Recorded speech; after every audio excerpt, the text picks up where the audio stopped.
looks good. Let's just refresh this thing here. Make sure we're working. Oh, looks like we are. Cool, cool, cool. And one last thing. Let me just test out Streamlabs just to make sure that my follower button is still working. I haven't had a problem with this in a while, but I always just like to test it.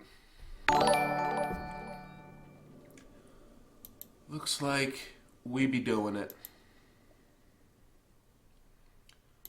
Cool. Alrighty. Let me just eat up this piece of candy right here.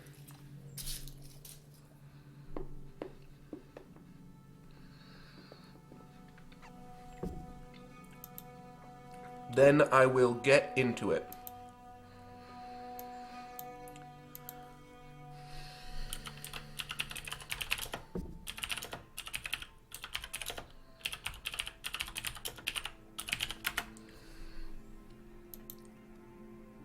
So, today I am going to look at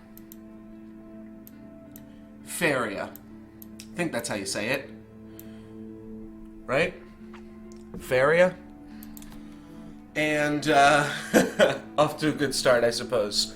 All I've done so far is the Shara quest, which kind of explains some of the basics of the game. It didn't explain anything that I didn't really know, other than maybe it outlined some of the specifics of where you can play cards and things like that.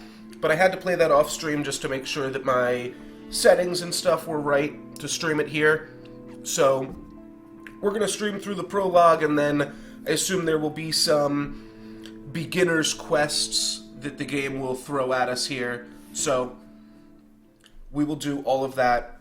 Unspent mana, which I think is what Faeria is saved for the next turn.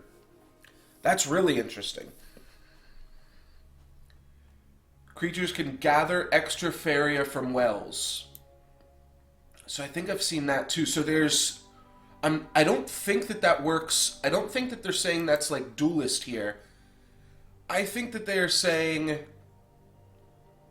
Get your farm boy next to the well. Alright, so there's a lot going on already in this game. Our opponent plays a 3-2. Looks like all these creatures are vanilla or don't have anything going on. This is our mana bank, starting off with 3 mana. I'm not sure if that's typical. Sometimes in tutorials they change the rules up on you. Like, obviously my opponent's not going to have 10 health in a normal game, and I'm going to have 20. That would be absurd. I don't know if we really get 2 cards to start with, but we have 2 tiles. So I can put them here and here. I'm going to put my farm boy here. Now that only used up 2 of my mana. And now I'm going to get more mana from this well, potentially. We'll see how all this works. Alright, so he's going to have his guy go and gather the Faeria. It's like I gained... Okay, so creatures next to wells gather automatically. I refreshed my 2 land tiles here. So it looks like I've got the option of either building out to this well or building over to this well. Alright, it doesn't want me to... Oh, I can't. Alright, well... Just to make sure that we get up to Fortress mana, I guess let's go like this and play the Enforcer here. No clue if this is right, but I think that this will give us 5 mana next turn, potentially?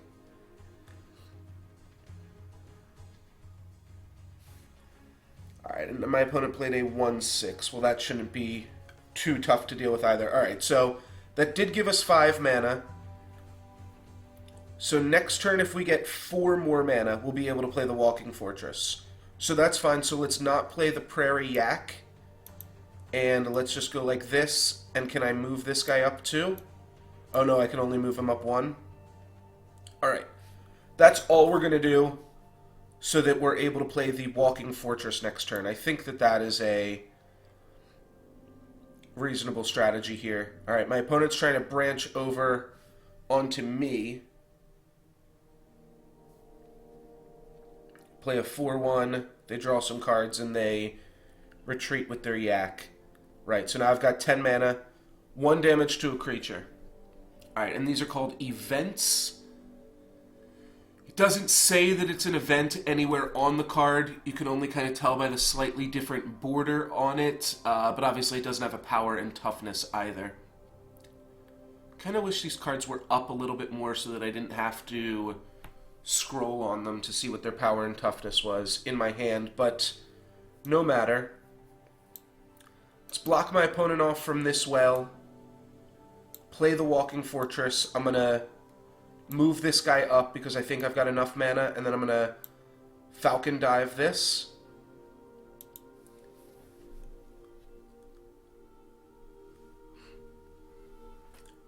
What's up, Mangi? So, the basic story is SoulForge just got canceled. They announced that they were shutting down the servers for SoulForge about 2 weeks ago. So, I'm not sure what I'm going to play yet, but glad to see you here, and thank you for checking out the stream. Yeah, I'm not exactly sure what games we are going to wind up playing yet, but thank you very much for joining me. Yeah, I don't love the fact that I got to mouse over the cards to see them, but that's just initial reaction. This is like beta, I believe is how they are phrasing it still right now. And right now we're just learning about the game, so don't need to make any crazy complaints just yet. I'm just going to kill both of my opponent's creatures here. I guess I'll move over. And I'll play a... Oh, I can only summon cards on my own spaces. Oh, that's interesting. You know what? I'm going to play 1 tile this turn. Just to kind of be protective there. Oh, this still says 2. Alright, well that allows us to play our yak there, so that movement was good. You can probably only move and then attack. You probably can't attack and then move. So I'm curious here. Oh, it won't let me end my turn until I've played both of my things. Alright. I was curious if you could stack up your tiles to be able to play more tiles on future turns here. My opponent's going to play another 4-1. So that's kind of interesting how all that works out too. Let's just smack my opponent for a ton of damage. I can't quite kill them this turn. I don't really want to trade this off because my guy's obviously a lot better. But we'll just do it anyways. Just see how that works out. Oh, I should have made my crystals first, or made my tiles first.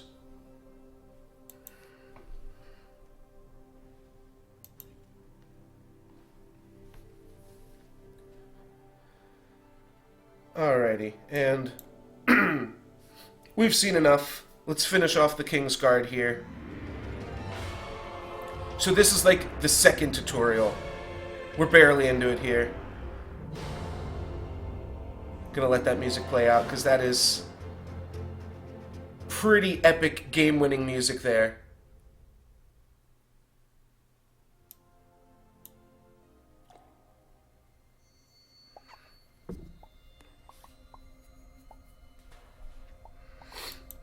Okay, yeah. Appreciate the no spoilers. You can get to see me flounder here. Okay, so win this turn. 3/3 haste. Give a creature +1/+1. Seems pretty simple. This is a pretty difficult puzzle. Oh, interesting. So the only way to not place hexes. That's interesting to know, main GI. You can not play, or you can opt to not play your hexes by simply letting your turn timer run out once you're in the actual game. There's probably no turn timer in the tutorials, or I would have hit it already. Alright, win this turn. Okay, so we're just kind of teaching ourselves some mechanics here. If we have a creature right there, that means we can build tiles. We can play this guy, and we can smack our opponent here. I have played a little bit of Duelist as well, and I actually find the... So you're getting kind of a look at the mechanics here if you haven't seen that already. If you're not already familiar with this game, this is all brand new to me, and I'm sure I'm going to make more than a few mistakes. Alrighty. So I think this is going to resemble a little bit more of an actual game. However, we still have double the life points on our opponent, so this isn't quite an actual game. We can get a farm boy out there.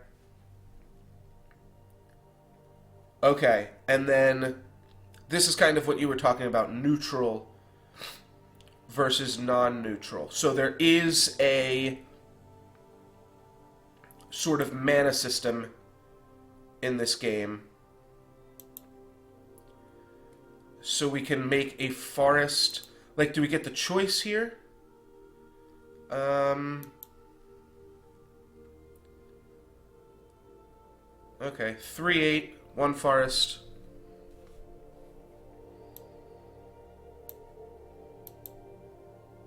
Maybe you only get... no, see, why did I get 2 tiles? Maybe you get to make 2 neutrals, or you get to make 1 forest. Okay, well, that solves that. And, oh, that's kind of interesting. And whenever you create a forest, gain +1/+1. Cool. Alright, well... Oh, so does this guy need 5 forests to get cast? Wow, okay. So this guy is pretty expensive. I'm still 4 turns off of casting him. However, I think I could kind of make a forest here. Like, otherwise I'm fine on mana, right? The only thing that we don't get to do by this is we don't get to, like, move over our 3/8 to start to pressure our opponents.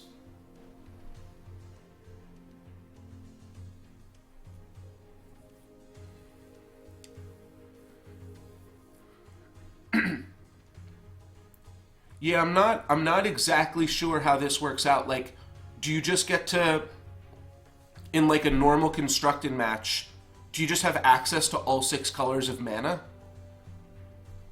And I guess it's just balanced by how heavy the splashes are. Like, you couldn't play the Faeria Golem in anything but a dedicated forest deck.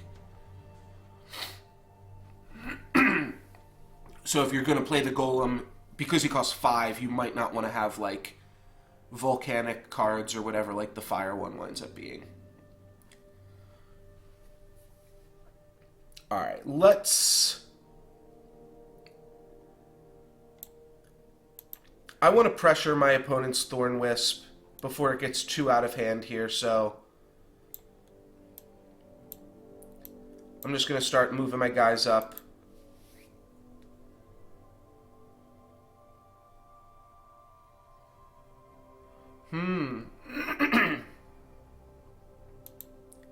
Yep, we figured that much out. You can figure out what cards do by mousing over them. So yeah, it's a pretty interesting mana system that you don't get. It's, but it also allows us to... Oh, well, that's probably a pretty good one, right? 7/7. Yeah, I like that. I guess we will keep on playing out the forests here. That means we can take control of this Faeria. And just move this guy up, and if I play a... Oh, I can't play a Veruvian Force. Oh, I should have played it there. That was a mistake then. This is fine, I guess, still. Maybe I don't want to play it yet. Maybe I want to hang on to it.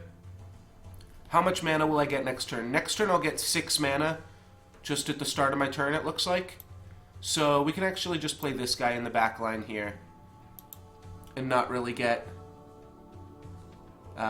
too punished for it. Yeah, I think opportunities to bluff are always sweet. We're only going to get 5 mana this turn, but that will still be enough to play the Faeria Force. Yep. And what does this guy do? Gift, which is an enters the battlefield ability. Abilities get explained on the top of the card, which is like covering up what I'm trying to read. That's pretty funny. Yes, does something when played from your hand. 3 mana, 1/1, so like a 3 mana, 3/3. Alrighty. Let's keep making forests here. I'm going to throw down my force right here. Let's go ahead and take over that spot. My opponent's going to have a... they're probably just going to sneak over and start attacking me in the face here, eh? Nope, they go to make a forest. You and a creature each gain 3 life. Ooh, they take out my farm boy. I am going to have enough forest this turn to start slamming down golems, though. So where do we want to do something like that? Let's do this defensive one again, just to claim all of our own land. Oh, he also has to get summoned on a forest. Very cool. And I think there's also probably land destruction in this game. Alright, let's use our Grizzly to attack their Skyland Warrior here. And I can move that up to that space freely. My opponent has 13 health now, so I can't quite kill them all in one shot. But that guy's going to be dead. And I get to figure out a new mechanic here. I don't quite have lethal, right? No.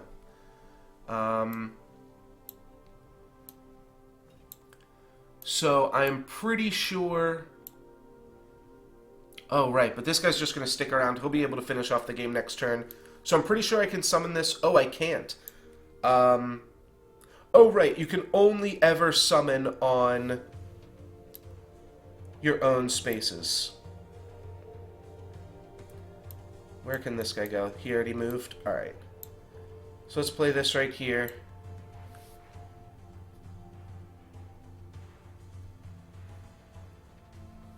Oh, that's really cool. I probably should have tested that out there. That is a sweet tip. So if you have a neutral land, you can then color them. Taunter. Alright, I figured this game wasn't over just yet, but it is still going to be over here as we smack this guy, and then Tiki Caretaker, gift this man, and then Campfire our Skyland Warrior, and then we have lethal to finish our opponent off there. Probably should have tried the painting thing. Let's just get on with it. We'll play some sweeter games as we go on. And it looks like this is our last in the tutorial here.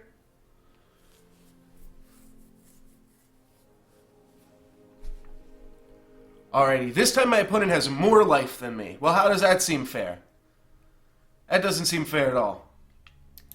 Alrighty, we've got a farm boy and a mace man.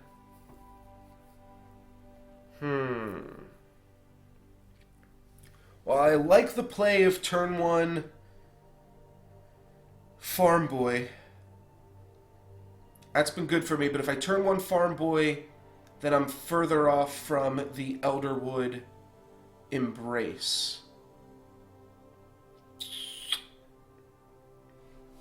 Last words. Create a lake, forest, a mountain, and a desert at random. Well, that's pretty cool. Wow, okay. Cartographer seems pretty powerful. But I guess your tiles don't represent mana. They just, like, almost can kind of help you get mana. I'm going to go for the turn 1 Farm Boy play. This Cartographer card seems pretty strong, though. And are they going to... Yeah, they're going to kill their own creature with a Falcon Dive. I was curious if something like that might happen. All 4 elements? Oh, so there's not... I thought that there would be 6 elements because there's 6 things on here. Maybe they are saving some room for some potential future stuff to get added into the game here. Give a creature +2/+4. Sounds good to me. Next turn we can play Viridian Force, as we'll get 4 mana. Draw 5 cards. Alright, nothing that my opponent is doing seems fair to me right now. And then they make a mountain.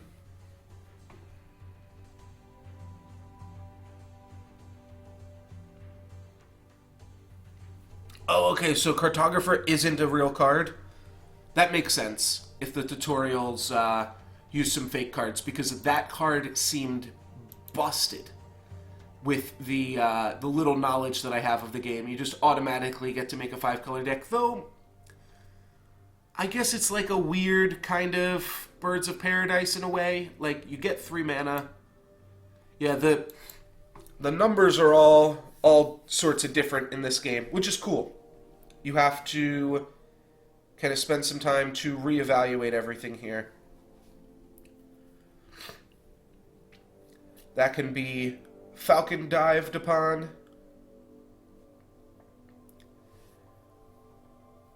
Two damage to the opponent. Alright. Let's start moving on up here. And we're going to Falcon Dive this clearly. And then we're going to gift my opponent 2 damage. And we'll cut off this space as a summon then for them. 10 damage to all of my pathetic creatures. Well, that's not very nice. They didn't all seem that pathetic. I guess I should have Elderwood embraced. How could I have known? Ah, okay, that's what the other 2 options become. So you have 4 different mana options, or you can draw a card or gain a Faeria. That's pretty interesting. So we'll go ahead and draw a card here. Pretty clearly, I think. That's what we're going to do. And I'll play a Yak to kind of try to control this portal. Not sure if that's going to be right. We're not going to have enough mana to play this Deepwood Grizzly. My opponent is just slaughtering me with the shadows here. We've got a Falcon Dive. What else can we do? We've got enough for the Deepwood Grizzly, but I definitely just want to play Falcon Dive here. So if that's the case, I think we can just draw another card. Let's draw a card, see what we get. Gift a creature +2/+2. That's not going to do anything for us here. So let's Falcon Dive this, trade here, and then we'll pass. Next turn we'll have 6 mana, so we will be able to Deepwood Grizzly. Oh, shoot. I guess I should have saved my Falcon Dive, eh? So they decided to put that there because it's an AI player. This might not be a real card either. It could be, actually. Not sure it's any good, to be honest. I think it's kind of just a joke card. Alright, we can keep building forests so that we'll eventually be able to get that. 3-8. Oh, Falcon Dive can only hit creatures. Alright, so we didn't blow it there. Guess the goal would be to get a golem and then power it up in some way. And if we can do that... Though we could also just play the bear this turn and then... How much mana will we get next turn? We'd get 4 mana, so not quite enough, but we could use the Faeria.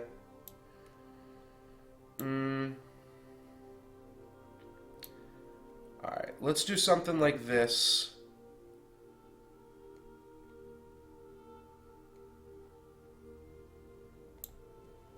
And let's play our bear right here. That might have just been strictly worse than playing it right here. Alright, my opponent draws 5 more cards. That seems super reasonable. Looks like they had to rip a few cards because they used up a little bit too many. Oh, I didn't get the bonus because I didn't put that on a power wheel. I don't know what I was thinking there. Oh,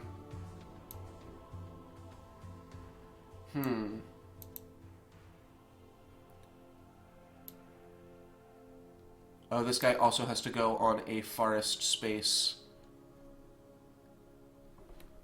Alright. Definitely making some mistakes here.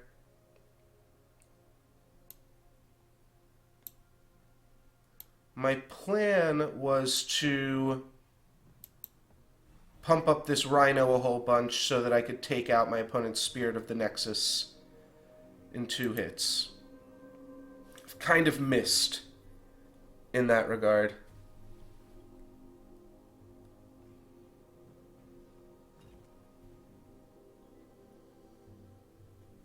I'm not exactly sure what that means. I thought that was the whole point of it, though. As far as a creature not having to be on the well space. Alright, let's keep building forests, though, because we want to be able to make our Thirian Golem eventually. I don't have to worry about this Flame Spitter. I can just throw down a Taunter later.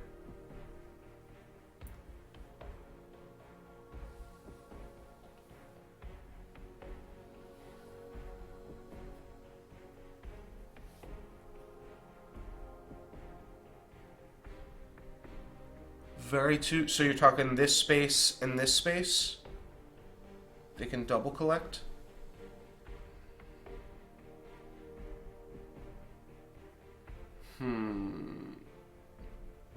Yeah, still not totally following with that. But here's what I wanted to do. Oh, okay. So he collects there already. Maybe that's what you were... I'm not sure. But we made a creature that can kill my opponent's 10/10. After that, all we'll have to do is throw down some Imperial Guards. We are going to be able to kill this here now, unless my opponent taunts near me. Alright, looks like they do. Costs 1 less for each creature you have summoned with a higher attack than life. Okay, that's cool.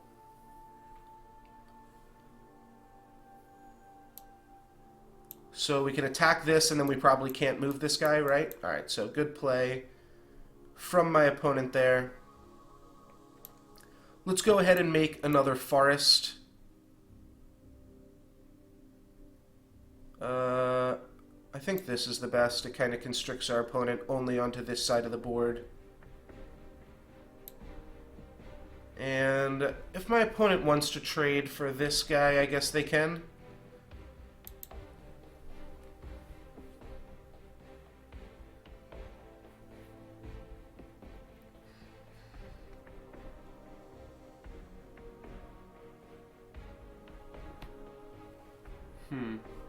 Like, I guess what you're saying is, like, I can move over to... Oh, I see what you're saying. If I have a creature right here, it will collect from this well at the beginning of the turn, then I can move it down and collect from this well. if I haven't already collected from that. Alright, now I feel you. That's got to be what you mean there. That makes sense. So what can we do here? We definitely want to kill this, and then I think we want to start moving our creatures forward. So let's hang on to the 10-5 here. Let's just trade in with these monsters. My opponent goes down to 1 health. And then I can play a Steam Forge Enforcer. If I gain a Faeria, let's do that. Either way, I'm going to have to gain a Faeria, so it's, do I want to play a 3-drop or a 6-drop? And I'll gain 3 mana next turn with which to play a 6-drop, or with which to play a 3-drop. My opponent probably should have built some land here, right? So that they could have moved over. Oh, that helps them. Oh, charge... Oops. Just knocked my headphones out of my head. Give me 1 second here. Out of my head. So what does charge 3 do? Oh, it can move up to 3 spaces. Cool. Well, no matter. That should be the end of this. We'll play this guy. 2 damage to the opponent. That'll finish him off too. Yeah, I think I understand what you're saying now. You can have a creature at like this space the forest is, or this space the desert is, move them down and collect after they've already collected at the beginning of your turn. Cool. Currently playing as a guest. That is not true.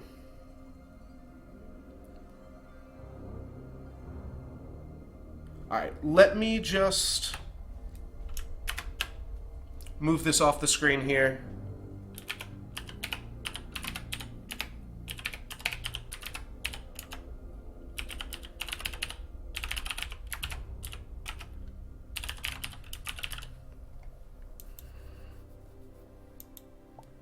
Alrighty.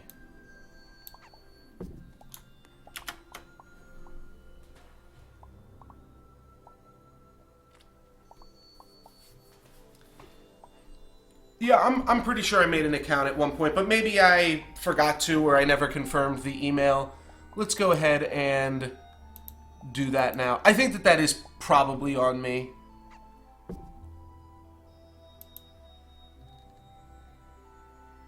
Though I don't see anything new. Okay, welcome to Faeria. Or not Faeria. Faeria, right? Faeria?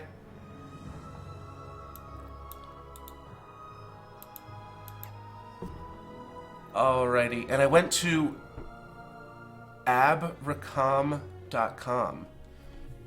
Interesting. Alright, so that must be the publisher. I'll read about all that stuff later. Let's go back and find the chat. Yeah, Lamborghini. Yeah, I don't know where I got... What did I just say? Faeria. Yeah. That's funny. Alright, so I've unlocked 8 of the first codexes. Select 5 of them to build a deck of 30 cards. You know what? I may have done this before, like a while ago. Interesting. Well, the more green you select, probably the better that is, right? That'll make our deck fairly synergistic. And then maybe we just want some early cards here. This music is getting real hypey right now. Has +2. I don't love that. I like the Farm Boy. What other choices do we have? Taunt. I don't like the Taunt guy. I can't imagine this is how you actually build decks, right? Okay, that's good to know. Falcon Dive, Campfire, and Queen's Assassin. Those cards look pretty powerful. 2 really cheap cards, and then a Death Touch guy. That seems pretty good. Alright, let's go with Unity.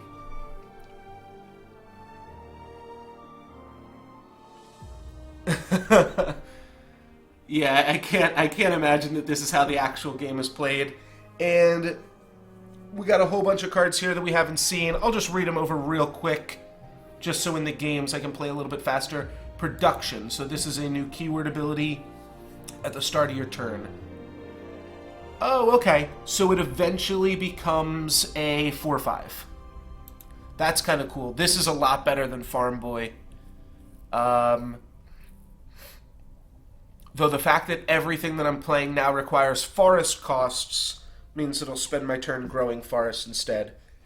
Wild growth definitely helps with that. I can just turn one, play a forest, and then wild growth it out.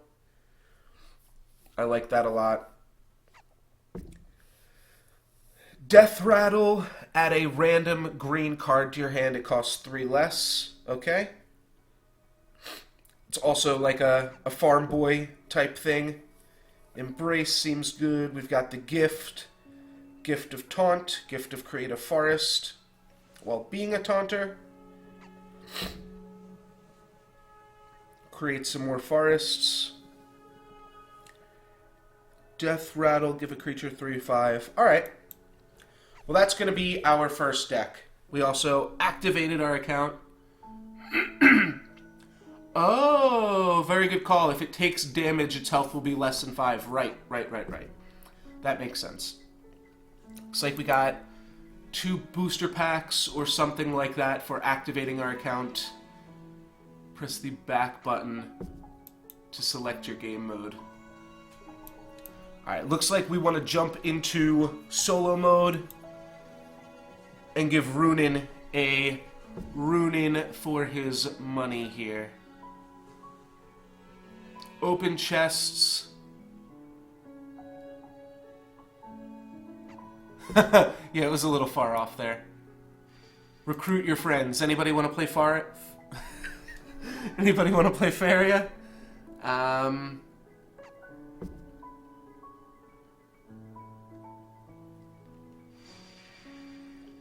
Let's see. I guess I can throw it probably is just like make a referral link for the stream here. I might just figure this out off stream here if it looks like it's going to take too long.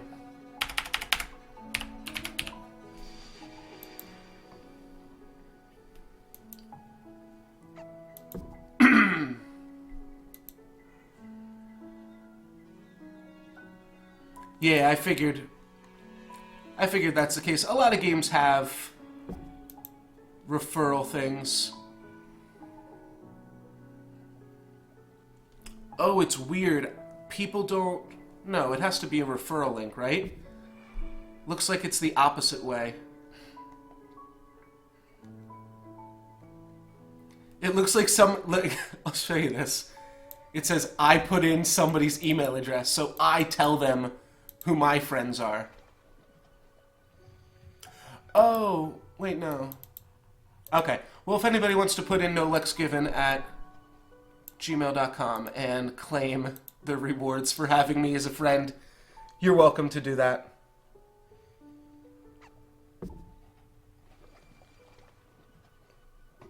Yeah, I mean, I clearly don't need to be referring people, but I'm sure I might have some Soulforge people watching here that are like me, trying to figure out what game we want to play next.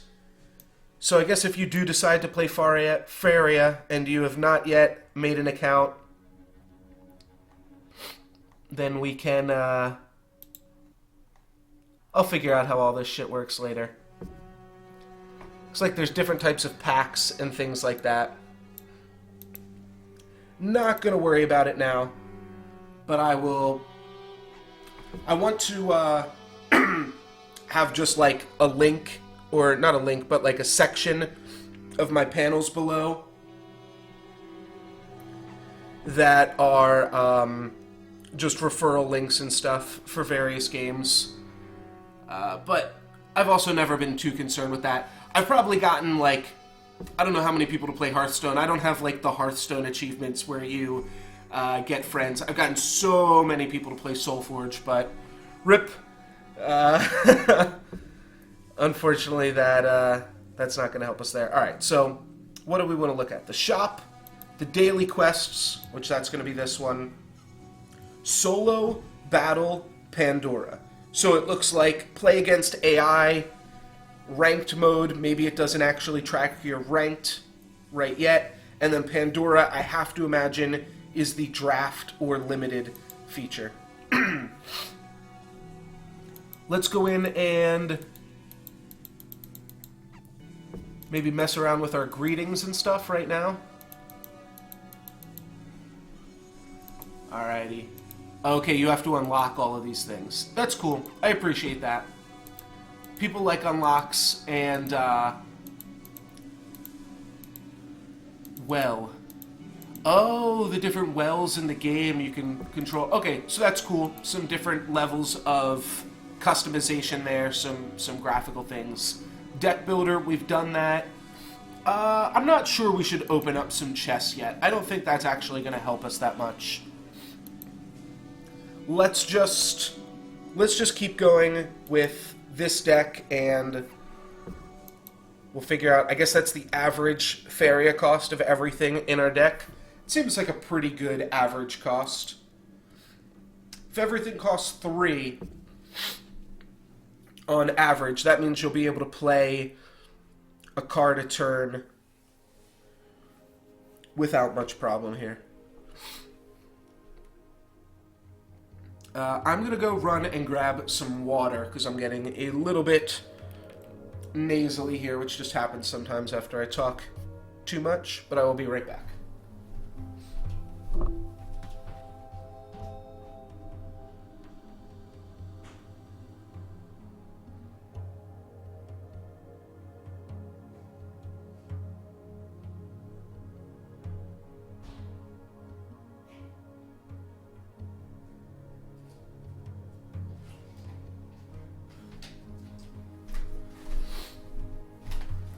Alrighty. So, what do we see here? There's a confirm button, so it looks like there might be... Yeah, there's the ability to partial mulligan. Let's get rid of this golem, eh? Yeah, we're not going to play him anytime soon, so let's get rid of him. All this other stuff seems pretty good. Alright, Runin decides he wants to go first. Oh, so I get a coin? I get a double coin. Wow. Create a prairie. Whoa. Wait, that's insane. Okay.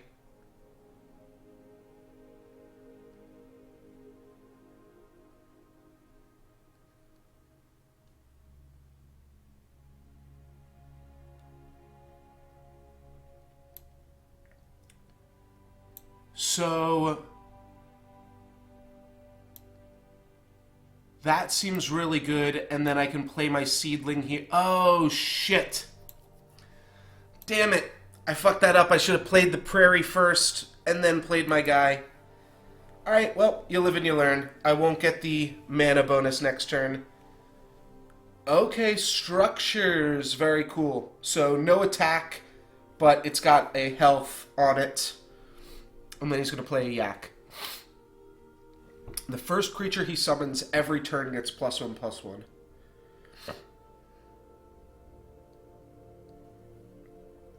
Alright. Let's go over here, claim this Faeria.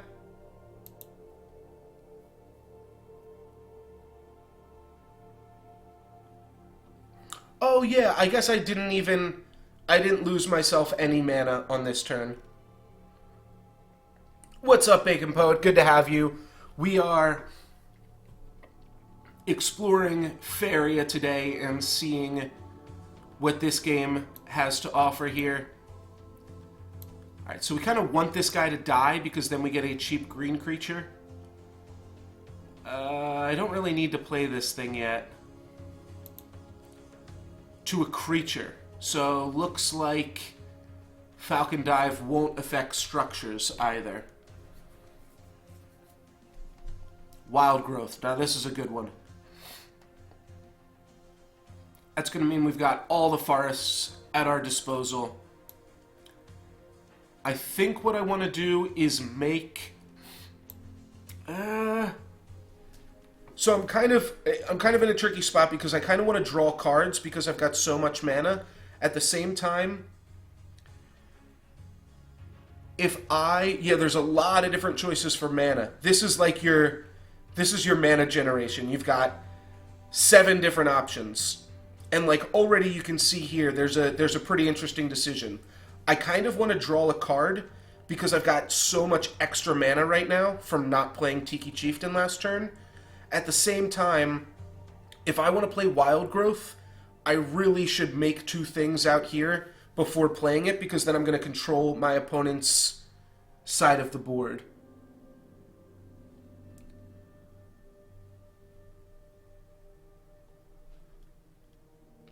Oh, random green card. So we could get a free Tiki Totem. We could get the +2/+4 thing.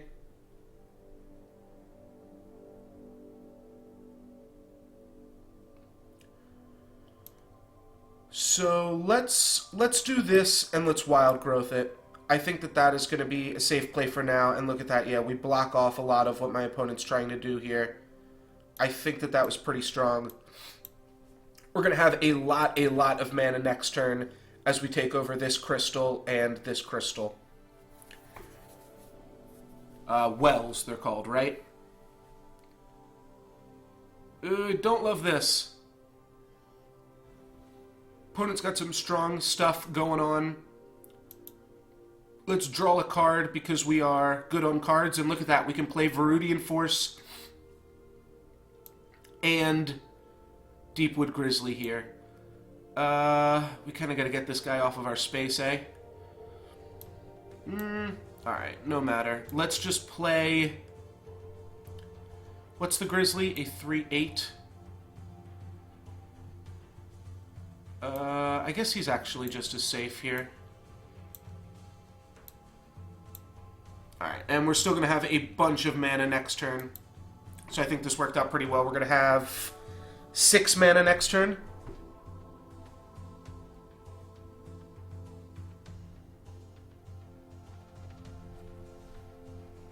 Definitely a lot going on in this game, that's for sure. So what I notice immediately is that if I spend a turn to make a crystal here, then... Or not a crystal, a... what are we calling these? Spaces? Prairie? If I make a prairie in this space, I will be able to take out my opponent's Tiki Totem. What other plays are available to me? Honestly, nothing super exciting. But I think that still seems good. Let's make a forest. This will give us our 5th forest mana. And let's take out this thing. Say, good riddance to you, good sir. How dare I? Well, I'm trying to win, brother. Let us then Falcon Dive and finish this thing off. Oh, and then I get a card that's cheaper, right? A random creature in your hand. Alright, well, we are going to want to lay that out then. Let's give this guy Taunt. And... Oh, I should have given the Oakling Taunt.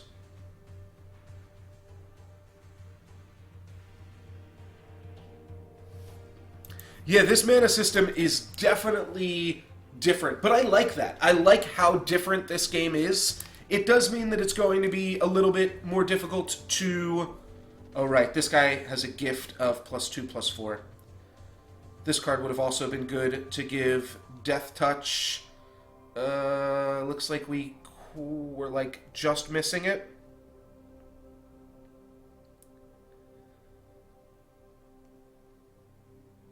Wait, oh, this is my seedling from the very beginning of the game? Holy shit, I didn't even notice that.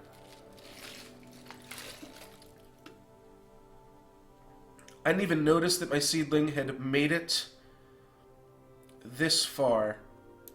So we can do a move like this, potentially. Might not be good, but it's kind of cool. I can't summon on their spaces, right? No, I can't. Now we have a death touch. Oh, this is a girl?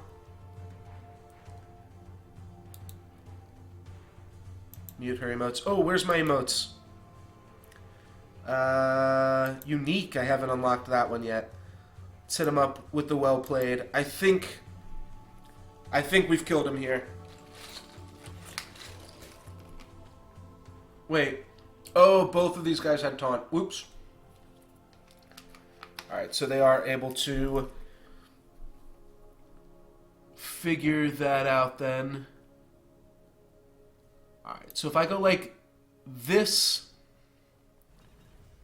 then I can... Oh wait, this guy doesn't have Death Touch, and it just got +2/+4. Alright, making a lot of mistakes, but it's all good. We'll just do it up like this. Draw a card here. Sure. Alright, and my opponent should be dead next turn.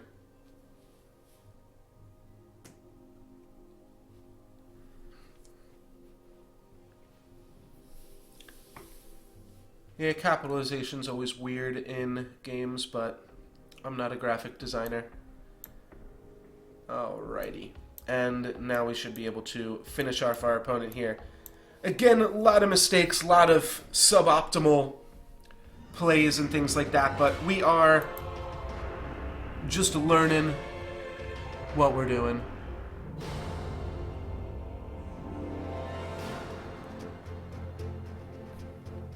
Alright, so we received 40 gold. So there's experience in the game, which I think the experience is just going towards...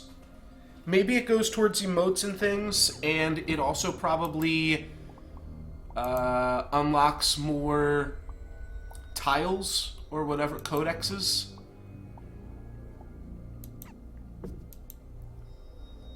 But for now, we're doing okay. Let's go back into solo.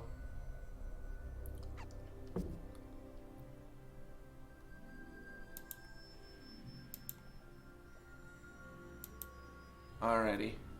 And let's take out the king. Is the king a female as well? King Krog? Doesn't look like it. I'll have to censor this for Twitch here, if I'm wrong.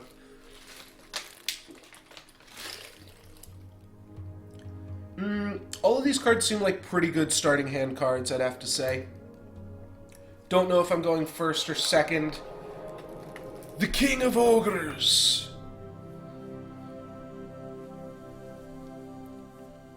Wild Growth is obviously really strong though. Oh, okay, looks like I am going first. So let's go ahead and just make our seedling here to start off with.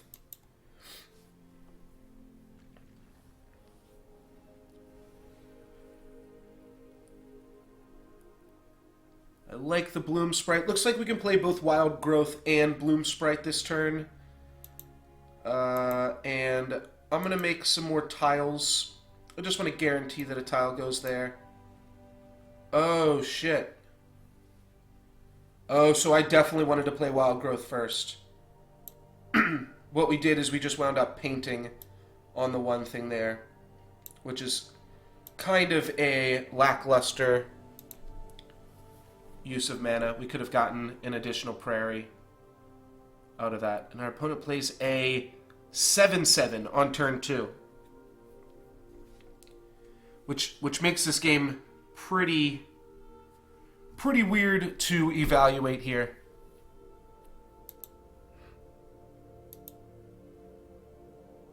But did I just make a desert? All right. Well, that was an interesting play. I just meant to make some prairies there, but wound up making a desert. That's fine. Yeah. That's the bluff that we were talking about. Still learning. This is, this power wheel is, is difficult to figure out. Yeah, I know, I haven't unlocked the desert cards yet. I haven't unlocked that codex. And I don't think I'm able to, like, make my own decks or anything right now.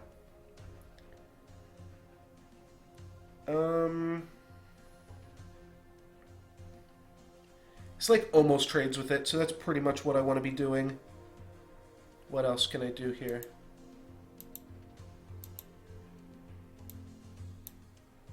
Yeah, we get to smash here. 4-6, 3-8. +3, +5. We don't really want that to go on the seedling, though. I think I will just play Seed Sower.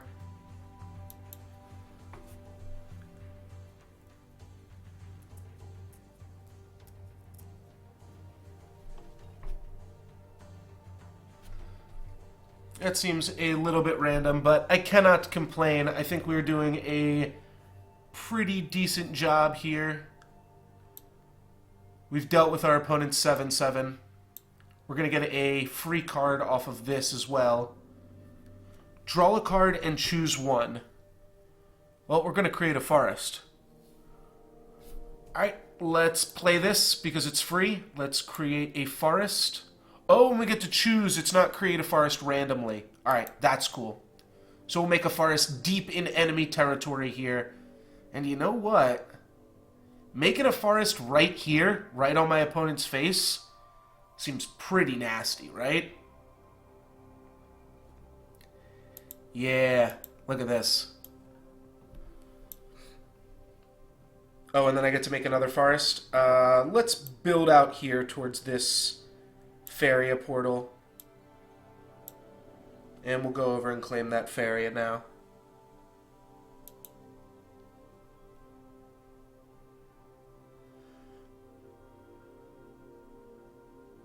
Oh, I didn't even realize this was a gift. I thought it was a death rattle. Yeah, you're right. So this decided to not do what it said it was going to do. Strange. Now we've got 6 mana. And I'm just going to start slamming this thing down in enemy territory here. I think I just want to draw a card here now. I'd love to put a small creature like a Tiki Caretaker here so I can start moving my seedling into battle. But for right now, I think we might want use of the mana here. It's going to give us 5 mana next turn. Yeah, let's draw a card.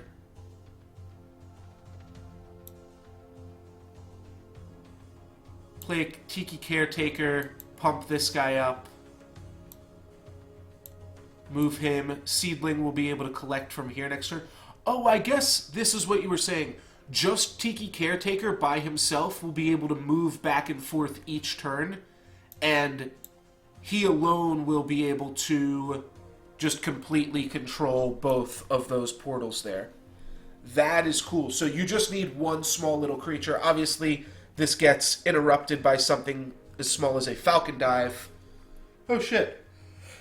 I wasn't paying attention over here.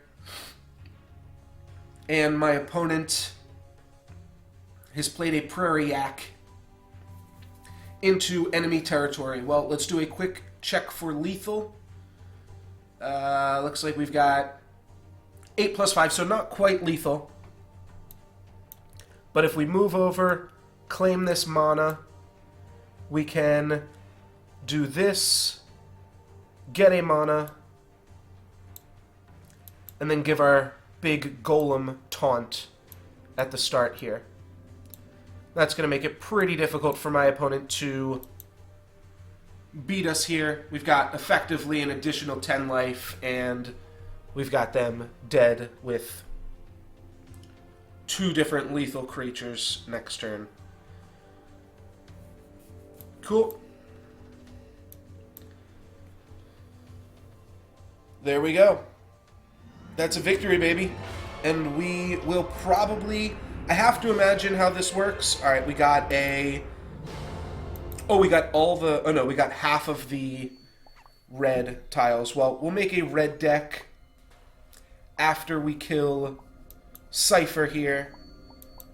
And at that point, we'll also be able to move on to the next round of quests.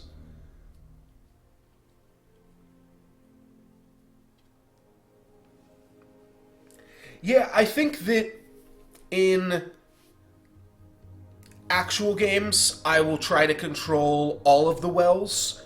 The AI opponents also haven't made a gambit for the other wells, so... And I assume there's probably also maybe more setting up or something like that in the real games. So here's where this game gets, like, hard to evaluate, though. You can just play Viridian Force on turn 2. Or Verduran Force. It's Viridian Force in Magic the Gathering, but Verduran Force...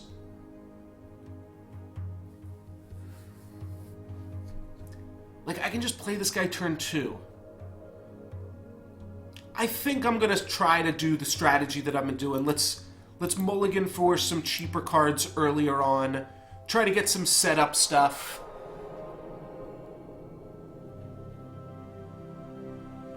Right, yeah, there's strategy. You can just play your 6-drop on... Actually, if you're going second, you can play your 6-drop on turn 1, can't you? Can Tiki Caretaker gift himself? Even if he can, I don't love it.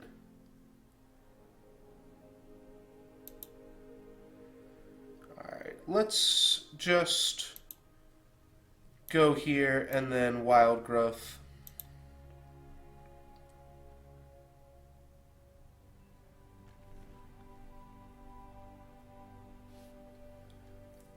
Seedling seems really strong.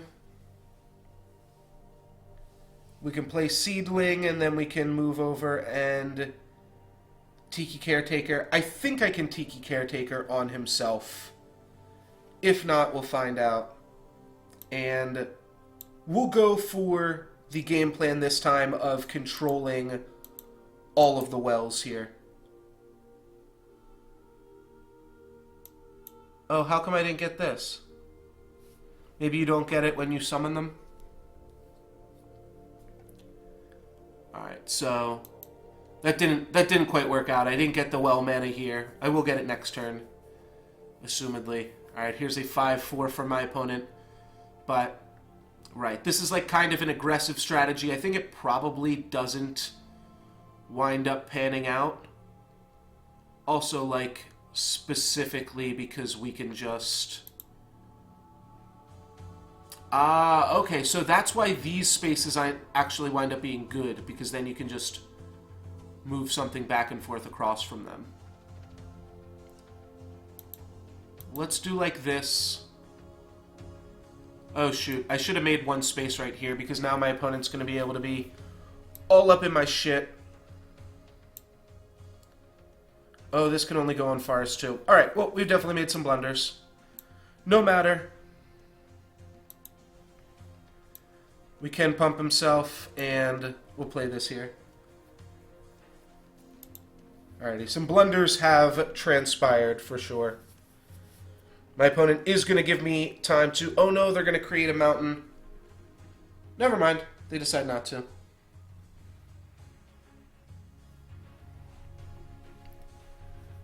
Alrighty, so this 5-2 we can trade off with our Tiki Caretaker. That's pretty good. So what do we want to do with our other stuff? Our Queen's Assassin we definitely want to smack in here. Do we want to create another forest? I think we just want to create a forest space. And let's just make the safe play. And do that like that. And I'm going to move this guy into the center here. Then I'm actually just going to end the turn. So give us 8 mana next turn, which will let us cast anything that we draw, and we'll give ourselves 2 draw steps to try to do it here. So let's draw and hope to draw a 6 mana card. Well, that worked out quite perfectly. The only thing is we don't really have that many spots with which to play the cards, but I think this can still work out. if we just slam down our cards here. It's mana efficiency, and then next turn we will just work on making some cards. Making some more tiles and stuff. Alright, well we can kill both of my opponent's creatures here. Don't think we have to kill the Cutthroat Bandit right away, though. I think I can actually just draw a card. Well, we know we want to do this, right? And I can Faeria here now because I've got a guy here. Right. So I like that. I can't play any forest creatures, so that's the good part about neutral creatures, too, is you can have more spaces to play them.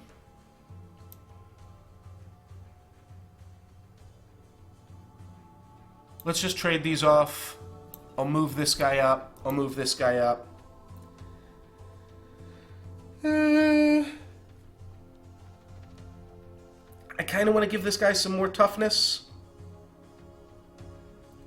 That makes a pretty big creature, a 9/11. Alright, we'll go for a 9/11 here.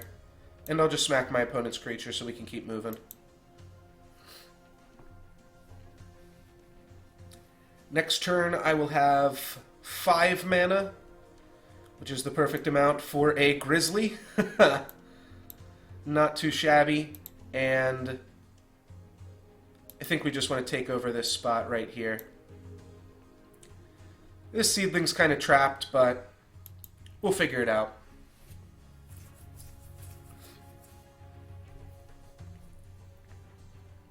Alright, I can use Campfire to power up the Bloom Sprite.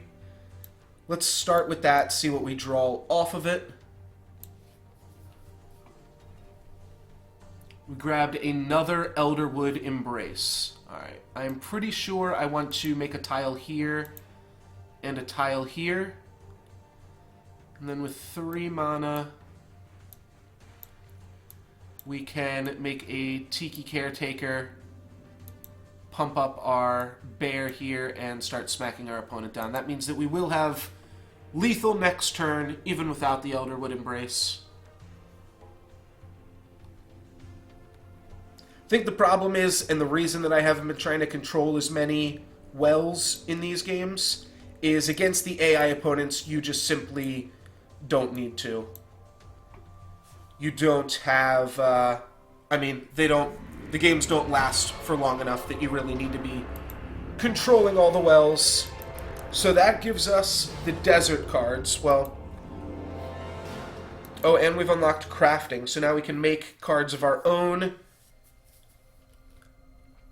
Oh, God.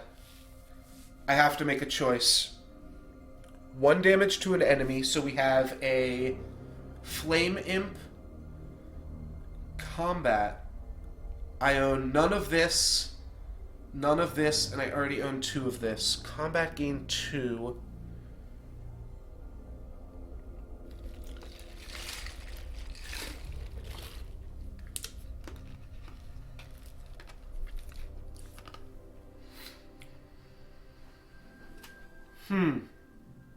Honestly, no idea. Feel like both of these new cards are the best.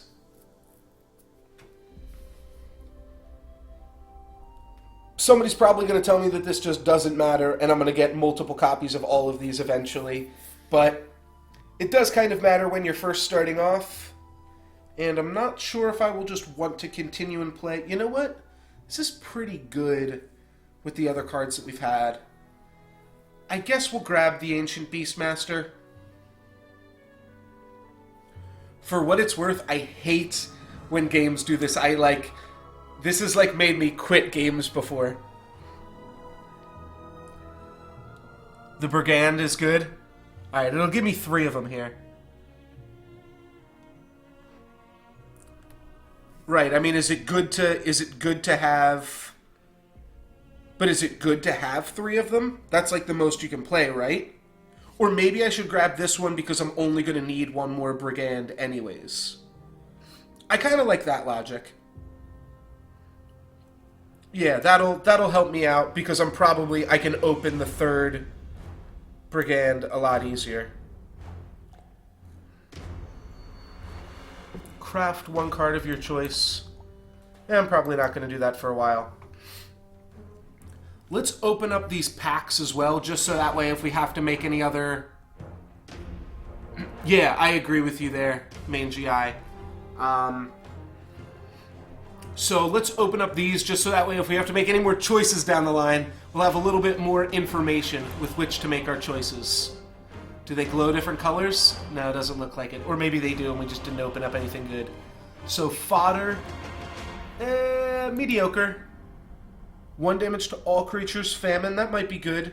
The numbers might be like a little lackluster. I don't know how much 1 damage does to everything. And it looks like this might be a foil or... So this is either like the premium versions of cards with the extra border, or it is just how spells look when they are class spells. 4 damage to a creature or structure. Nothing too crazy, but not bad. Draw a card and gain 5 life. Drawing a card is always an awkward thing to cost when you can just use a mana each turn, like your resource bar, to draw a card. I have a feeling drawing cards isn't as great. And then production, which is a upkeep trigger. 2 damage to adjacent enemy creatures. Oh, that's cool. But it's got taunt and it's not a creature. I don't know, could be cool still.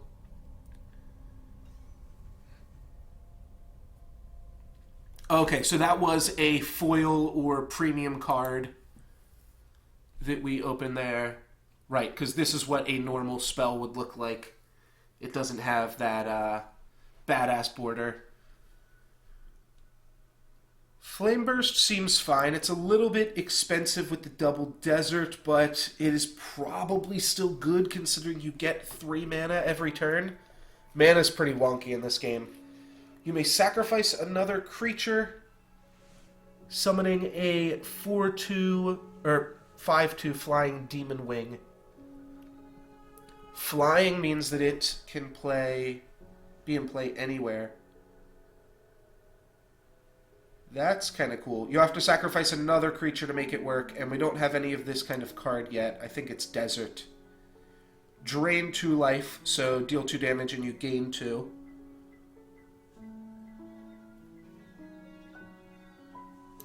Oh, reroll rarest card?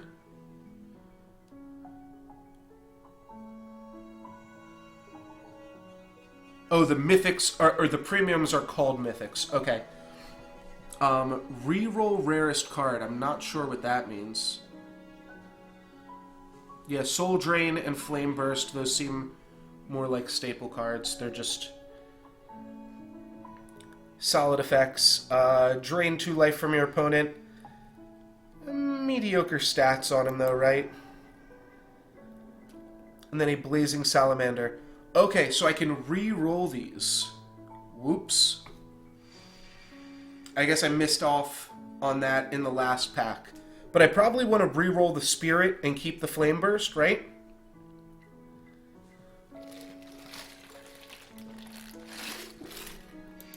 Let's see what happens. Alright, I'm only allowed to re-roll 1 card.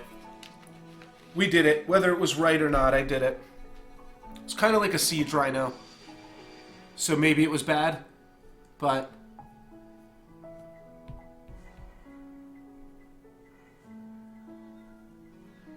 And this guy has Gift. Another creature's attack becomes equal to its life. Okay. So you can power up something like a 1/7, or you can shrink something like a 7/1. It's funny, like, Spirit seemed bad to me, but at the same time it was pretty similar to the card Siege Rhino from Magic the Gathering, which actually winds up being pretty good a decent portion of the time. Alright, so we missed the reroll on the first pack. Oh well. You live and you learn. So if we go to deck builder here, we can now create another deck that is all combat cards, and maybe we just want to throw the utility into that as well.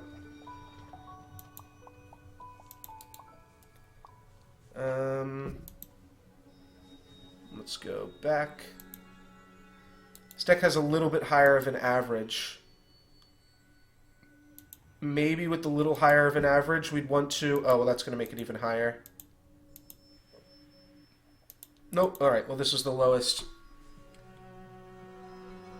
Right, yeah. Siege Rhino is a 4-mana 4/5. This guy is a 5-mana 3/3.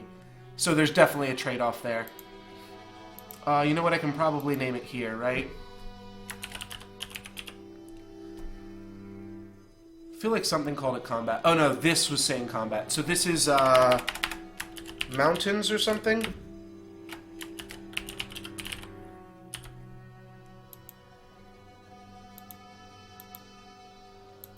And this is...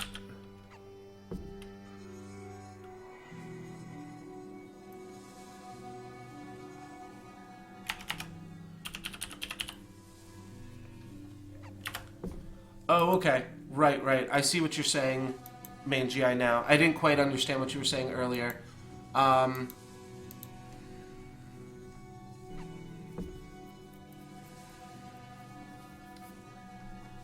So, I don't know how I would reset, or I don't know how I would set you as my referrer. If you can show me, if you can throw me the link to how I would do that, I would be glad to send you that, because you have been here and hanging out. Or tell me how to do it.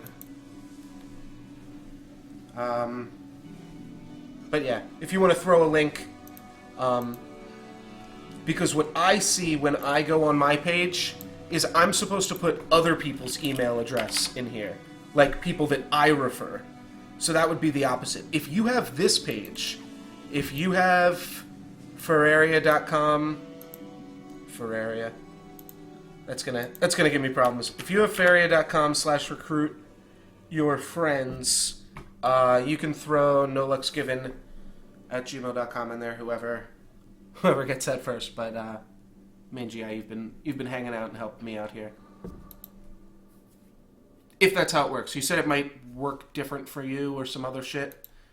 Not super sure. Need to be level 5 for Pandora. Yeah, that just opens up the link that I just sent over to you.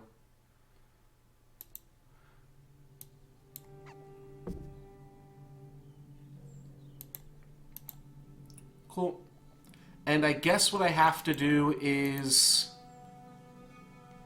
There must also be a way... I guess I might as well try to figure this out now, right? I should be able to set up like a referral link to just put in the description here, but I don't see it. Well, I guess if anybody has that information on here too, if anybody knows how to set up a referral link, I guess otherwise, like, I don't know, seems like a lot of work. If you're watching, like, tell me your email address? I don't know.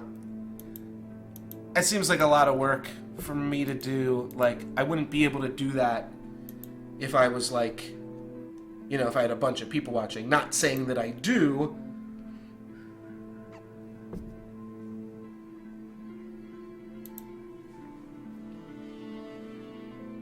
Yeah, there's the community. I think that might just be something that I try to handle off stream here. I scrolled down. If you scroll down on this page,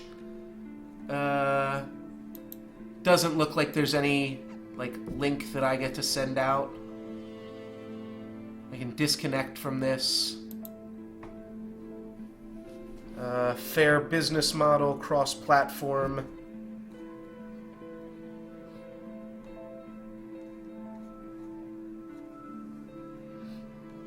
You know what? Maybe when you go to, like... No, because you download it through Steam, right? Watch the trailer. I don't need to do that. Yeah, I think this is... I think that this is something that I can potentially figure out off stream, but if anybody else has any ideas there, feel free to send them my way. Yeah, I've been away for a week as well, Bacon Poet, so I have no idea what the talks are for the Soulforge World Championship.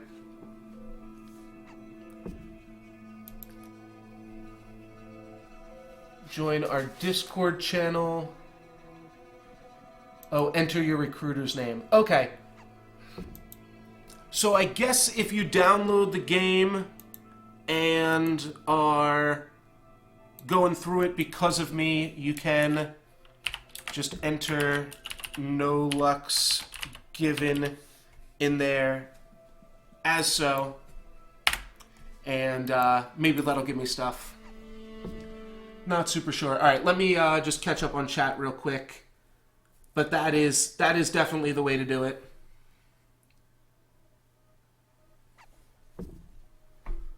I think I already got you, but we'll try it out. I think what you did probably solved it as well. Okay. And then that goes away. Cool. So if you are trying out the game, then feel free to do that. And I believe you have to do it before you hit level 5, so before you are completely finished with the tutorial here. Let's see what new sweet cards we get. Ooh, get a purple one. Alright, is this card good? Earthcraft. Well, how many do we have? Draw a card and choose one. I don't think this card's, like, particularly good. Oh, this is good? Keep? Okay. Alright. Earthcraft is good, we're saying.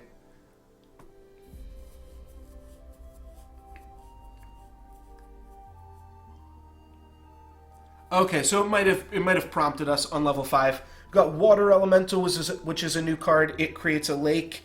And we see the jump mechanic, which allows us to jump over stuff, just like you would imagine, and it moves 2 spaces. That's pretty cool. Okay, makes sense. So Earthcraft is, it's rampant growth, it's pretty solid. I wasn't sure, I mean, it's rampant growth and it draws you a card, right? So it can't be that bad, but cards are always a little bit difficult to evaluate when you are first looking at the games here. Dan Felder, thank you very much for the follow. Guess we'll say everybody else that is watching, if you haven't already, feel free to follow along. I also have a link to my YouTube channel in the panels in the description where you can find past VODs and highlights of previous streams. So we're going to hold on to this blue one right here. Combat. All right, well, there's our 3rd Underground Brigand. That's a fair point. There's a lot worse epic cards than that one, so you also want to pay attention to that. Costs 2 less if you attacked a god. Now, are gods me? Am I a god? Thank you very much, Bacon Poet, for the YouTube link there. I feel like I'm a god right now. Is that what this is telling me? Are the champions in this game's gods? That's something I can get behind. The Faeria God! And thank you very much, Mangy Eye, for the follow.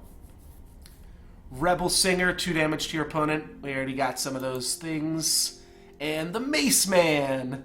I guess this is another one of those neutral cards. And our rare is Mystic Beast. It's got Gift, gets +2/+0 and Jump if summoned adjacent to an enemy well. Well. That's interesting.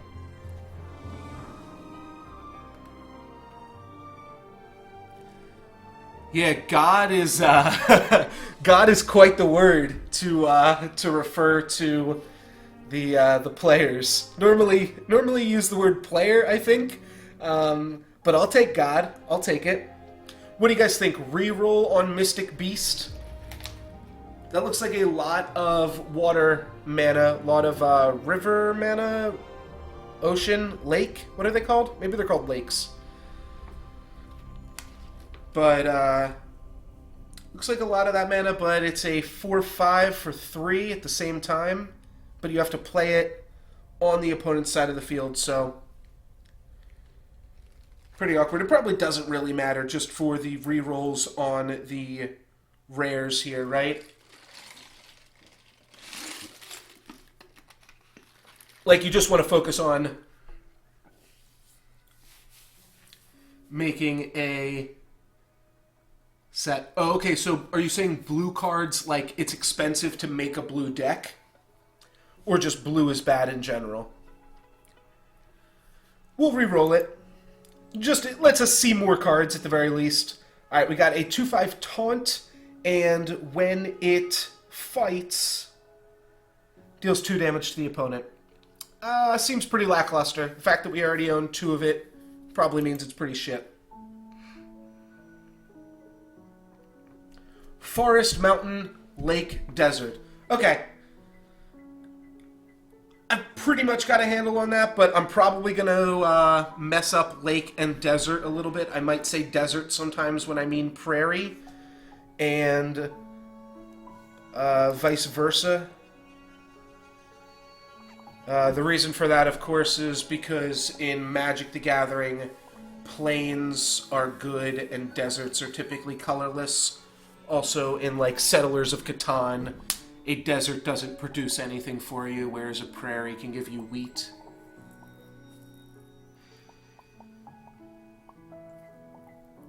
Oh, okay. So the card that we wound up getting is actually pretty good. Spectate a friend winning a ladder game.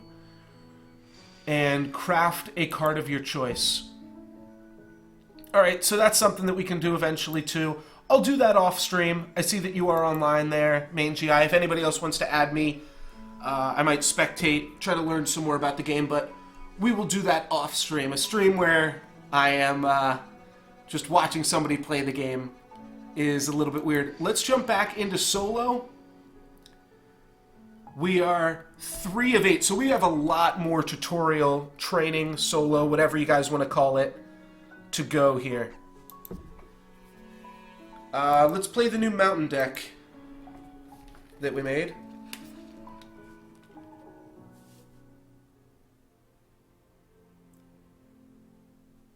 Yeah, I kind of like the watch and learn kind of quests in Hearthstone, at least. It's cool. It promotes community, I think. It makes you want to... Like, previously in Hearthstone, the only time that people would add other people is to flame them. And I would send out friend requests myself sometimes, and I would add people, and they would just be like, no, I'm not going to accept that invite. Like, this guy just wants to flame me, when really I just wanted to say good game or talk about their deck or something like that. Kind of just shipped all those cards without reading them. We'll figure it all out. I'm just gonna play some stuff here. Oh, I guess all these cards need double mountains. Maybe that was wrong.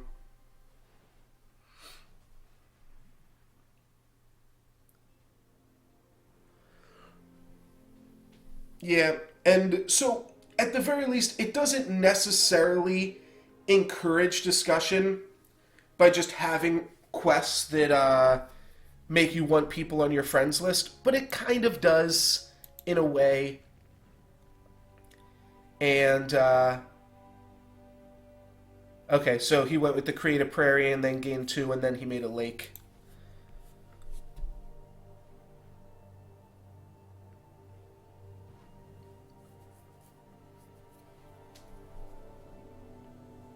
Faeria is still, like, pretty new of a game, it seems.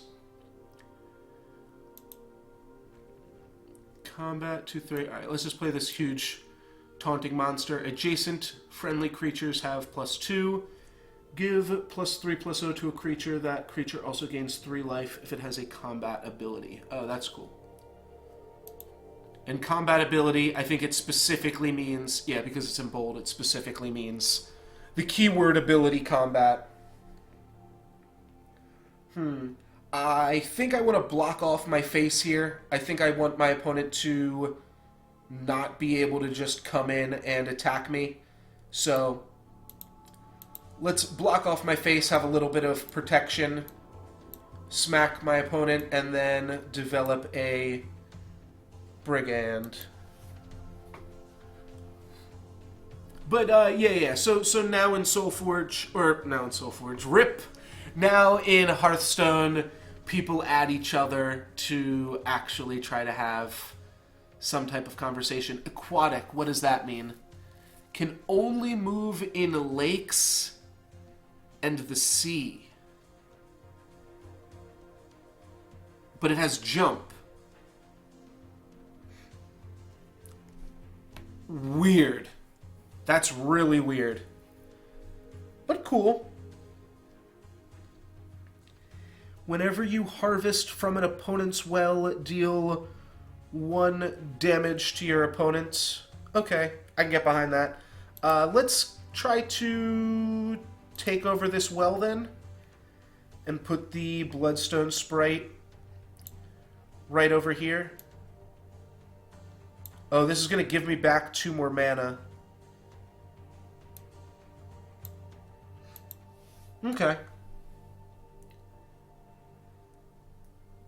Yeah, that's a good point, because I, developed all this stuff here. It means that it can't, that card would never have been able to attack me. At least I think.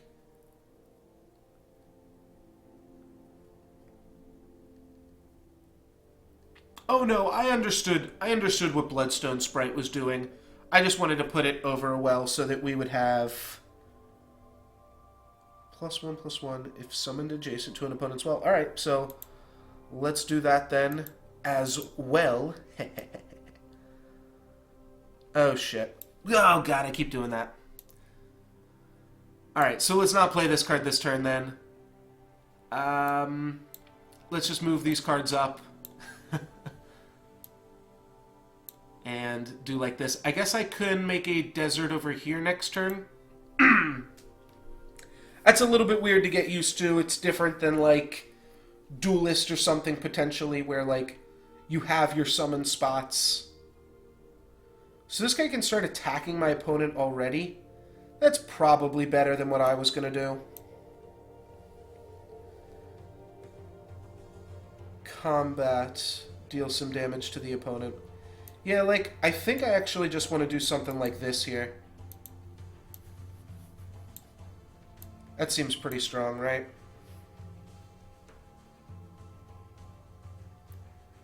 And then next turn I'll make a mountain here, and... I mean, my opponent's, like, clearly already dead.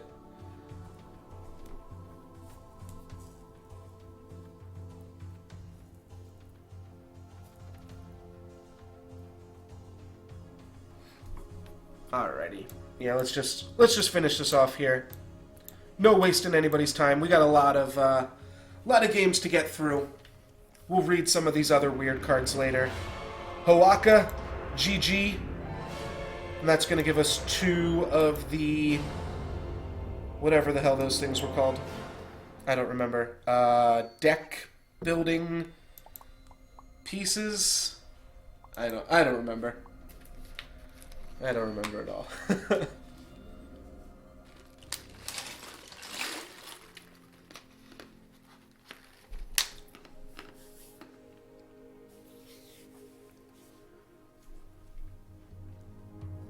Kobold, War Beast.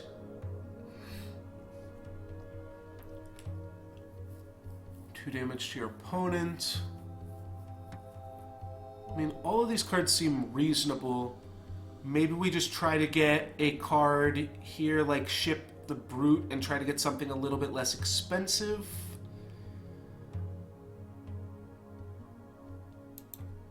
Pretty much all of the red cards have had double red that we've seen.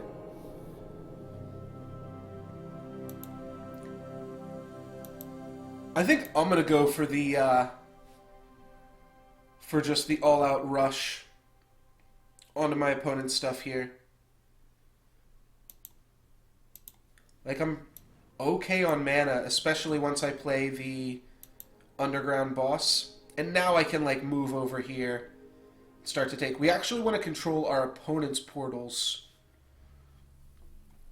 Alright, so it can move in lakes and the sea. And it's got charge 3. So this guy can do whatever the hell it wants. Alrighty. Let's start building out over to my opponent's lake over here.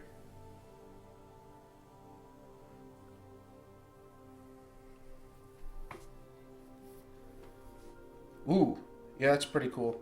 Move a land.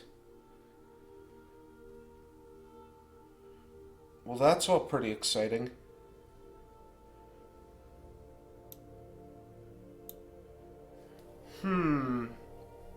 Next turn we get to play the Ogre Battler? Is that like crazy to just rely on that? I think it might be, but at the same time I kind of like it.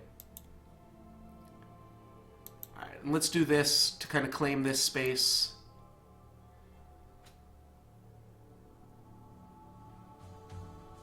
Yeah, it can only move in straight lines, so... And he decides to only move it once there. Plays a guy with charge 2.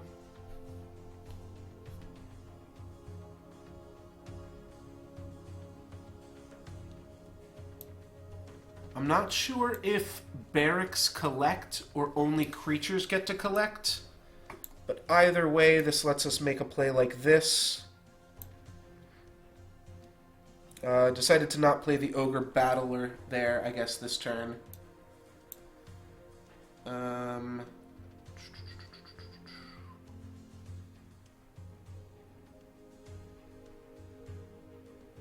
That's fine. 4/5. Oh, can only move in lakes and the sea. Alright, so let's shut this shit down then. That guy's done now. And we'll just end the turn. We'll save some mana for the Ogre Battler here.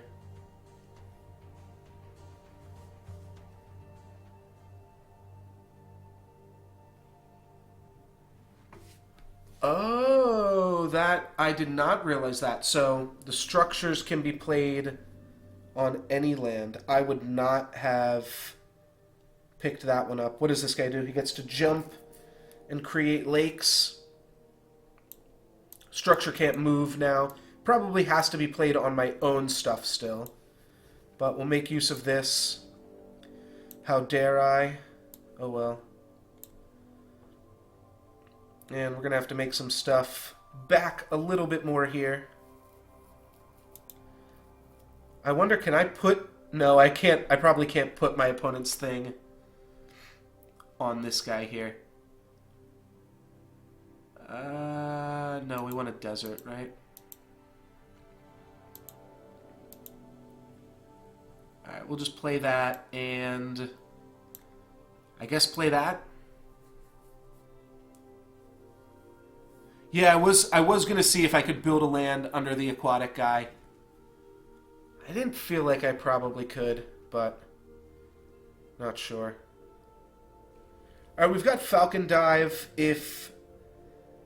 this guy tries to take out one of my things here. And we're definitely a few mana off from playing any Ogre Battlers.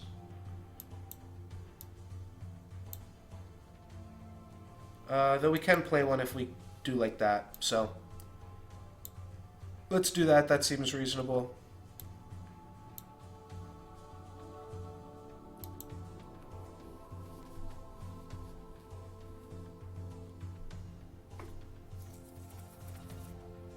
Put our guy next to the structure so that he would kind of be protected. Our opponent could have just killed the structure there that turn, though, even so.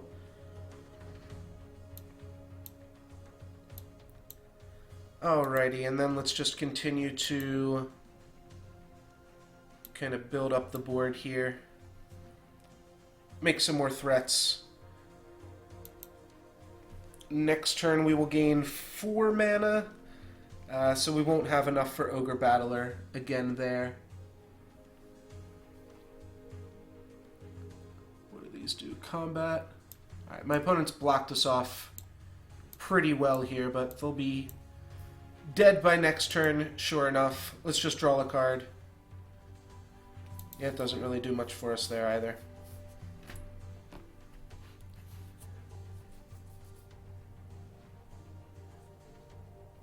It's confusing. There's always a lot going on in these tile games, but at some point, all you have to do is attack your opponent's face. Like, I've noticed in Duelist, games end pretty quickly. Like, there's like a lot of build-up and stuff, and then it's like, oh, I can just lethal them from, like, 13. So I imagine that this game is going to be pretty similar, and it looks like a lot of this game is about, like, mana development. They obviously wouldn't be, like, great cards that you'd always want to play, but I'm sure there's, like, room... Like, you can get up to 20 mana pretty easily in this game. You can generate 8 mana a turn if you completely control the board with the 3 that you auto get, and then the 4 portals, and then 1 from your ability over there. Let's ship all of these.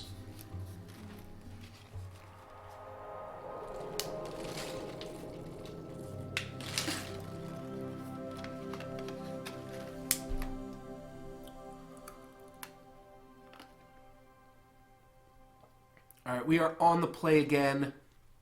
If we go Desert, Desert, we'll be able to play an underground boss.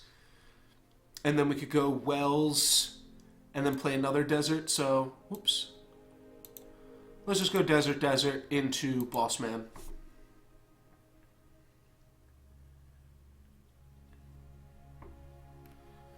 Yeah, I don't know if I was, like, really saying one-turn kill combos as much as I just meant, like...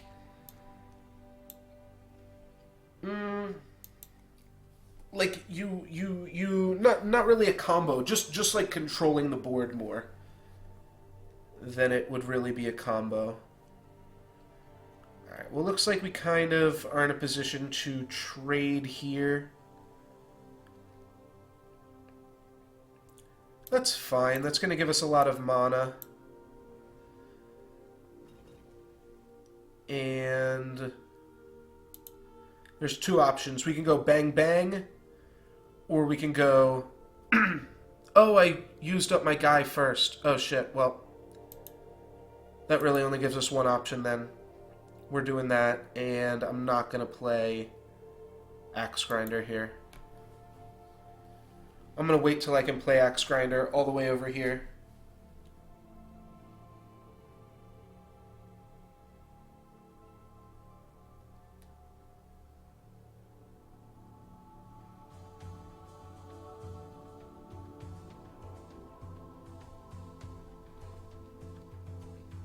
Have I been saying deserts when...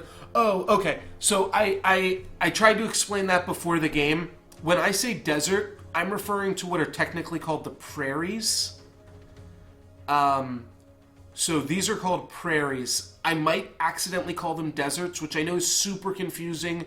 That's what they're called in Catan, and Catan also uses hexagonal shaped thing, but in Catan the non-resourced hexagonal, like, blank space is a desert. But, right, this is desert, this is mountain, forest, lake, sea, and prairie.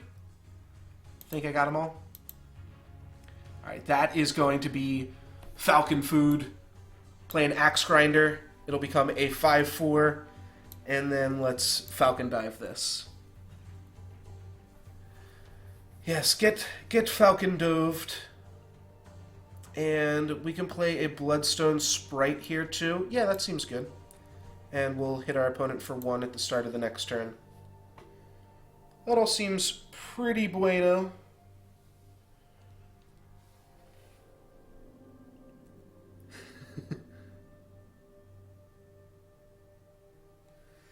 Yeah, cards that just can get pinged off are pretty bad. I know that there's like a Flame Imp or something that can just kind of deal with that shit too. Yeah, this is good enough. We'll move this here. We'll play the Bloodstone Sprite here. It's going to let us hit our opponent for 2 at the start of next turn. It'll put him down to... Oh no, we'll hit them for... Yeah, 2. 2, 2, 2. Gift, create a desert. Alright, so they've kind of blocked off this side of the field from us. But not really. Well, we will keep axe grinding then, right there. That seems pretty good.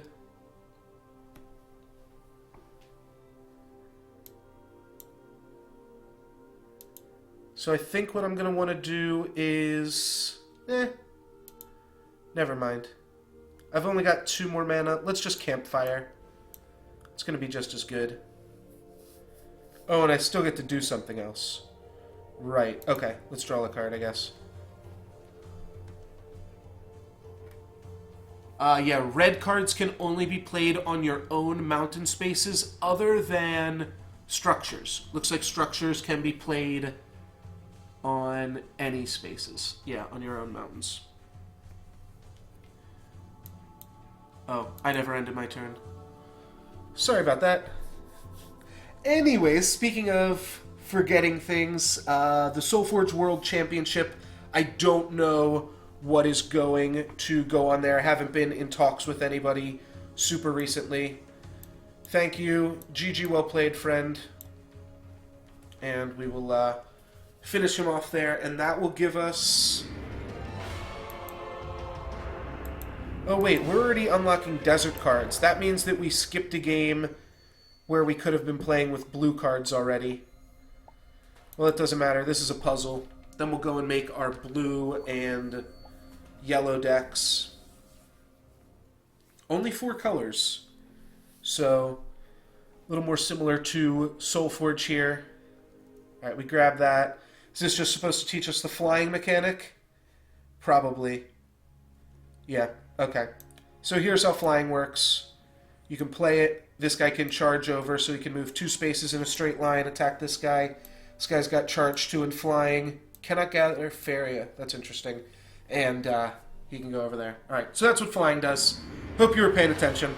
And that's also what charge does. We've seen them all already.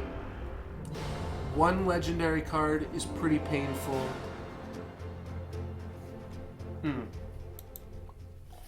Alright, we got a quest reward for defeating that training. So looks like we get 2 deck builder things and another thing. Alright, let's go back into deck builder, if we can find that. Yep. And let's create a lake deck using our newfound lake codices. I like utility. I think utility is maybe the best out of them, though. I mean, Mystic Beast. Maybe this deck can afford to be a little bit more expensive. Well, your opponent has 10 life or less. I don't really care for that. Effect. You know what? This could actually work well in the lake deck. Raise up the mana cost a little bit. Oh, but this adds 2 random blue cards to your hand. Oh, okay. So it's actually a lot. Never mind. We're going utility. Lakes.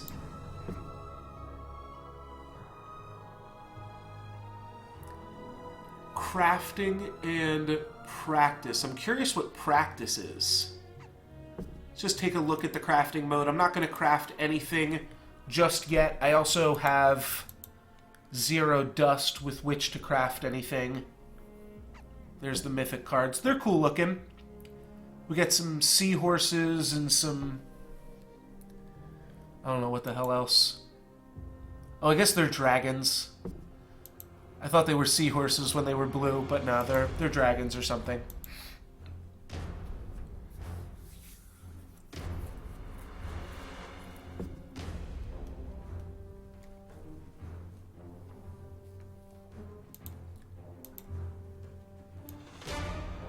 Oh, our lakes. Oh, I guess we did go with the right because there's the draw 2 blue cards. So we did go with the trick utility. We went with the utility codex. Look at that, me saying the words right. I don't believe it. Jump, create a lake. This card seems really good. Give a creature protection, so that might be like a divine shield or something. Seems not bad, a little bit expensive. We'll see what other... Like, if I can grab another water elemental, that would be quite good. Because it seems like that card is going to be pretty good. If you've played an event this turn. So if I've played a spell. No spells just yet here for us. Let's go ahead and just lead with a lake. Show our opponent what's up. They're going to explore and then make a desert. No, yeah. Yeah, I said that right. Okay. +2/+2 or draw 2 cards.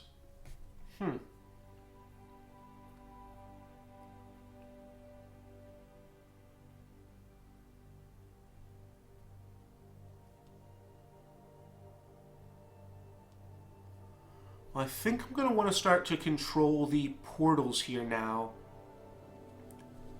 Lore Thief would be pretty good as a controlling card. I can't play both Lore Thief and the Water Elemental this turn. I can play the Darkstalker, but I'm going to be able to play that for free later anyways, so let's not waste our mana here.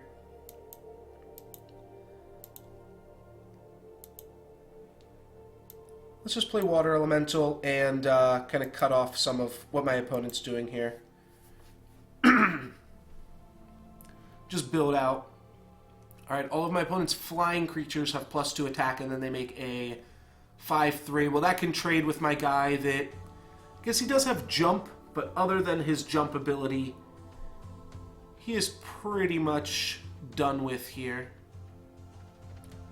Could also turn this into a 2/2 frog with jump. Oh, you know what? I probably want to kill their structure right now while I can, eh? Yeah, alright. Let's take out my opponent's structure, because we can do that for free this turn.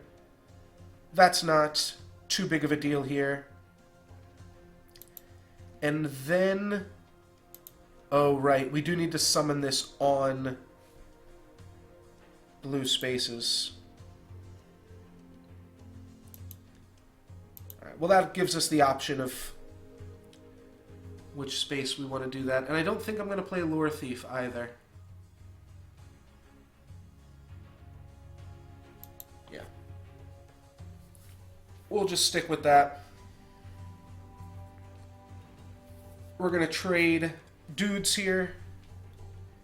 If you played an event this turn, alright, well, we can definitely start to do some tricky stuff here. We're going to draw 2 cards. And I know we can rip cards in this game. Or was that in... No, that was in this game. We saw some cards get ripped. Aquatic and jump. So what we're going to want to do, I guess, is turn this into a frog and then play some Darkstalkers. So, we probably just want to turn one of my opponent's threats into a frog, actually. If that's the case, what else do we want to do this turn? We could play another Lore Thief as a 3/3. Yeah, I guess this works out well right here. Next turn I will get 6 mana, so I'll be able to Frogify and then shut some stuff down. Alright, that's unfortunate, obviously, that we've let our opponent do that. So we can turn this into a 2-1 and positive battle it, and then play a bunch of Darkstalkers for free. I think I like that.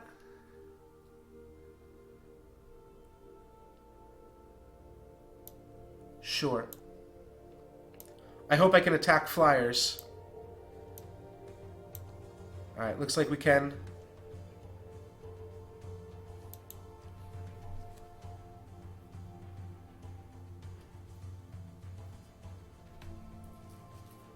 Yeah, we saw the one AI opponent rip some cards earlier, so it's the only reason that I knew that it existed in this game.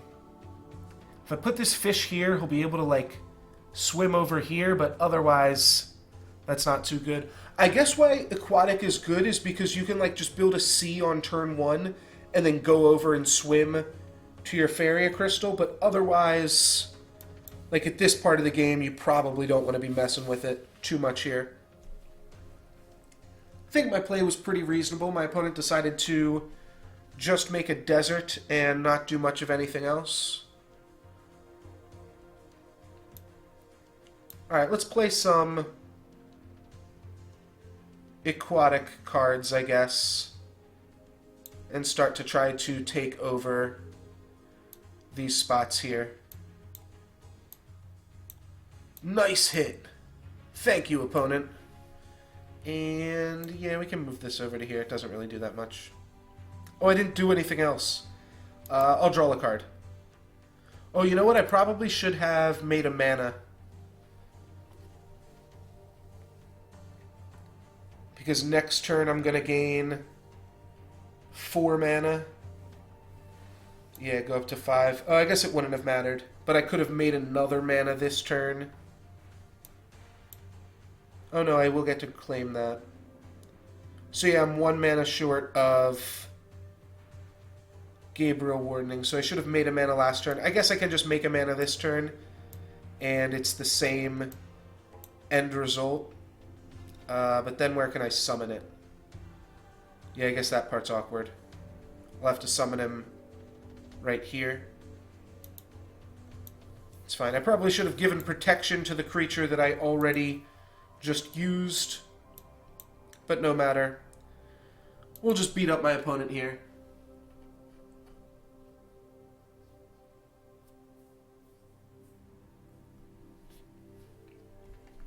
Yeah, Aquatic does get worse and worse. I think that this Ruby Fish is, like, generally pretty good.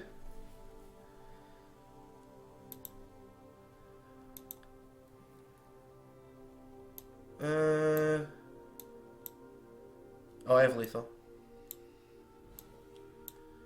I have lethal in a whole bunch of different ways. Oh, this guy can't go over there. That's fine. I still have lethal. Got there. Yeah, Aquatic's cool. Lets you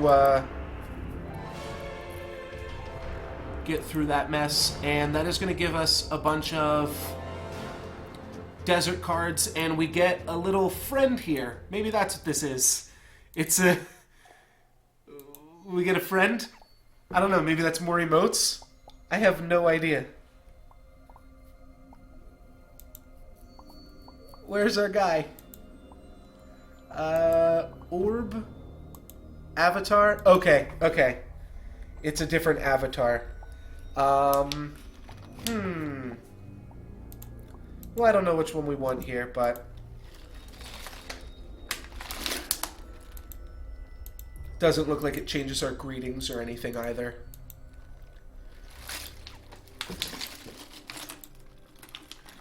We'll just do this one. That seems good enough to me. And let's keep it going. Bunch more quest packs here. We're going to get packs from all of these. Let's do one more game with our Lakes deck.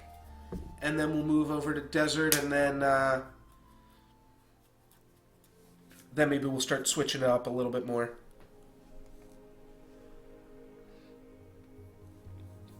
Still doing good on time here. I can stream for about another 3 hours today.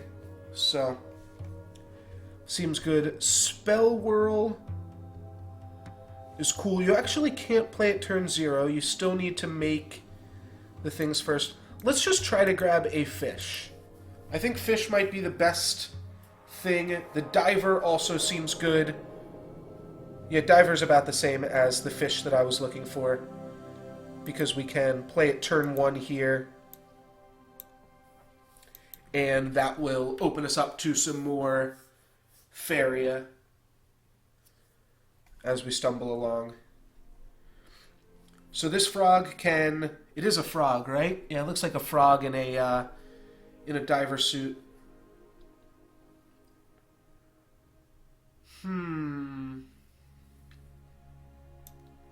Alright, let's just go like this. My opponent has claimed a lot of space here. Before we do anything, let's Spell Whirl, I suppose.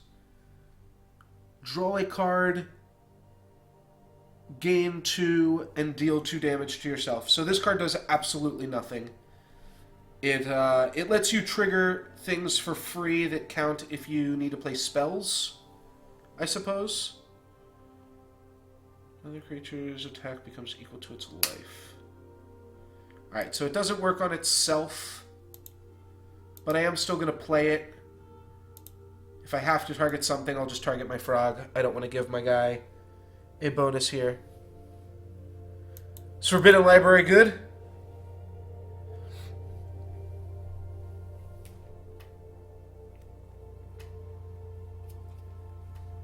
Okay, so apparently I misjudged this card. It's good. Oh, Production! Oh, I thought this was a spell. Oh, okay. Alright, I see it now. This card is actually pretty good. So you guys see what my mistake is now, I'm sure. But I thought that this was a... I thought this was a spell.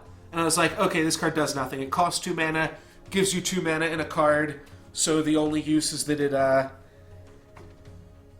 it lets you kind of get your stuff back. We just have to find a good place to play the library. I'm curious if we can't just do something like this. Am I allowed to? No, okay. It would be too sweet if I was just allowed to play a land right here.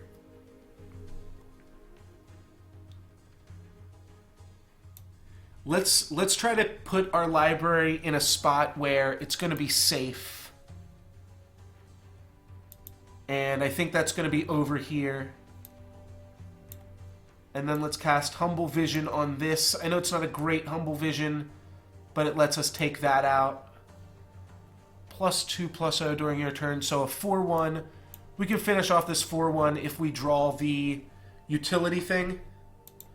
So I'm not super worried. Now we've got mana generation out the wazoo.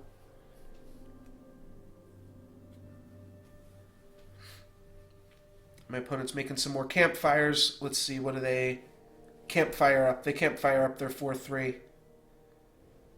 And I draw an additional card. Okay. Well, I can jump my frog over. That's going to let me Gabriel Warden. Or Gabrian Warden. Yeah, Forbidden Library seems pretty good. Now that I reevaluate that. So let's do this. Let's Warden the frog. And that'll give it a protective shield. My opponent could still kill off the frog if they really want to. But that's okay. And then let's put a spot over here so we can have Ruby Fish start doing some shit. I think my opponent will trade off both of their creatures. Oh, they've got a safeguard of their own. Alright, so they're definitely going to... Oh, no, they're not. Alright, well, we can definitely punish them here for that play that they just made. Let's just gain a Faeria. Oh, my frog can't come over here. Alright, so that was a... I assessed that incorrectly then. That's fine.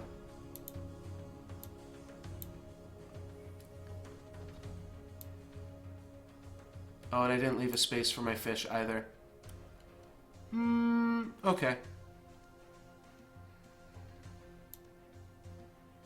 Well, we'll still gain another mana so that we have access to next turn.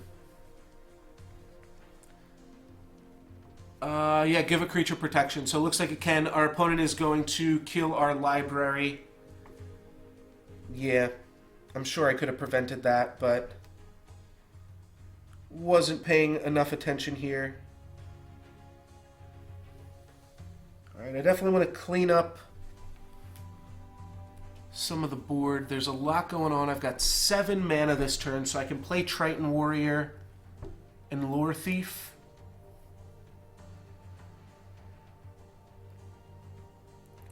It's probably the best use of my cards here.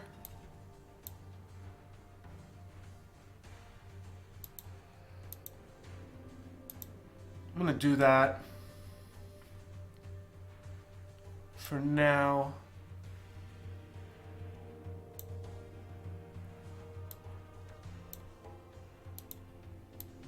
Alright, we're just going to play a little bit defensive here. Humbling Vision. Alright, so now we got the defenses locked up.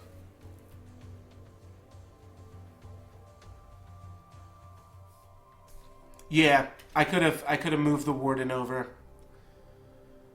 Jumped the frog into here and attacked on this guy last turn. That would have been, or 2 turns ago. For sure, that would have been a whole lot better. Adjacent to an enemy well, that is exactly what I had planned to do with my turn. So that's pretty good. Let's just keep jumping around and grabbing some cards here. We do have to kind of be mindful of the fact that yeah, let's move this back. We want to be at least a little bit mindful of the fact that my opponent can summon creatures right here. Though I guess a strategy you can do is I could have just put stuff on both of these spaces. Yeah, that would have been better. I could have kind of cannibalized my opponent's spaces right here.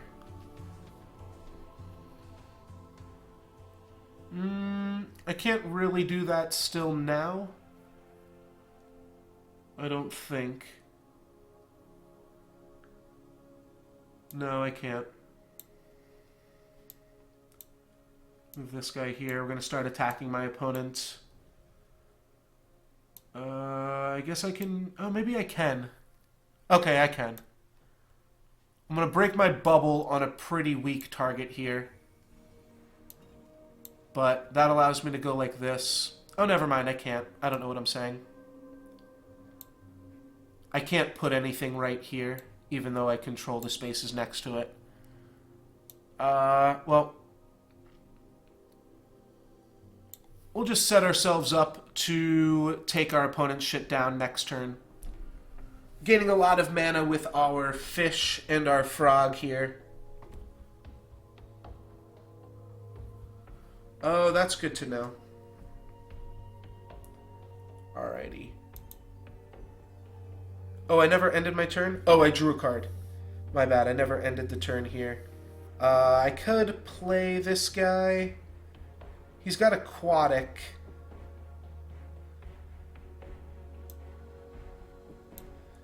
Let's just end the turn. We do want to finish up this game sooner rather than later.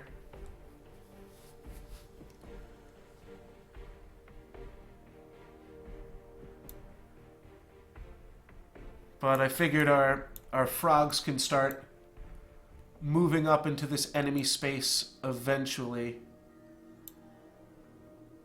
Whatever. I committed to it already. I'm not even reading the cards here right now.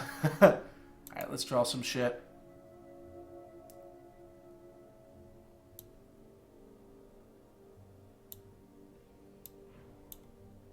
Just want to start slowly attacking my opponent down. I think we're doing an alright job here. Let's play some stuff. I probably should be campfiring or something, but playing like relatively safe, and I think my opponent's dead next turn anyways.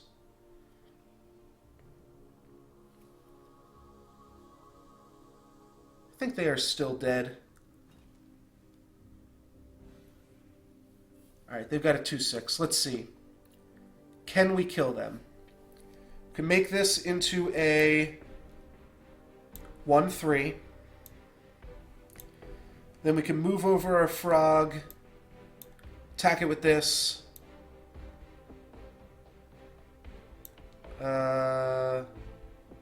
Falcon dive, I guess we can't. Oh, those even decrease the Darkstalker. Alright, so we don't quite have lethal. We're off by 1. Eek. Alright, off by 1. Maybe let's draw a card then. Nope. Alright, let's just do this and we'll end the turn. We'll finish it up here.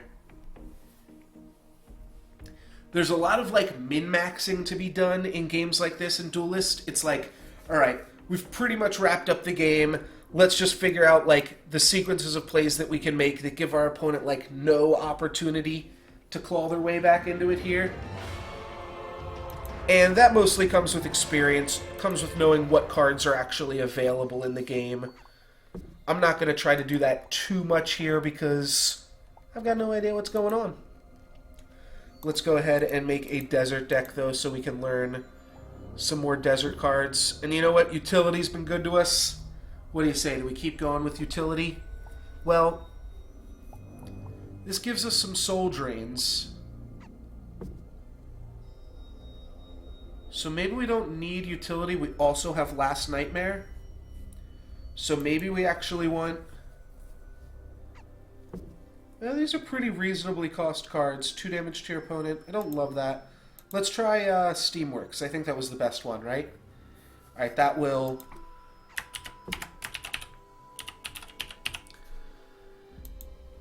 I think I'm spelling deserts right there. Is that how you spell deserts, or is that... No, that's how you spell deserts. It's not how you spell desserts. Alright, we're good. We good, then.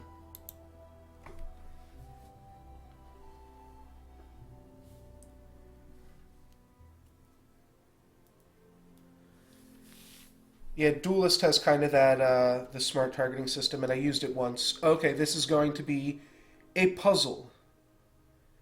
2 damage to your opponent. 2 damage to your opponent. All I have to do is this. That was a pretty easy puzzle.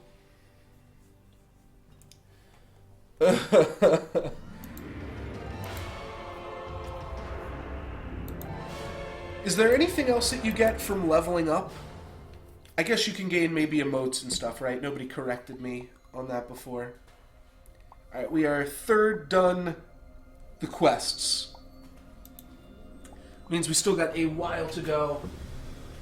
I'm gonna sit down here and adjust my desk real quick. Win this turn, so we've got 3 damage. It looks like this is the exact same puzzle as the last. The only thing that we need to do is... we need more mana. Oh, I see. So we move here. We have to attack with our smaller guys first. Then we attack with our bigger guy, because otherwise we will kill this before we get to use it, and then we kill our opponent.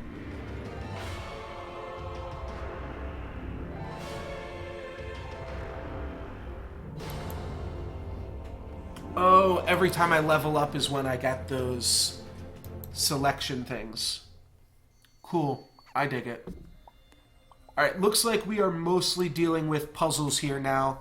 Those are cool. They kind of teach you the mechanics and let you learn the game. I loved that Duelist had all of those puzzles. And Duelist even does a daily puzzle, I think. I haven't really played much of Duelist recently, unfortunately. But it is sweet. So combat makes sense. We combat, we go here, and then we get to haste out our dude, but... Oh, I fucked up. Okay. We have to make the tile generation first before we lose our dude. So we need to give him a spot to get summoned, and then that gives us the mana, and that allows us to finish our opponent off. Alright, so here we have another choice. Oh no, we get a... Oh no, that was the quest reward. Alright, and now I have a choice of a rare card. Guardian Noble, which is a 6 mana, 6 and 3 guy that summons a ruby fish. Master Swordsman, which seems pretty mediocre. And a Grove Guardian, which seems like a solid body with taunt.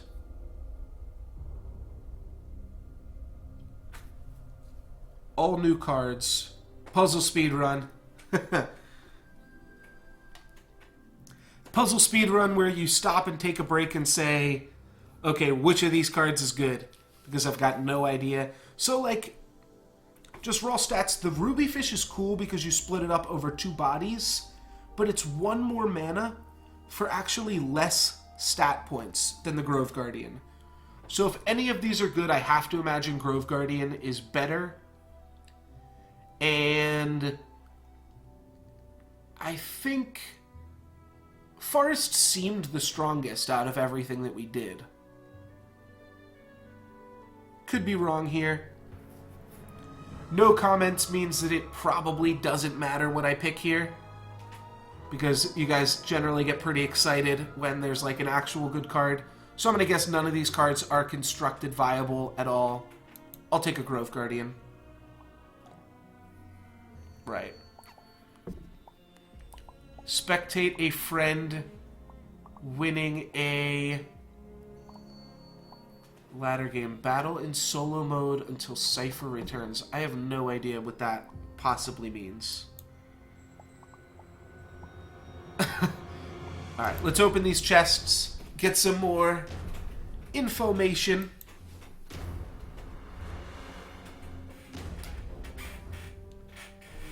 What do we have? Anything else? Lighten up cool. Alright, we got a blue one at the end there. We own 2 of all these things. Combat, gain 1. Tax collector. Not horrible, but doesn't seem super good. Add 2 additional 2/2 Imperial Guards with taunt. Oh, okay. It draws you cards. It draws you a pretty mediocre card.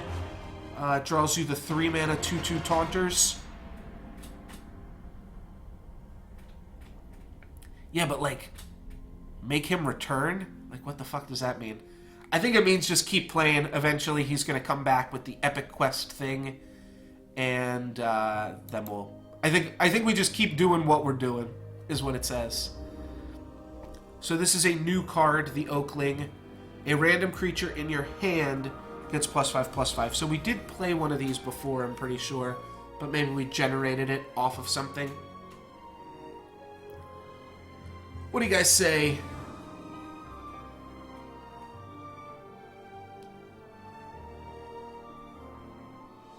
Yeah, I meant to say that. The Imperial Guards cost 3, if I misspoke there. But, yeah, that's one of the cards that we have already. Just the 3 mana 2/2 Taunt.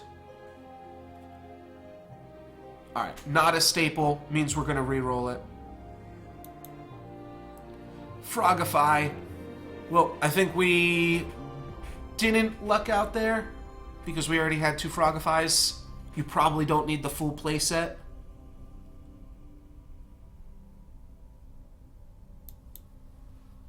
And we've got another chest for us. I think Okify was probably better than the Frogify. Alright, let's open up these ones first. All new cards. Gift a creature +0/+4. Costs 1 less for each creature you summon with attack higher than life. I can't imagine that is great either. And charge... this card is probably reasonable, but also kind of weird. Alright, let's see what our good ones are. Wisdom, which I feel is probably mediocre, and Battletoads. 2 frogs with jump. Battletoads feels like it's actually pretty good. And Wisdom I think I can reroll.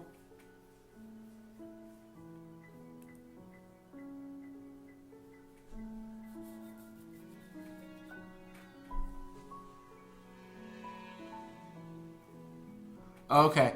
Yeah, the real question is, does this only, like, trigger while it's in your hand or while it's in your deck?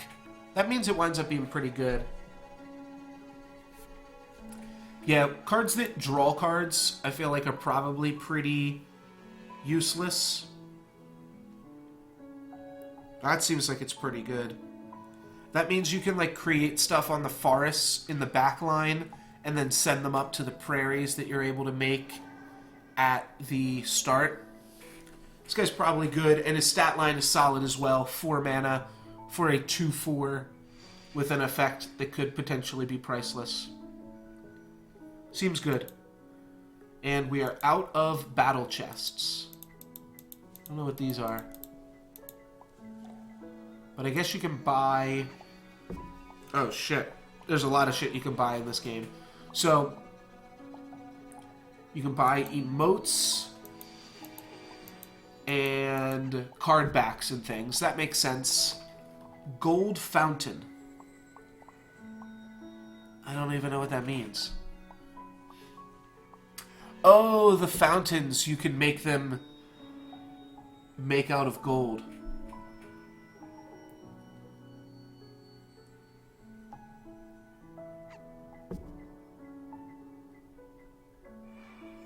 Oh, is the other card, people don't like it? The 2/4, they think it's too strong?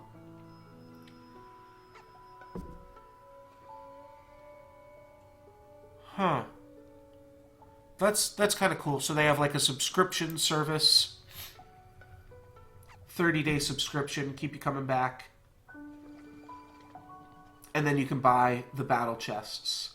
I'm going to hang on to my gold. I have a feeling, somebody can correct me, but can I use my gold to enter Pandora as well? If I can, then I'm going to save all of my gold for Pandora and not use any of it in the shop here. Oh, looks like everything has a gold option. That's pretty cool. Other than the starter pack.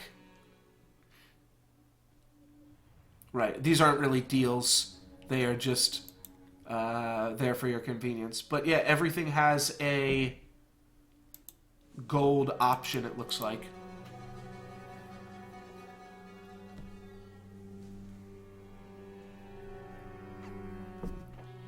Yeah, no, that card seems strong for sure. And what do we get here? A puzzle, a quest. So that means an actual battle. Let's give it a go with our desserts deck. I'm kind of feeling like I maybe spelled deserts wrong. I think deserts is 2 S's and desserts is 1. Well, there's no way to know. There's Imperial Guard. The Imperial Guard that we know and love. Okay, Pandora for 150 coins. Seems good. I mostly focus on Limited or Pandora, Arena, Draft, whatever, in the games that I play, so Pandora will probably be where I reside. The Imperial Guard, at the very least, it's a dude. that we can go over and claim a thing with. I honestly don't hate Oblivion Rider either. I don't like that you can't see what the mechanics do on the mulligan screen. Let's just keep this. None of these cards are bad.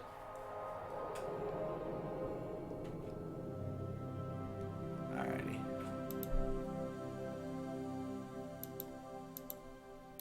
We're gonna just make an Imperial Guard here, start making some mana. Uh-oh. Shit. That's really good, too.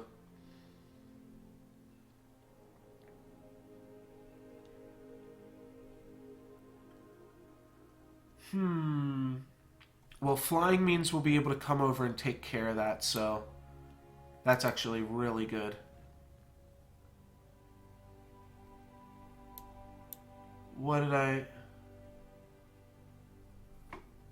I missing here?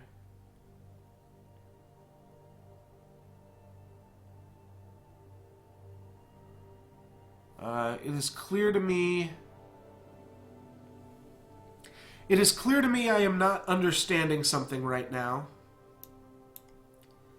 as I cannot summon this demon wing. Oh, it's because I played the wrong land.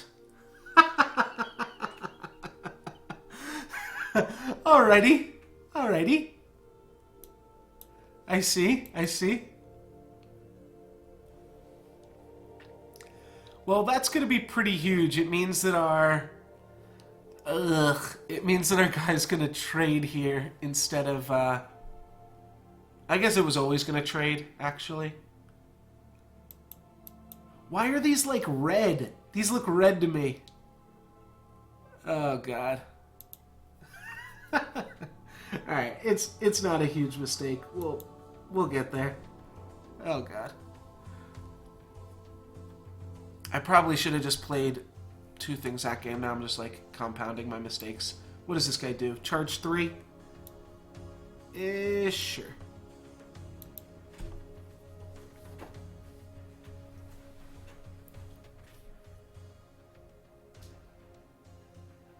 Two forests at random. That's going to overwrite one of his forests there.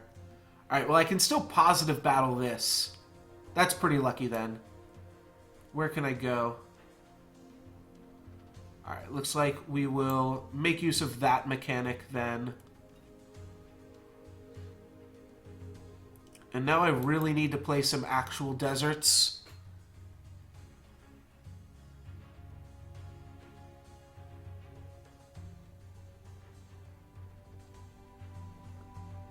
Idiot charge threat.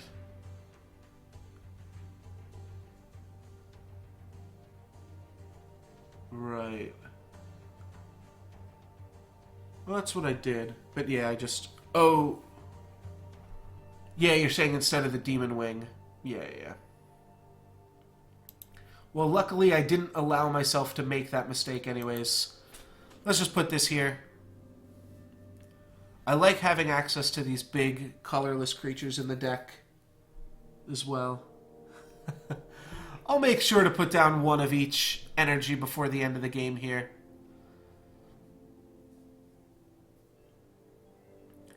Just for posterity's sake.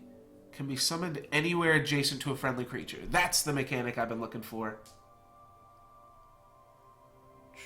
Charge. Oh wait, did I... Was I meant to play this last turn and just didn't? I think I meant to play this guy last turn and instead just didn't play anything. Alright, let's focus up. Let's focus up here, dudes. Alright, let's have this guy retreat. Wait, what? Oh, because he can attack this taunter? He has to? Oh, wow. I was not expecting that.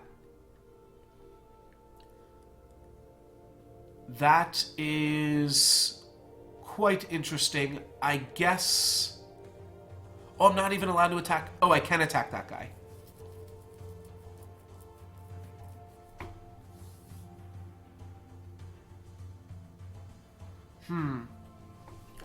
I don't Bacon Poet.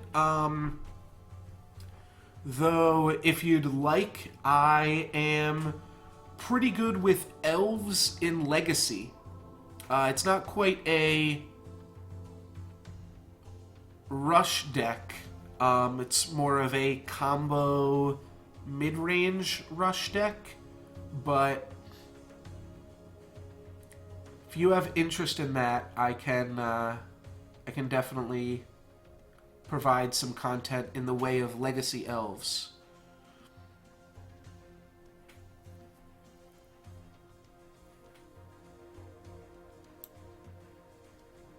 Alright, we'll just play this guy. Oh god. This feels super awkward. Alright. We'll end here for now.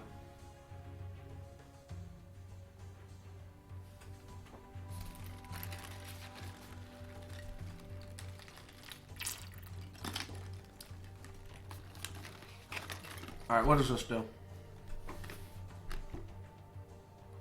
Ooh. Move a friendly creature or pay a little bit more to move an enemy creature. Well, I would love to move this guy to be able to kill off this thing. So that's what I'm going to do. And then what else can I do? I can make some more mana happen.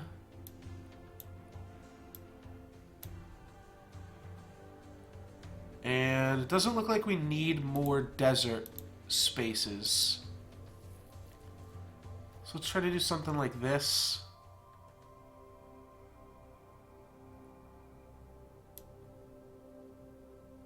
Oh, right.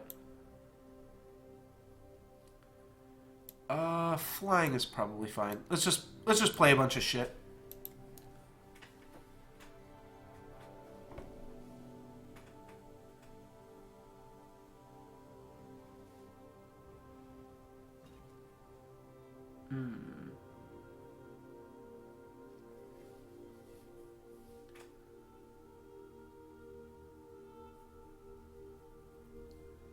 Moving from spells.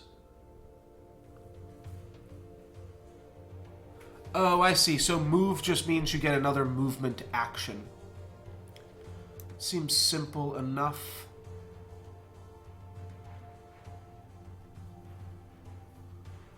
What do we want to do here? I guess I'd like to trade the guard with this. So how do we orchestrate that? Just go like this. We're gonna have to charge. No. No. Alright, we can't do it. Oh, can only move in a straight line. So we can...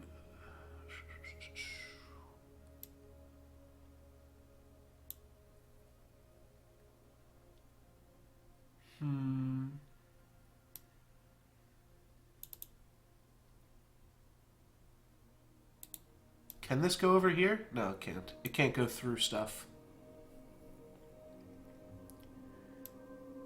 There may have been a slightly better way to solve this puzzle this turn. Now I actually want to trade this 5-1 for that over here. It's got charge 3. Moves up to 3 spaces in a straight line. 1, 2, 3. I can't move through my own guys? Oh, that's different.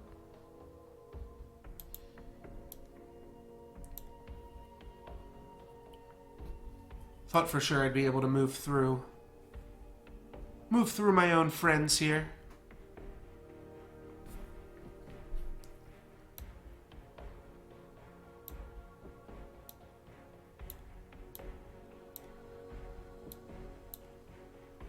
Dune Drake.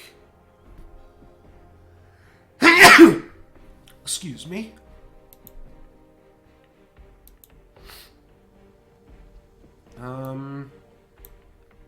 Was this a 4-4? Yeah, we'll just trade these off, I guess. Alright, now we're looking to smack my opponent something fierce next turn. Could almost hit them for lethal if we can find a way to kill one of my own guys. I don't think that that's possible. Oh, you know, it would be good, that card that lets me move something. That would kind of let me kill one of my own guys. Alright. Let's just positive battle here and then smack my opponent down to 4. What else do we want to do? We'll play a ghoul, and I'll play this on my desert. Sounds good. Thank you, Bacon Poet. Thank you, thank you, thank you. Oh, this guy has taunt, so I guess I did have to kill it. Even though I wanted to, I guess I had to. Let's gain some mana. Let's create a lake. Just so that way there's one of everything on the board. Just kind of BMing here, but...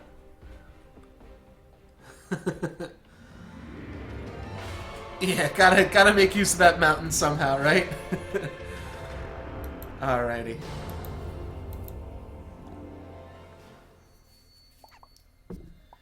And we are still about a third of the way through the quest. There are a lot of quests. No pointless forest, but my opponent played the forest for us, so we'll count it.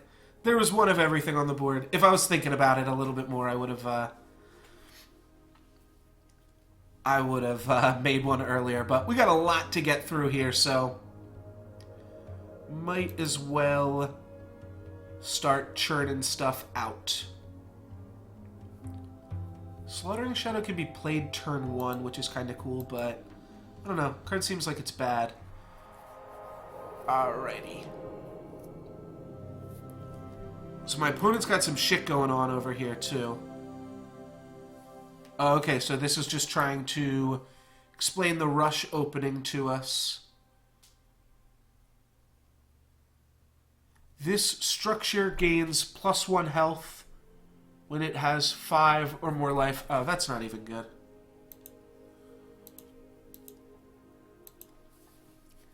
We'll do like this first. We only have cards that cost 1 desert, and this card's going to get us a 2nd desert here.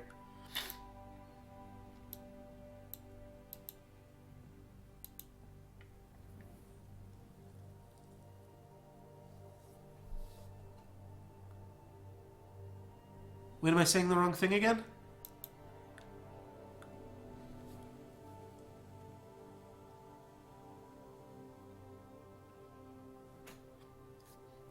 No, I'm making deserts. Am I like using a weird inflection? I don't even know what. I don't even know how I'm triggering you at this point. I'll be honest. Alright, so let's go finish this thing off.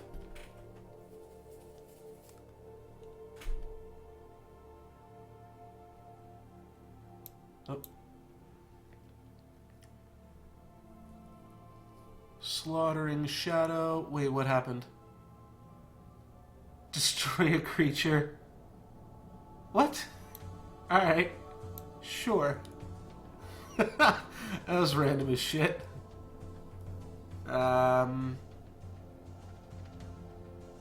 This is mine, right? Pretty sure it is. Oh, okay. I don't even, when I play Magic the Gathering, I don't even call them Forest, Mountain, Plain, Swamp, Island. No, that's a lie. How quickly I was able to get that out of my mouth means you know that that was a lie. I've also been playing Magic for, fucking years. But, like, you don't call them your desert guys, you just call them the color, which I think works out really well in Magic. I'm going to make this a summon spot for my desert creatures. I'm going to call them deserts. That'll straighten me out here. Deepwood Grizzly, that guy seems pretty good. And I've got access to 3 mana here. Just keep slaughtering my opponent. I think that's what I want to do, at least on this turn.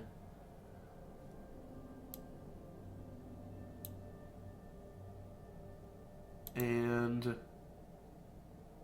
oh, right. Okay, let's do it like this, then.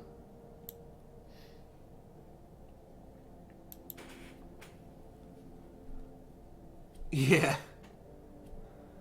This deck is, like, brown-gray. It's pretty disgusting. I guess I'd call it yellow. Or white. But yeah, these deserts aren't super pretty. To put our opponent down to 4 here. And then we get to make another lethal flyer. What do we want to do with this stuff?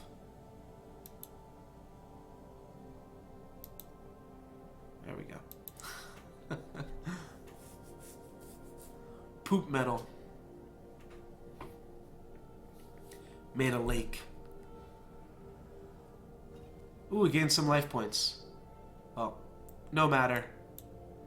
Alright, we can do that all in one click. Game's over. GG.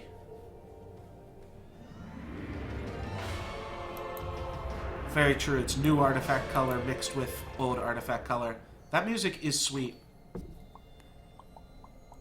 A bunch of experience. Shara. Is that who we're waiting to return? No, Cypher. Cypher knows siphoning.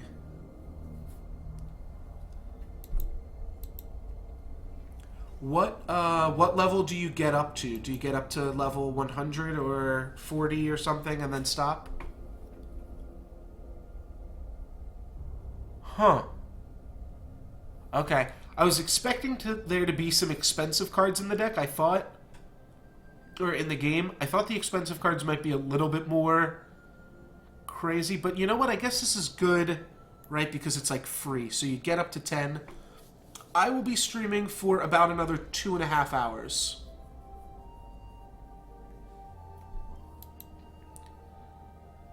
And we got a Mythic Hate Seed. Cypher's Fodder. Last words, 2 damage to the opponent.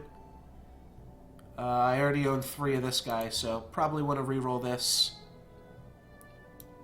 Feels like there's a 3 of limit. Okay, that makes sense. So it uses a prestige kind of system. Ooh, and we see our first activate ability. Deal 1 damage to anything and 1 damage to the structure. That's cool. Our first activate effect.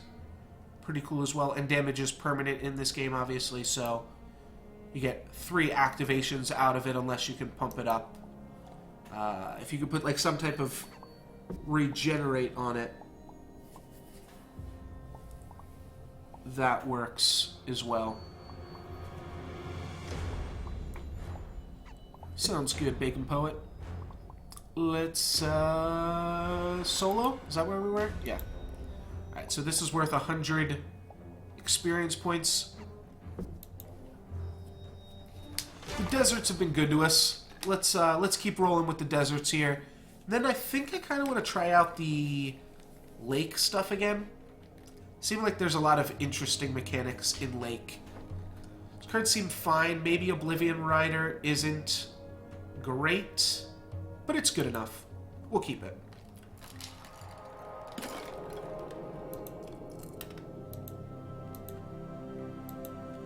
We're going to try the rush start again.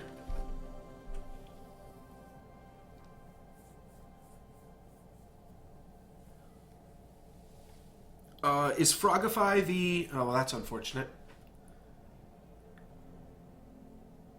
What does this say? First time this creature fights and survives, it gets +3/+3. Alright, well, that's not happening. Let's play the right land this time around and play an air elemental. And then... do I want to claim this space? I feel like I might. Yeah, let's claim this space here.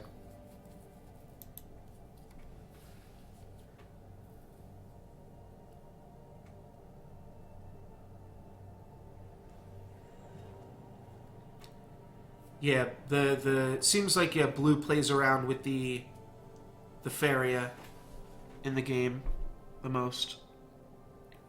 Wait, did my opponent just suicide their guy into mine for no reason? Well, that is a very interesting play from my opponent there. We'll see if that works out for them here. And definitely want to start taking over more portals. I think I'm just going to go like this, slam down an Oblivion Rider, and knock out my opponent's guy.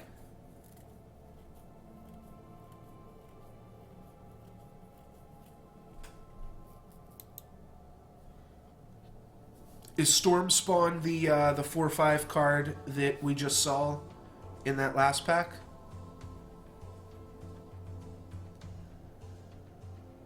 Alright, Dune Drake. We have exactly 4 mana here.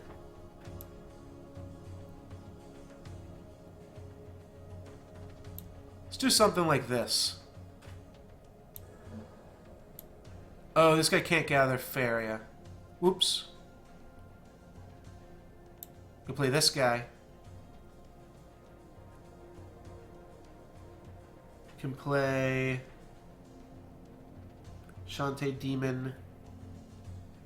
Which is fine. I think I'd like to gather some Faeria here. So what's the best way to do that? I guess it is just by playing this.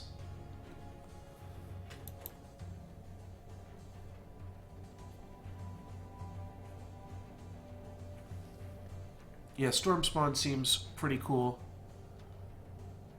We want to take out this Water Yak sooner rather than later, but we also need to keep our life total high. Alright, he can only move 1 space, but maybe we move him down here so that he can start generating a bunch of mana for us. Seems reasonable. This guy cannot gather mana for us, but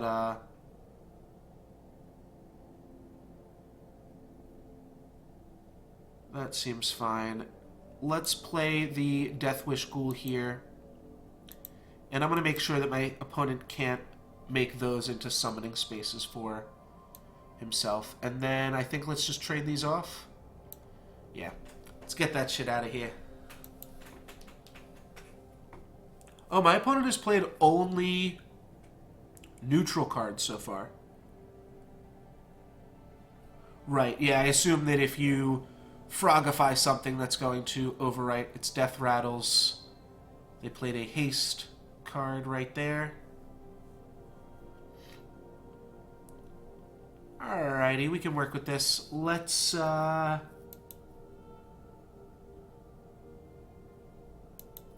play something right here and right here. I want to deny my opponent spawning rights in good real estate right here, so let's go here,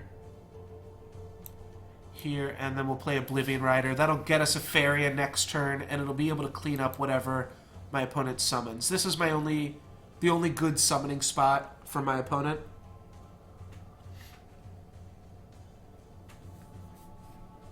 Oh yeah, Frogify on a Storm Spawn.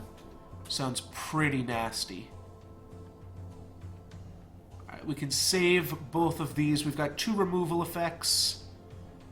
We've got... Oh, this is production. Oh, so that's actually a little scary here, isn't it? Well, I've got 2 options. I could play the Dune Drake and the Shaitan Demon. If I'm going to play the Demon, I think I want to play it up here, though. So let's do like this and this. Oh, never mind. I needed to make that... Whoops. Alright, I needed to make that play up above there. But we can get a positive battle here. And now we're kind of controlling most of the spaces on the board. Got this guy, which can run absolutely anywhere he needs to. Whenever you draw a card, gain +1. Alrighty.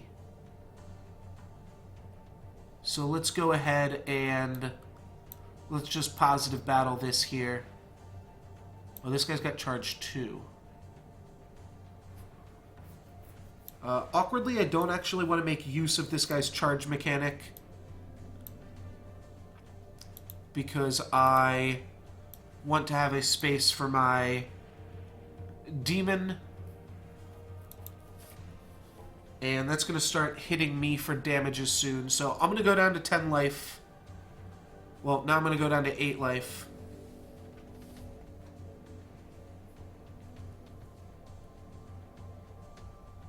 But I think this will work. Let's battle here. We kind of actually want Shaitan Demon to die.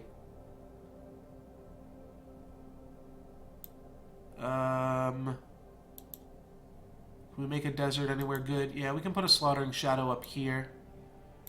And then we can hit our opponent for... Oh, right, you can't move through your own stuff. That's really strange to me. But this lights up sometimes. I guess we just can't do it. Oh well. We do have lethal on our opponent. Almost. No, because they die at the end of turn. Oh, Falcon Dive. Awkward. Flash Wind is no bueno. Let's draw some cards. This guy cannot gather Faeria. So we are just going to smack our opponent for 4 here. This isn't great. We could definitely lose, though we've got a lot of good defensive cards. It just matters how much damage push my opponent has. Well, there's a Haster, but that guy's not going to be able to get too far here. Drain 2 life from a creature is sweet. What we can do is Wind Soldier, and because he has haste, he is going to be able to gain that Faeria. Then we can move over, kill this, and play an Enforcer in this spot, and he'll gather Faeria for us next turn. Put our opponent down to 12, and Wind Soldier should be able to finish off the game for us next turn. What else do we need to do here? I think what we need to do is we need to make a mountain. Can you overwrite your own stuff that you've already made? Okay, so you can't repaint stuff. But we'll make a big mountain there. That should make it difficult for our opponent to traverse through. Oh, 5 damage to a neutral creature. Damn. Alrighty, let's draw a card. Alright, we are totally out of mana right now, so not much more that we can do here.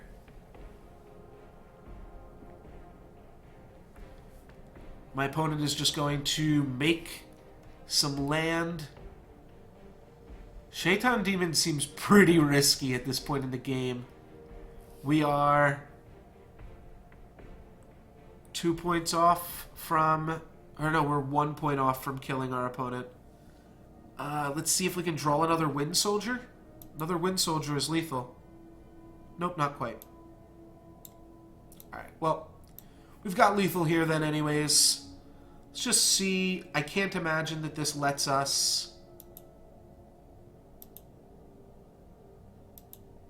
attack again. No, it doesn't. But good to find that out now. Yeah, Mountain is go-to BM in Faeria. I'm sure people do that, right? Like, when the game's over, they just start making lands that don't matter.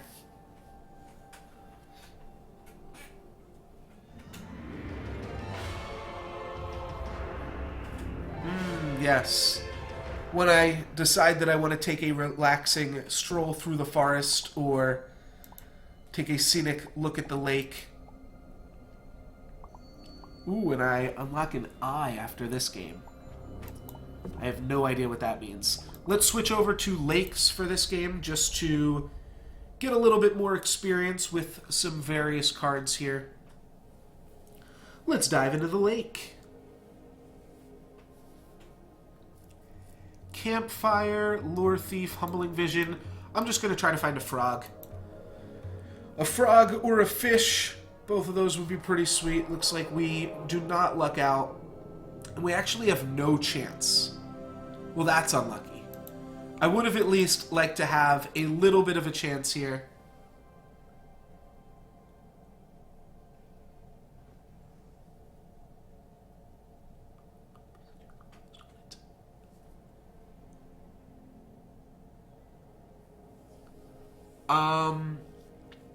I have no idea. Maybe I'm misunderstanding the cipher quest, but I don't understand what I have to do there. I don't understand what my job is there. First time it fights and survives, and they gave it a protection bubble? Why does this have a circle around it? Looks like it has a protection bubble, right? No, but all they played was... All they played was double unlikely hero. I don't know why that bubble's there. Maybe this is a, I don't know. I don't know.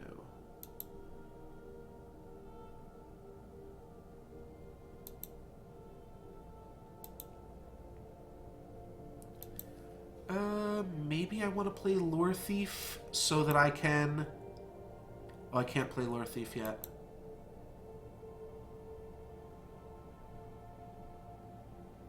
So I can play a fish. Alright, I'm going to try to dig for a fish or a frog or something. That's not quite the frog I was looking for. Alright, we'll end the turn here then.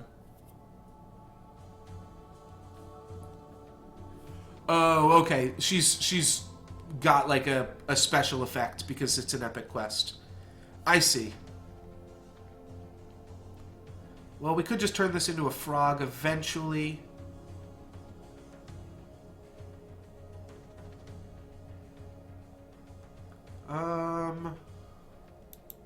You know what I think I'd like to do? Oh no, this needs to be... Yeah, I feel like I should be making neutral spaces first, maybe. And then making other spaces. But next turn we'll be able to Falcon Dive to clear off the shield, I think. That's what it looks like. It looks like a Divine Shield to me.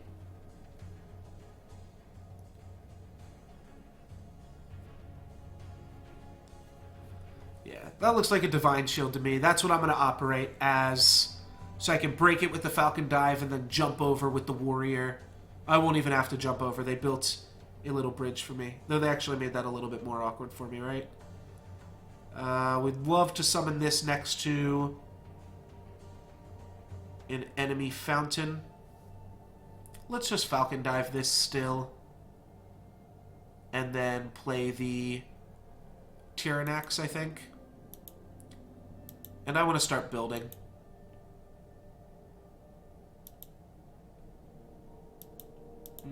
Falcon Dive. Let's see. Alright. My assessment was correct. We're going to kill that guy, and then we'll just make a Tyrannax. So we're definitely controlling this side of the board. We will try to control the other side of the board as well as we move on here. Alright, and there's Safeguard. This time they spent mana for it, so I can't be as upset. I could jump over here, in which case I would be allowed to play a free Frogify. I think I like that. Because this is a pretty huge monster here. Alright, so let's jump over. Frogify this. I guess I want to positive battle it with this, actually.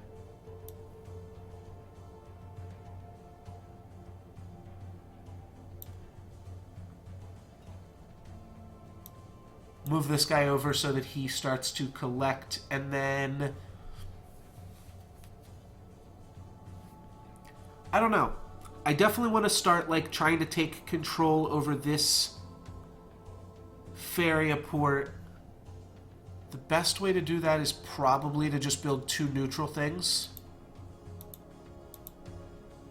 My opponent then could move down and then just make something right here, which I think is a little bit awkward, but we have to end the turn as well. We can battle with this guy. I'm just going to choose to end the turn here, though. I don't think... It's a pretty weird play for my opponent to do that. Obviously, it would cut off my Mystic Beast. So it will wind up being pretty good. Alright, Campfire is strong. We drew a Ruby Fish eventually here. Let's do this. I'm going to try to control all of the ports. Does this guy have Aquatic? No, just jump. We're going to Campfire this. Smack this dude up for a positive battle, and then we'll play a Ruby Fish on the start here. And Ruby Fish will start moving back and forth between these 2 things eventually. No, it is probably actually better to just not play him there. It's weird, like, mana efficiency is like such a thing that's ingrained into your brain at some point.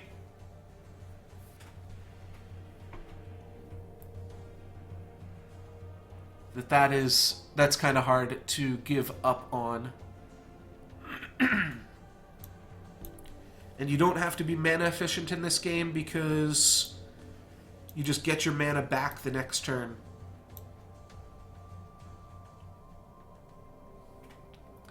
I don't really want to trade both of my guys for this here, but I guess that's what I want to do. Oh, right. Let's just move this guy back. There's nothing wrong with that. And I'm definitely all done here.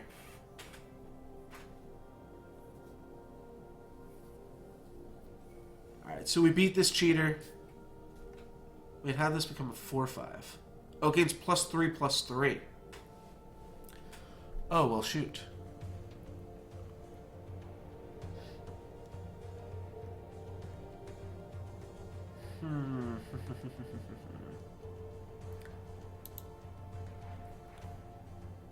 I think what I want to do is something like this.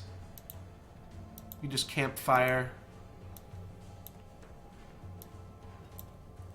Let's gain as much Faeria as we can and mess up all my opponent's stuff. We can summon this guy for free. And we can summon the Queen's Assassin for free as well. Where's the best space for this? Let's put it at the center of their face. Oh, that was bad. I could have jumped. Oh, I can still jump here. Perfecto. Yeah, events are spells.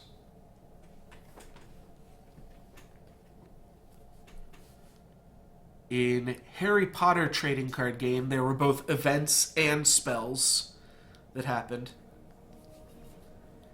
Harry Potter trading card game was pretty sweet, but I don't think anybody really knows about it. I don't think anybody really played it.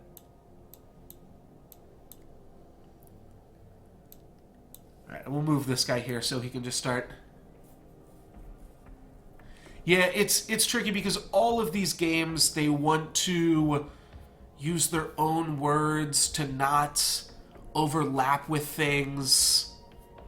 It was kind of interesting when Yu-Gi-Oh! Had magic cards in it.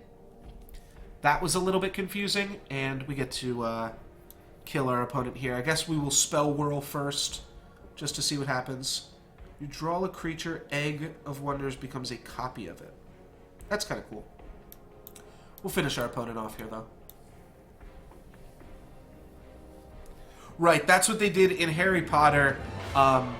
Events were like... they were almost like quests. What you would do is you would play an event, or maybe it was called an adventure. I can go see if I could find a Harry Potter card. So it's not...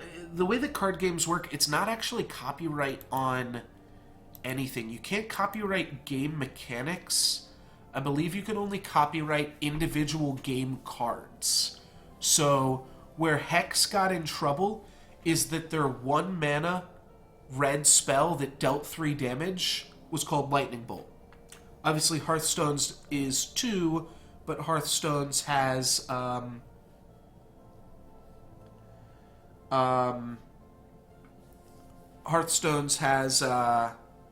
Overload 1 on it. Oh, I received a Pandora token. Cool.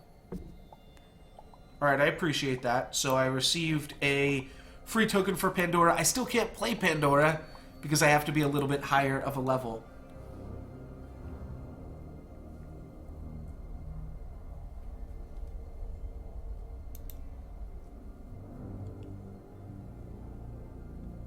Shadowverse's name.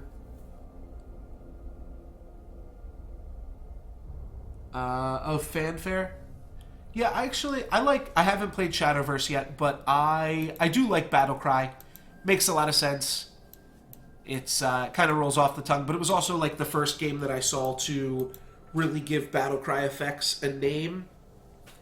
And you'll notice that I do use Hearthstone names and Magic names for other things. I mean, right. Then you get into some space where games have like, this game has charge, but it's not haste. And this game calls haste, which is a good example. Thank you for showing up there for us, Oradrim Monk, just in time. Whenever this creature attacks a god, draw a card, haste. This card seems good to me.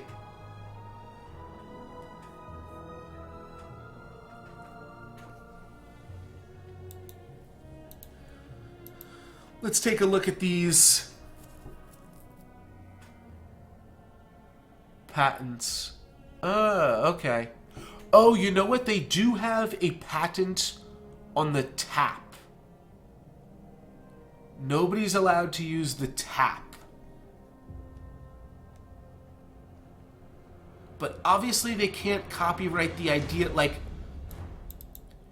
the embodiments of the invention in which are an exclusive property or privileged is defined as follows. A method of playing games involving 2 or more players, the method being suitable for games having rules for play that include instructions on drawing, playing, discarding game components, and a reservoir of multiple copies of whatever that fucking word is, of game components, the method comprising the steps of each player making a deck, each player shuffling the deck, each player executing turns in sequence by drawing, playing, and discarding game components in accordance with the rules until the game ends. So, like, that's what it outlines as an exclusive property. That is what every trading card game does. It has a little bit more specifics, making 1 or more game components from the player's hand available for play by putting things onto a battlefield and selecting things to play things. Like, holy shit, you cannot get more generic than that.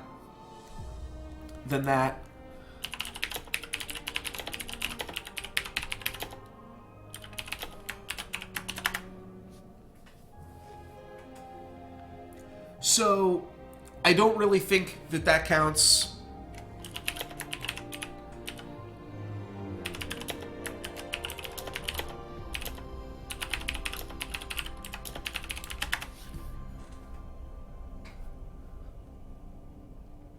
I don't really think that like, you can't... There's only so much you can do with a patent. And I've heard Mark Rosewater talk multiple times about things not being able to be patented. How I understood it was Hex was able to get sued because they copied specific individual cards like lightning bolts, and went as far as to keep the same name as lightning bolts. As well, you know, maybe a part of it was just that, like, Hex included the word sorceries or something like that. I'm not sure.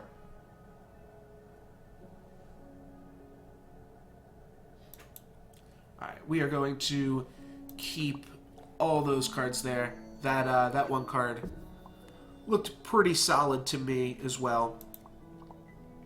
41% through the quests. Oh, okay. Here's the cipher. So if I click this, does that mean that we did this? Battle in solo mode until cipher returns. Okay, so I think that's what you were saying there.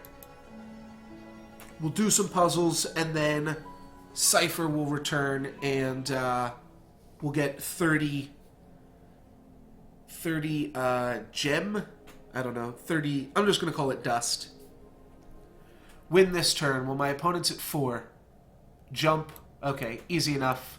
We smack this guy. We jump over the ocean, the sea, and smack my opponent in the face for 4.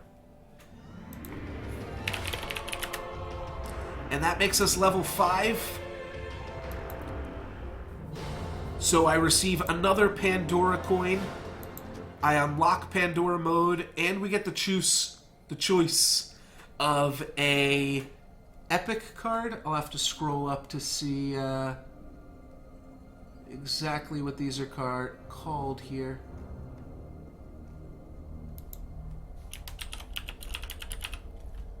Somebody mentioned earlier what the different rarities are called, but let's see if we can figure this one out on our own without any hints here. God Hunter. Jump, can only attack gods, can't harvest Faeria. That seems bad. That seems pretty bad. It's obviously a really aggressive card, but...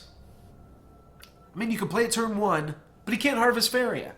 So what good is being able to play it? And you can't actually play it turn 1. You can play it turn 2, because it requires double forest. I'm sure there are ways to play it turn 1. You could play like Wild Growth and then play the coin to be able to cast it on turn 1, actually. Tale of the Old Turtle. Draw 3 cards, creatures cost 2 less. That's probably a pretty powerful mechanic. Then the Architect, which helps boost up a structure. I don't know. I feel like Tale of the Old Turtle is the way to go. But if there's a good Architect, or if there's a good structure or 2 in Mountain, then Architect could be pretty strong. It also is a reasonable stat line, 2 mana for a 2/2. So you're not too upset about that there. Watch, it's just going to be God Hunters, like the best card.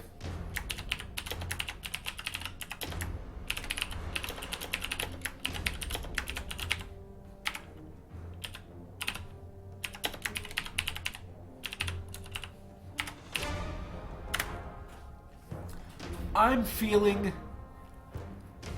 Tale of the Old Turtle is just so much mana, but you get back all the mana that you... No, you don't get back all of the mana. You get back a portion of the mana. I feel like it's going to be Architect.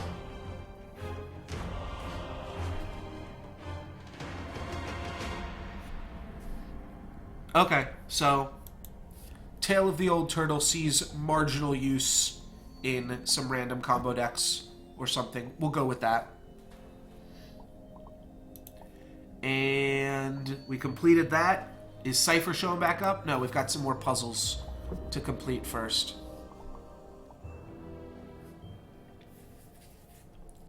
Green is the color of growth and wild predators. Jump and hasting Ninja Toad. Yeah, seems easy enough. And we jump on over and finish them off. These puzzles are pretty easy, but they're really not puzzles. They're really about explaining the game mechanics to you here.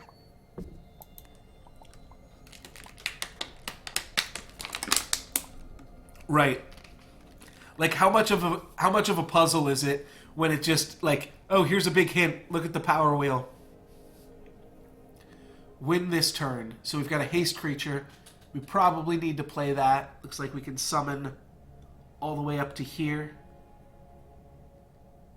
And +2/+0 against God. So I guess... What's the catch? We just play this and this, right? Like, the trick is just don't play this.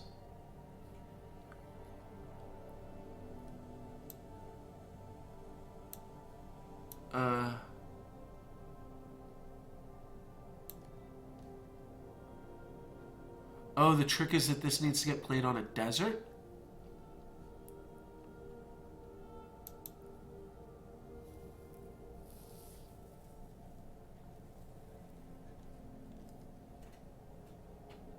What's up, Dafflix? Oh, so maybe we use this guy to generate mana for us. If we use him, but that only puts us up to 7 mana. Oh, I see. Wham. Alright, here we go. This is actually our first puzzle. It's our first real puzzle. So we make the use of haste, allowing us to gain Faeria over here. And we're able to take that one out. Alright, that was cool. That was a cool one.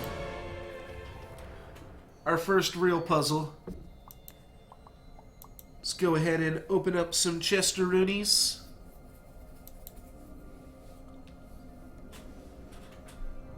What do we got? A blue card and... Ooh! Ooh! We doing it! We doing it! Alright, so this one is important. Whether or not we want to re-roll this legend or not. Summon a ruby fish and a golem. That gives us a playset of that. Alright, here's our first legend, baby. You guys ready? What's the best legend? What's the best legend I can open? Is it this one? Boom! Shara, Dragon Slayer, ignores all damage that is over 4. Oh, so you have to kill it with small stuff.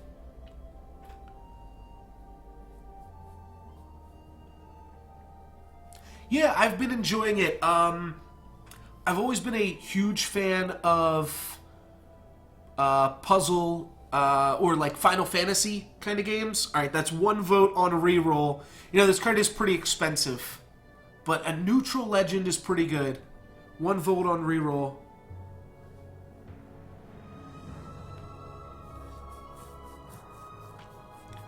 Alright, it's not the worst legendary, but I think this is feeling like a reroll here. Is Krog really bad? You trolling? You trolling me, Dan Felder? Alright, let's re-roll Shara Dragon Slayer. That is where I have to be careful. Right now, the stream is small, so nobody's really going to troll me right now. Can't be attacked. That's a weird thing. This card looks like it's good at gathering Faeria. And I guess it can attack things, and it would trade with something if it were to attack with it.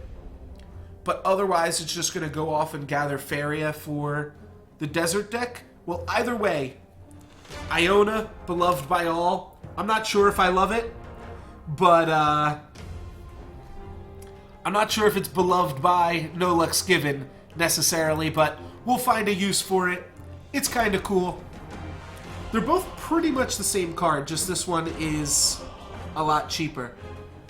Oh, it can still be killed by like a Falcon Dive and the like. Alright, that makes sense.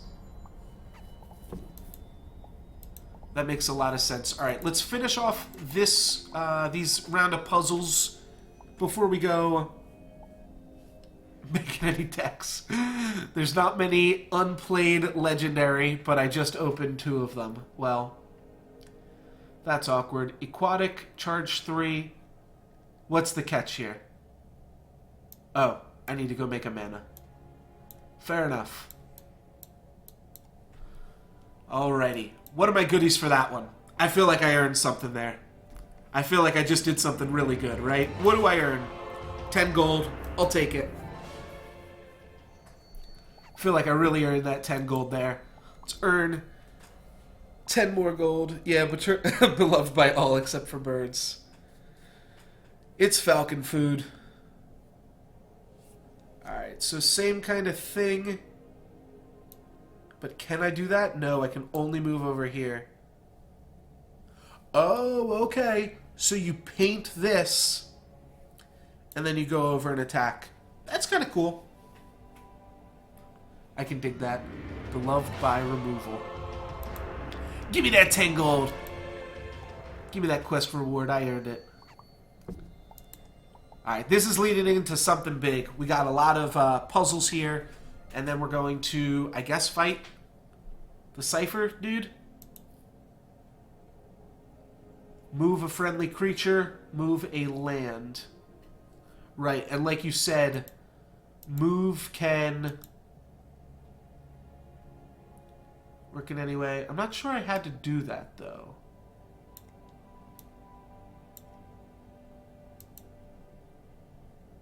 Oh, I moved the wrong thing. Did I? Yeah. Okay. So I'm supposed to go like this. I'm supposed to move this out of my way. And then go over here.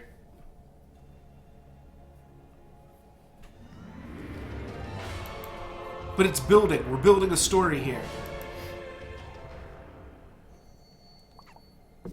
Alright, this looks like an actual battle, right? Because it's a quest. Yeah, it's not a puzzle. Alright, so let's open up this chest then. Yeah, probably what happens is like you make all the beginning game tutorial stuff when you're developing the game so that you can teach players the mechanics. And then you... Alright, we've seen all these cards before here. I guess we haven't seen this. Oh, ranged. Oh, cool. So, this can attack something a little bit farther away. Ranged is a cool mechanic. Hilltop Archer actually seems fine. And we got a mythic Gift of Steel. We can reroll the Golem. We already own 3 of it. So let's reroll, get a Wind Wisp. Flying, charge 3. Whenever you attack a god, gain 3 attack. It's not bad.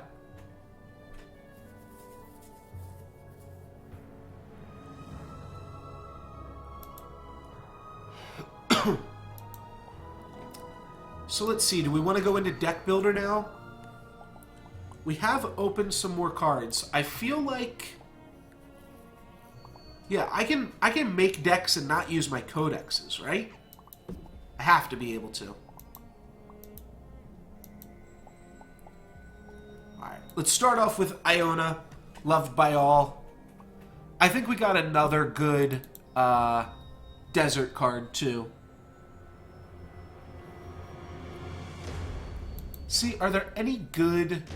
I guess we like Falcon Dive right now. I don't know if I need to play Farm Boy. Cutthroat Bandit. How do I scroll? Oh, with the mouse wheel. Makes sense. Tax Collector's cute. I kind of just like having access to, like, Steamforge Enforcer. I think this card's good. And let's play Hilltop Archer. We'll learn about range. Red, yellow, you're thinking. Well, all of my red cards cost double Mountain. Other than Warlord. They all cost double Mountain, which isn't, like, super...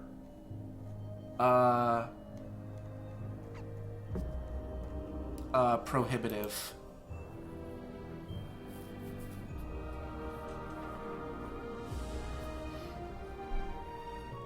But I'm not sure. And I kind of feel like Desert has enough tools just by itself here. It could be wrong. Oh, Demon Wrangler. Well, I only have one of him, so no sense building around him just yet. But he's... Excuse me, he's cool.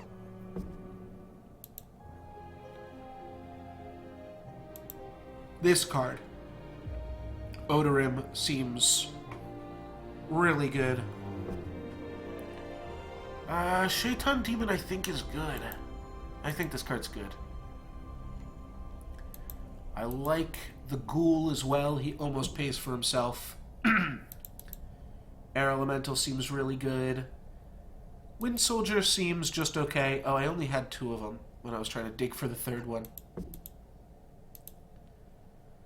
I don't know if I love that. It's kind of cool, but a little bit hard to do.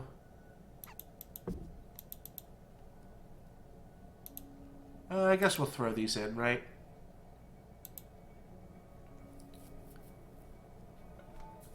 I think this works. My deck. That's a good enough name for it. I'm also just going to hit this practice button, just see what happens.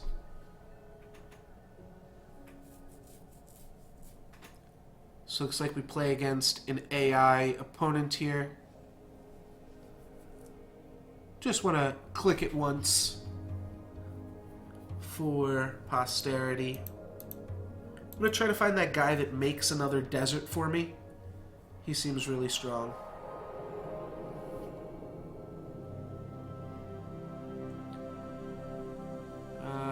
The guard gets to gather Faeria.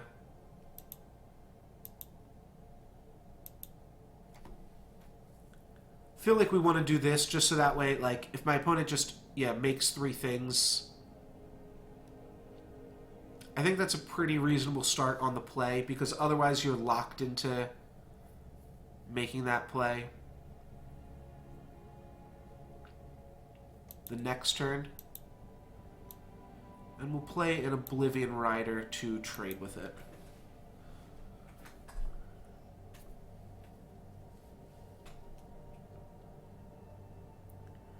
What's up, dudes? Looks like there are a few more new people in the stream right now. Ooh. We got our girl.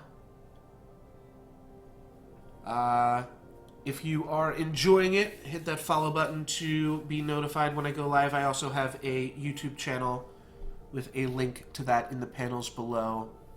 And you can follow that to see all past stream highlights, or all past stream VODs, as well as highlights of specific streams and such.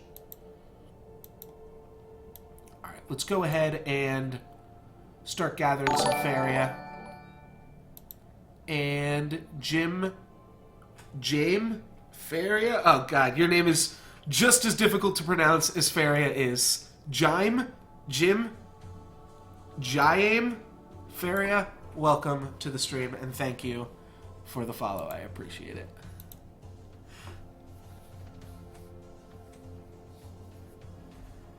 Yeah, I don't know if this is Iona or Iona, but it's a magic card as well, so whichever it is, we got that unlocked. Oops, we kind of let our opponent develop maybe a little bit too much right here. I almost just want to paint this. That's got to be a waste, right? Oh, this guy's got charge too. Okay. So if that's the case, then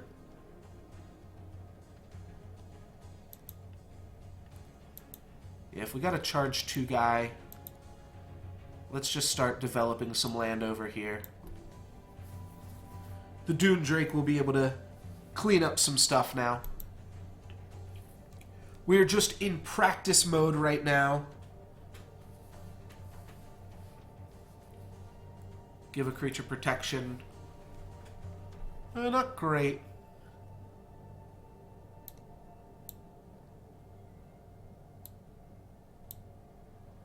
Alright, and let's make another desert right here just to claim this space. We're getting a lot of mana here,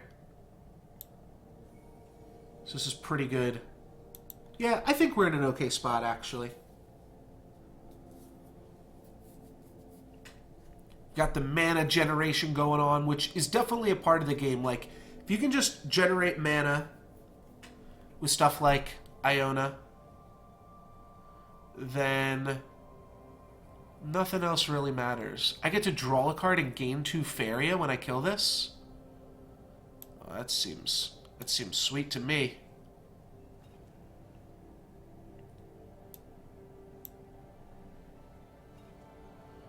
Alrighty, and I guess we want to...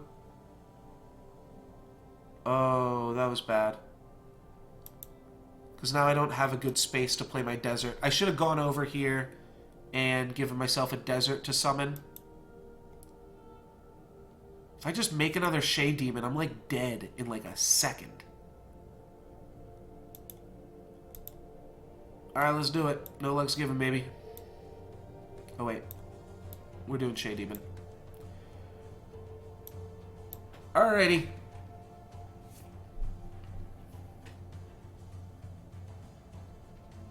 Two damage to me. We're going to trade off this Shade Demon here. Alright, that's fine. Our opponent did it for us. Well, I appreciate that, opponent. Costs 2 less if you attack the god this turn. Well, that's great, because that's what I wanted to do. And we can summon that right there. Go grab a mana. Now we're doing it. Oh, and I even get to play another card. Perfect. Or I get to use my power bar still. Oh, I didn't collect that. Oh, right, because that guy can't collect Faeria. That makes sense. We didn't collect because we can't. And we'll end the turn.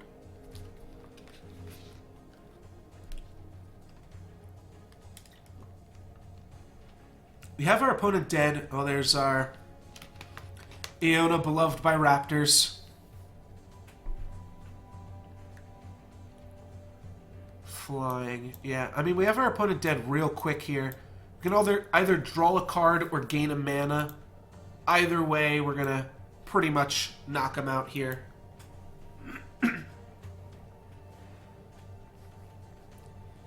Cannot gain Faeria. That's a weird mechanic. What does that mean, right?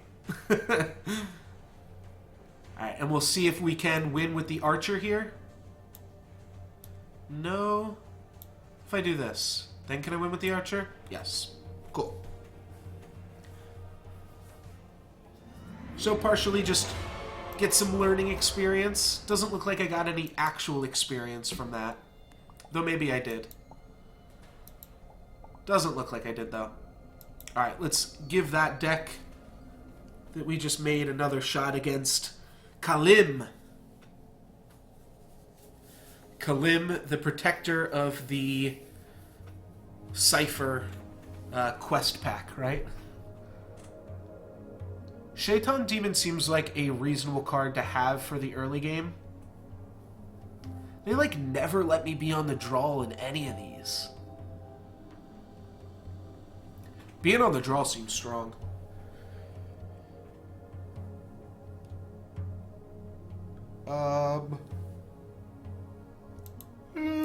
I guess, yeah, let's just look for the guy that makes deserts, right?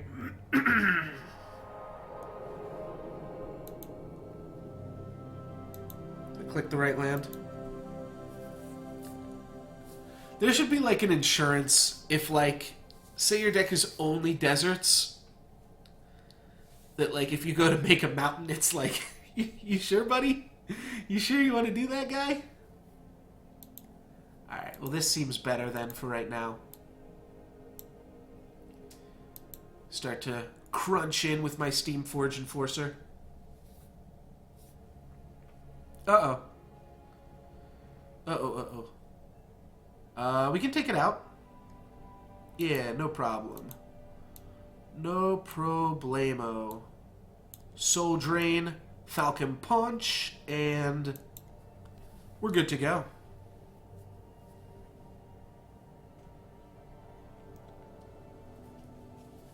Yeah, it's just good for the bluff. That's all it gives you.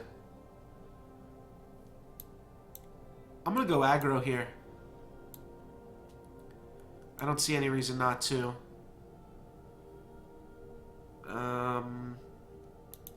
Other than that, I think we'll want to start developing some Faeria over there.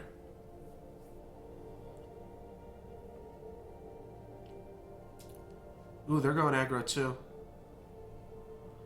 I don't know, bro.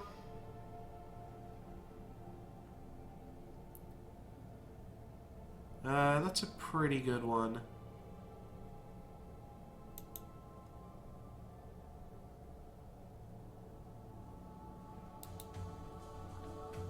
Haste 2-1. Well, this is just like almost lethal already, right? Yeah. This game's just already almost over. Let's go like this. And then let's go like this. And as much as I don't love this, because this monk seems so much better than the job we just used him for, let's just trade that in. And now we've got 2 lethal creatures that my opponent has to contend with here. So they're going to need a big taunt monster. There's one of them. And that flyer is the rest of their mana. That's going to be GG. We even had the Wind Soldier to clean stuff up there. They pretty much needed, like, some kind of big taunt effect. And Hawaka. Here's an epic quest from Hawaka.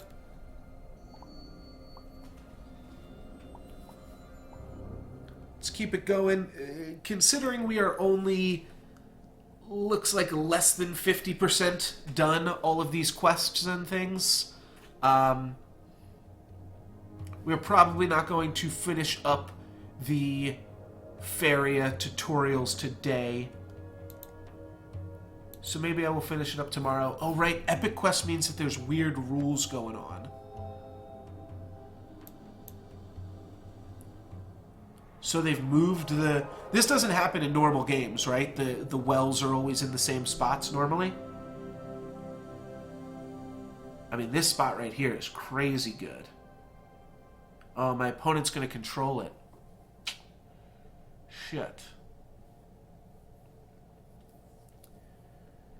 Shoot. Alright. Let's select the desert. And let's just go like that. Yeah, they're probably just going to build out and control it in the first turn here, which is pretty unlucky. But not much we can do against that. Yeah, we can just try to control it in our own way here by playing a huge Steamforge Enforcer. It also means that we've blocked them out from expanding. Like, they now have to go around these things. Yeah, I understand, though, for, like, competitive play, you don't want that high of a level of randomness to come and impact you here, because that would be a little bit crazy at the same time. This guy does have Aquatic. You can probably shoot it down with the Archer, though. Let's go ahead and grab some Faeria. Let's make things awkward for the Froggy over here, and let's play an Archer. We'd love for the Archer to be able to both control, like, this side of the board at the same time he's doing the other shit. Alright, this was given jump and +1/+1.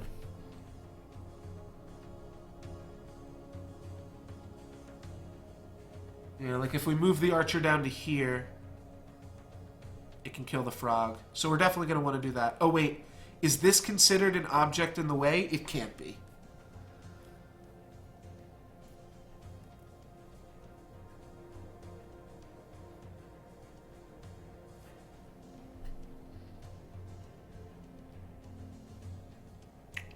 We have 6 mana. Do we need more deserts? Not really. Let's do like this.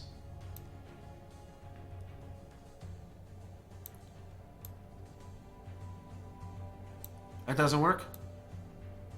That doesn't work? Oh, cannot move and attack in the same turn. That's what we're missing. Cannot move and attack in the same turn. Fair enough.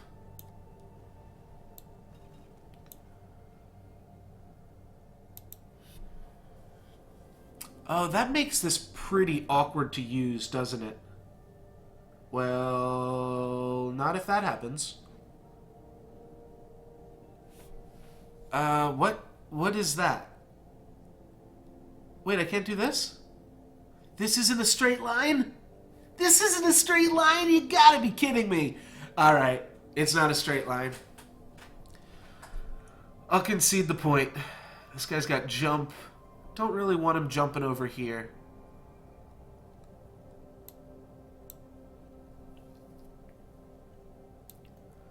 Let's just have this guy be a mana generator for us for now, I suppose.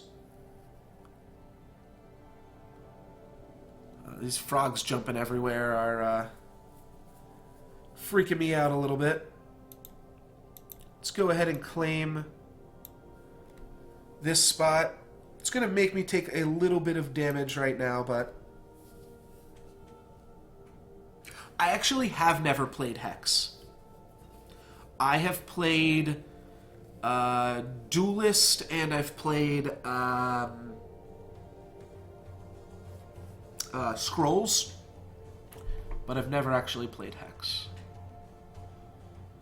I'm just familiar that the game existed, or aware that the game existed.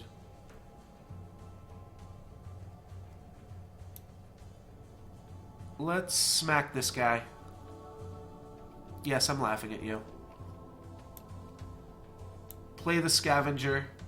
It's going to let us get up both of those things next turn, and let's just destroy this big guy here.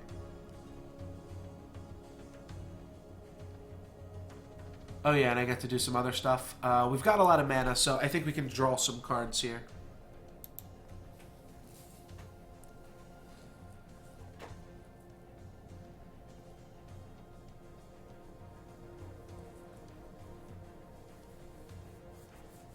Oh, okay. Okay, just some hexagon jokes. I feel ya. That's funny. Make a desert up here, I suppose. Sounded like I said desert up here. Oh wait, do we have lethal? Not quite, right? Pretty close. Pretty close, but we can't attack with all of our guys. Ribbit, ribbit. Jump. Let's just claim this mana. Charge, flying. Last words. End turn.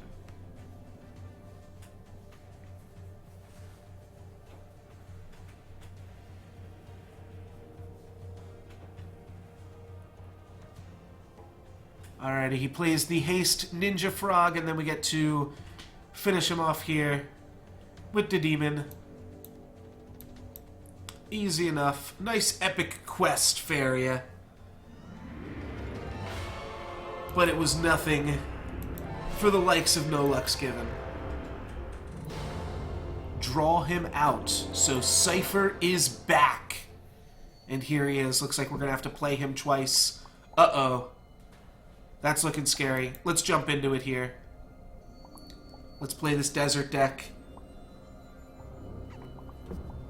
And then we'll have 2 new packs to open. So maybe that'll give us enough that we can make a sweet lake deck as well. Soul Drain seems good. Last Nightmare's too expensive. Oblivion Rider, also probably too expensive. Soul Drain's actually really good if our opponent is mono red here. What's going to be the specialty rules that he's going to hit us with? The specialty rule is going to be that he won't hold back. Uh-oh. Alright, let's start with our traditional building out there. Our opponent explores and makes a desert. Alright, I can get behind that.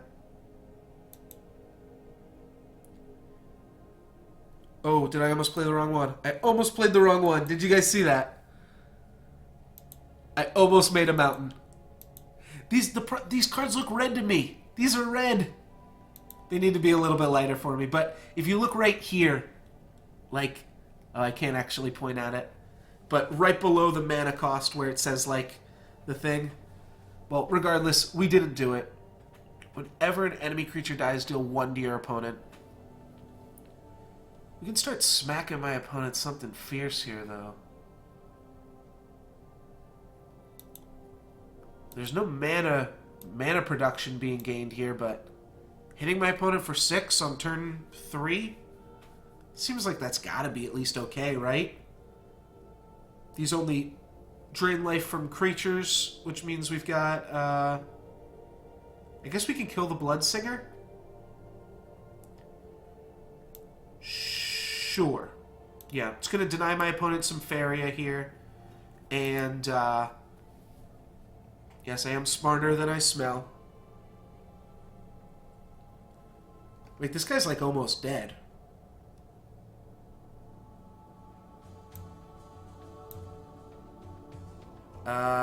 We can just play double Wind Soldier next turn. I don't think I've won. I think you're about to do some crazy shit. Like maybe I kill you, and then you come back to life anyways.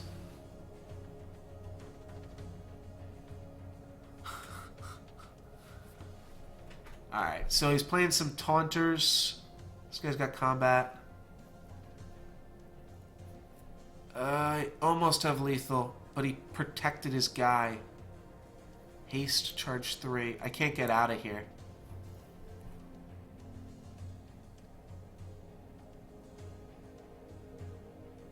Oh, that's annoying.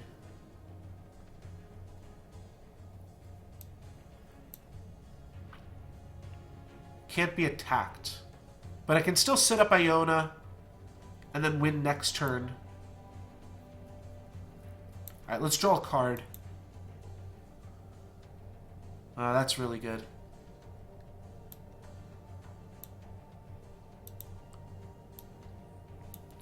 So we're going to play Iona. We're going to positive battle here. I don't see my opponent's way out of this other than cheating. So we'll see what kind of cheats that they have. Might just be that, like, they play reasonable cards. Gift, create a mountain. No, I think we got him here. Alright, let's lead with this guy. Oh, wait, we don't have him. Wait, we're going to have to Falcon Dive our own creature to have lethal here. Does this have taunt?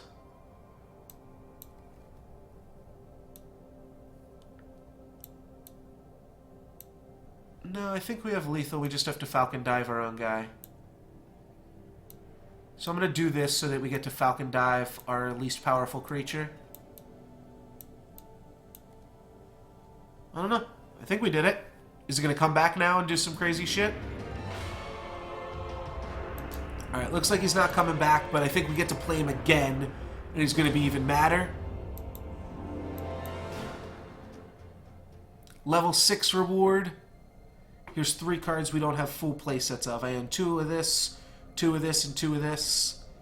Let's grab another Dune Drake, eh? Because we're going for the desert stuff. Underground Boss also seems good, but let's take a Dune Drake. Play 1 games in Battle or Pandora mode.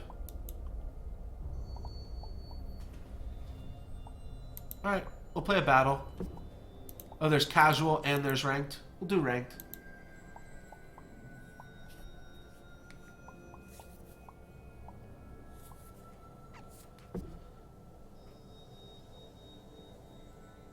Assuming that the queues pop at a reasonable time.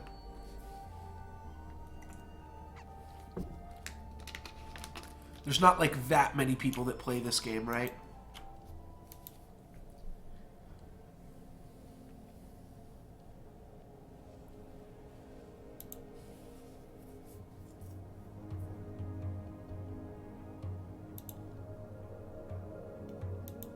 Alrighty, we got an air elemental, which is pretty good. Steamforge Enforcer, I also kind of like. We'll ship the Shaitan Scavenger for now.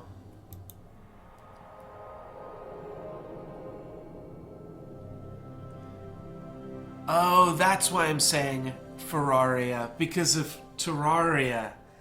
Oh, okay. Alright, and here we see our first experience with the round clock.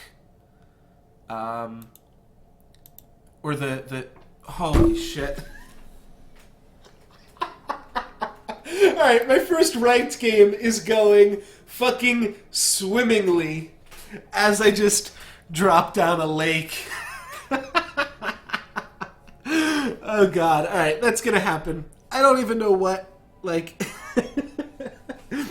It's just like trying to concentrate on the games while... while reading the chat. I was also trying to, terrible. Oh god. Yeah, I figured I would take a look, I wanted to see who else was streaming Faeria right now. It's me and one other guy. I blew it. Yeah, now he doesn't know what to do. He's like, oh, this guy's playing lake cards. Alright, my opponent's just having a look, see at what he's got going on. Looks like that's a creature, not a structure. Taunt and Death Rattle. A creature in your hand gets +2/+2. Alright, let's see if we can clean this up here. Air Elemental. Let's make some deserts. Oh, God. I don't know if he'll be expecting those blue cards or if he will just appreciate that he is playing against a newer player that doesn't know what they're doing. That's the kind of shit that, like... Oh, man, that's funny. That's really funny. Oh, God.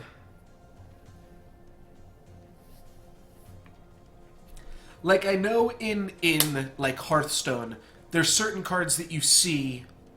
okay, well, that's not a great card. Does he have a 4-mana pump spell? Give a creature protection. That's the combo. Does this guy have flying? It does.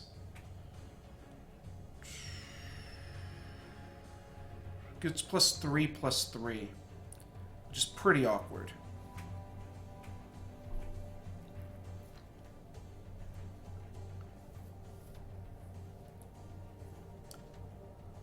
Huh.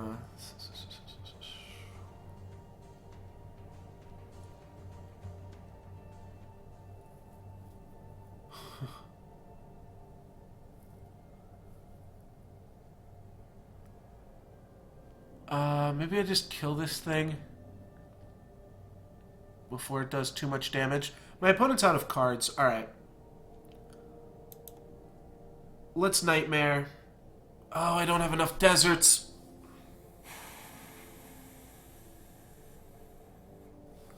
I don't have enough deserts because I made a fucking turn 1.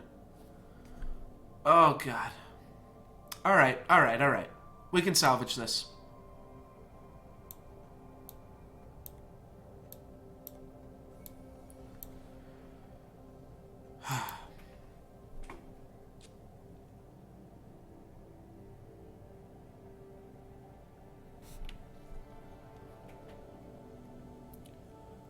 Oh, interesting. This guy can attack players and still get the trigger.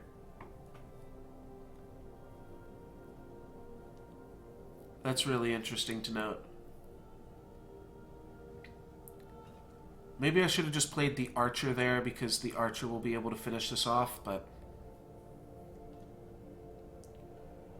Alright, Flying Charge 3 when you attack a god. Do some shit. I'm gonna have 8 mana this turn.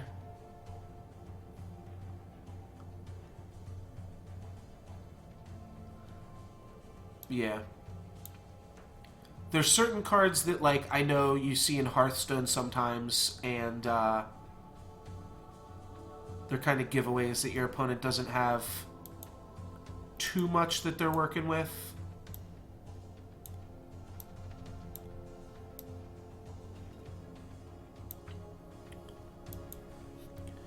Hopefully we can make something happen here with these goons. Got Last Nightmare if my opponent makes another like 9 mana play or another big play. My opponent has played some forests, but they have not actually played any threats with those forests. That seems like a good thing to Last Nightmare.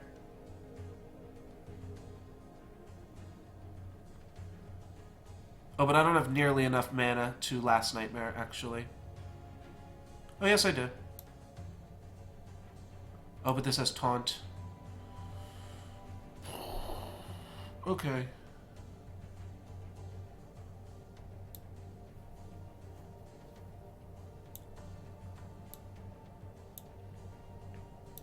Let's do this. We'll start knocking this down a peg. This thing's got Taunt as well. He could have. Maybe my opponent accidentally dropped a forest. No, they've accidentally dropped 2 forests at this point.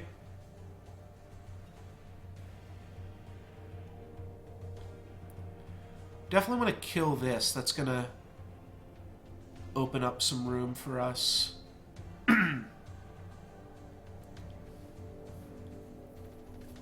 my opponent is definitely controlling the board here.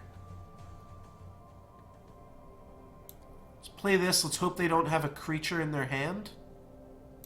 Oh, that would be pretty sweet if they don't have a creature in their hand right now.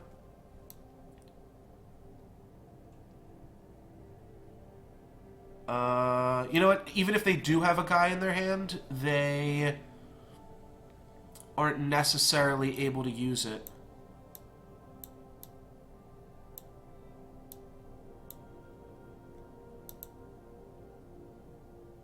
Did I? Oh, I already attacked with this guy. Okay.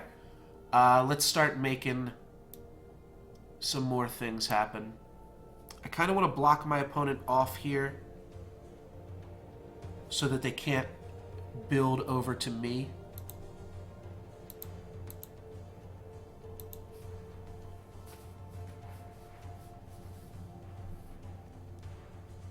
Though they can just move this guy down and then start building right here, actually.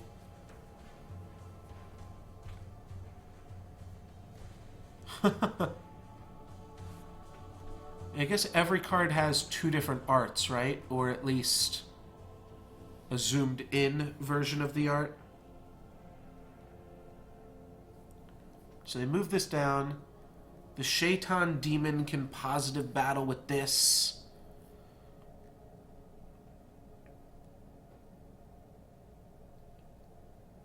Don't know what else my opponent did there.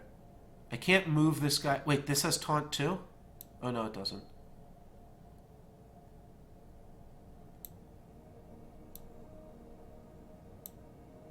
Let's move this. I can't even move this here, right? Oh, I can. Okay. I guess I just misunderstood something about the game mechanics here.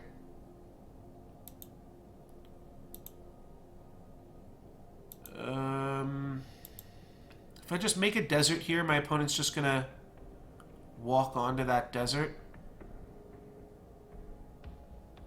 So that's not great. Oh, you know what I can do? I can make a desert and then build onto the desert. That's actually probably a pretty good play. Alright, so we're controlling the board here now. And I'm doing everything I can do. Yeah, this looks like a clown for sure. But the card does definitely have 2 separate arts. Like, this art on the card as it appears. Alright, so they kill one of my demons. And they did have a big monster, but we are going to be able to deal with that via Last Nightmare. That is going to give something in their hand +1/+1, but that is not our concern right now. So, start with this. Let's You know what I'm going to do? I'm going to start pressuring my opponent's life total. Does this have charge 2? Okay. So I'm going to start pressuring my opponent's life total here. I'm going to gain a mana crystal. Last Nightmare here. So that I can actually just start beating down. Because this guy gets to start snowballing pretty quick here. And that's going to be the end of my turn.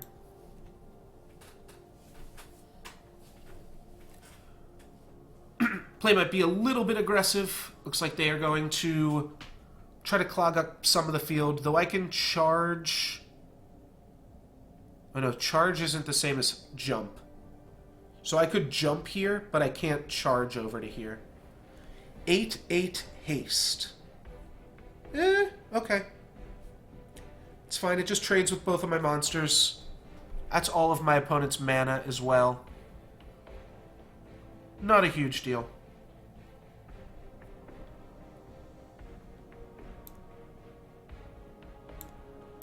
And yeah, all I can do is trade here, so I will do just that.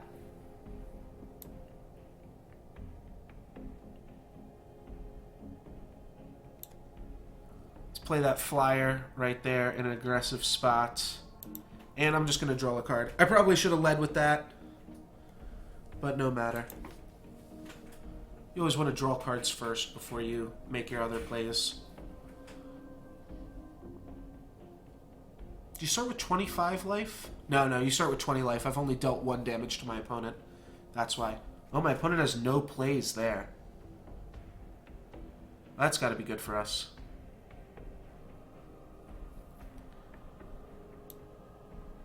Let's do something like this, where we set up making some more mana for the future turns.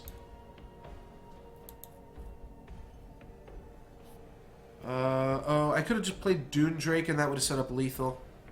That was probably better. Or just making no plays so that I could last Nightmare. My opponent's going to trade into my 4/3 here. No, they're gonna do something a little bit better even.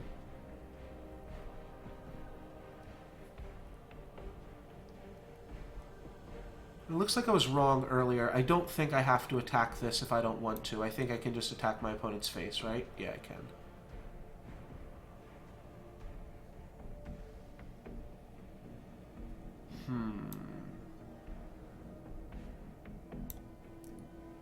Cannot gather Faeria. But he can positive battle this 3/3 right here. Oh, I get to do more shit. I'll draw cards. Not quite missed lethal. But almost. Yeah, there was one time where I went to move a creature and it seemed like I could only move it over to the taunt. So I didn't know if taunt was, like, super effective in this game. But it works the same as it does in Duelist. Opponent's going to pump their guy up. It's going to be a little bit awkward. Pay 3 to move an enemy creature, so... Could move this here. Could also just monk this. Oh yeah, I've got lethal. Alright, so... We monk, we finish off my opponent's taunter. Sure, there were other ways to make this same play. But that'll let us finish it off. Puzzle win this turn. Lethal Streamer.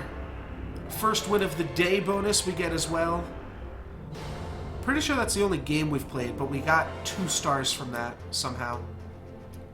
I don't know. Maybe your first win of the day bonus is an additional star? No, your first win of the day bonus is 20 gold.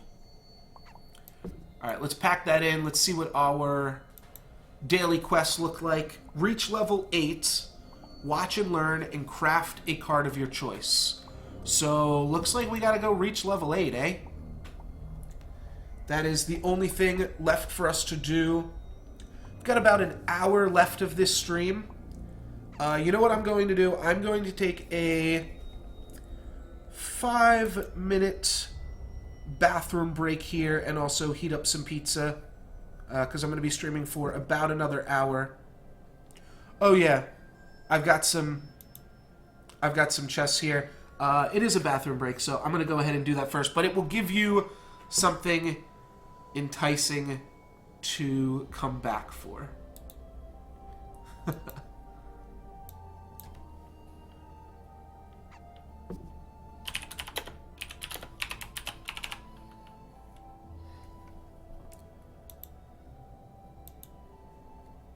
And let's just center this. Oh, we gotta move that down a little bit.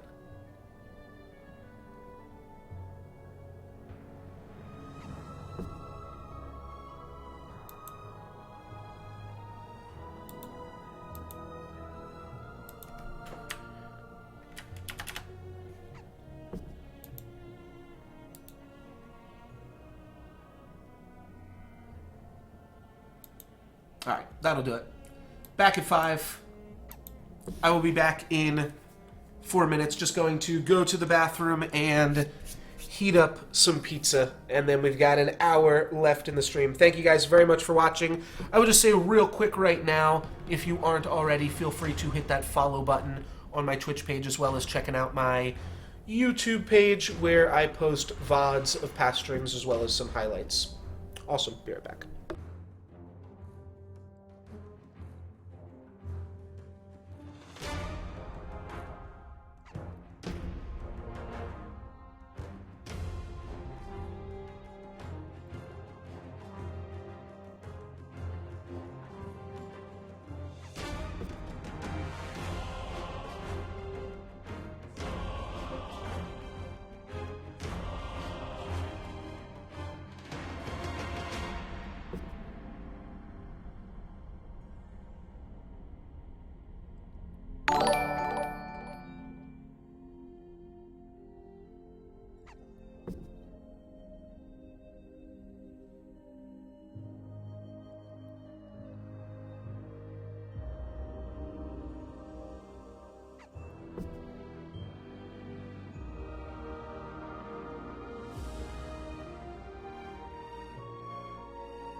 Yeah, back at 5 and back in 5 are pretty much, yeah, it was kind of funny how that worked out there.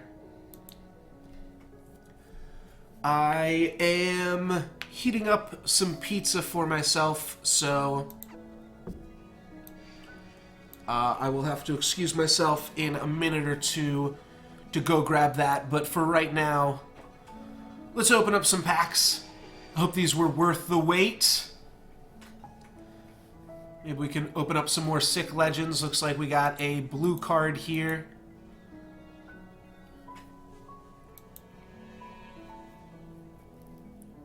And I assume it looks like, what is it? It's 3 times 5 times 2, 30. So is it just 30 card decks with, I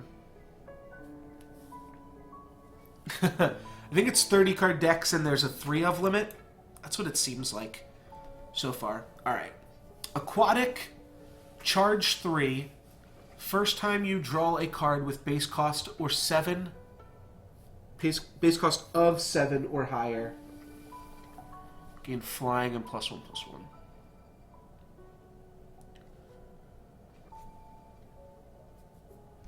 So I guess the flying negates the aquatic, right? This card seems like it might actually be pretty good. Let me check OBS. Looks like it's good here. I'm also watching the stream, and yeah, it looks like it's all displaying well.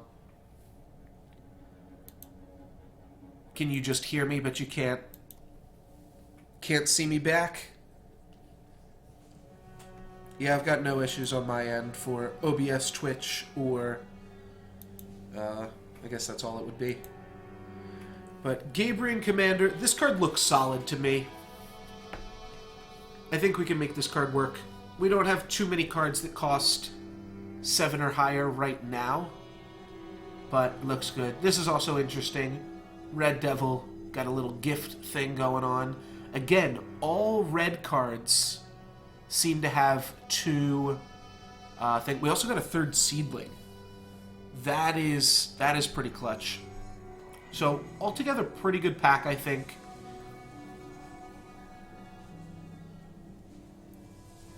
Okay, yeah, so Gabriel Commander, maybe it's not currently seeing play, but it's probably better than a random rare that we could get. The stats on it seem fine. 3 mana, 4/2 aquatic, charge 3. A lot to evaluate there, obviously. Alright, 2 blues in this pack. We'll get to reroll one of them. Alright, definitely keeping the monk. And do we want to reroll wild? Like, wild growth is obviously... Alright, so Commander has been used before. That makes sense. The card seems good. Like, it's not that much to get him active. And then you have a 5/3 charge 3 that can gather Faeria, so it's like a better wind dust guy. Oradrim Monk I definitely want to keep. That card seems really good. Wild Growth is also probably one of the best rares, right? But at the same time, we know we're going to get more of them in the future. Like, we already own 2 of it. So maybe we try to get a complete collection? I feel like we're going to get there eventually, right? Nah, let's just... Yeah, let's re-roll it. We've got 2. Oh, it's really bad? Alright, I don't know if you're trolling or not, but we'll re-roll it. Here we go. Here's our first card that actually is big and looks big. Oh, and it's got a cost reducer on it. It costs 1 less for each special land. That surprises me. Wild Growth doesn't see any play. That card seemed good. Primeval Colossus can cost 1 less for each special land. Now, does special land, does that just mean Forest, Desert, Lake, and the other one? Forest, Desert, Lake. Forest, Desert, Lake, and Mountain? Up to 10 times. Not that you could really get 10 forests out on the board. Yeah, okay, so for each colored land that you have. Cool. So he's not actually even... No, I guess he's good. 14 toughness seems like a lot.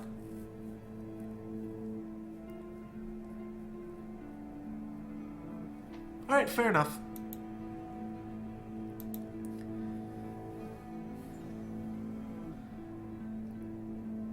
Looks like we've got one last blue card here. Got another Steamforge Enforcer. I like that guy. Tiki Chieftain's fine. Firebomb seems pretty reasonable. One more mana to deal one more damage than the Lightning Bolt in the game. And production, you gain a life. Not super crazy about that one. What about Boulder Thrower? Ranged and Slam. We got 2 new keywords on this one. We do know ranged from the last set of packs, but Slam says when this creature attacks, it also damages every... So it's got an AoE effect. It damages every enemy adjacent to the target. Oh, okay. He's a boulder thrower. Now I get it. He literally throws a big boulder over towards your opponent and is able to have a little bit of an AoE effect damage. That's fair. Shimmering Statue can be a kind of role filler. What's interesting is this is the first red card that I've seen that costs more than one, or that only costs 1 red mana. How do we feel about Boulder Thrower? I'll be honest, I'm not super impressed with the ranged mechanic. The fact that you cannot move and attack at the same turn, maybe the Slam makes up for it here.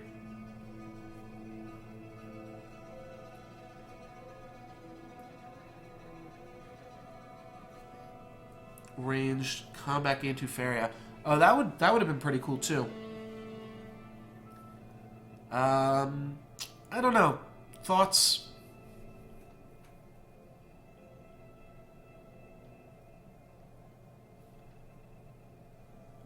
Alright. Slam is strong. Boulder Thrower is a solid okay. It probably doesn't see much constructed use, but there's not too many cards that are going to see that much constructed use at the rare level. So we'll go ahead and keep that. And now what I would like to do is go ahead and make a new lake deck. So I'm going to delete this deck right here.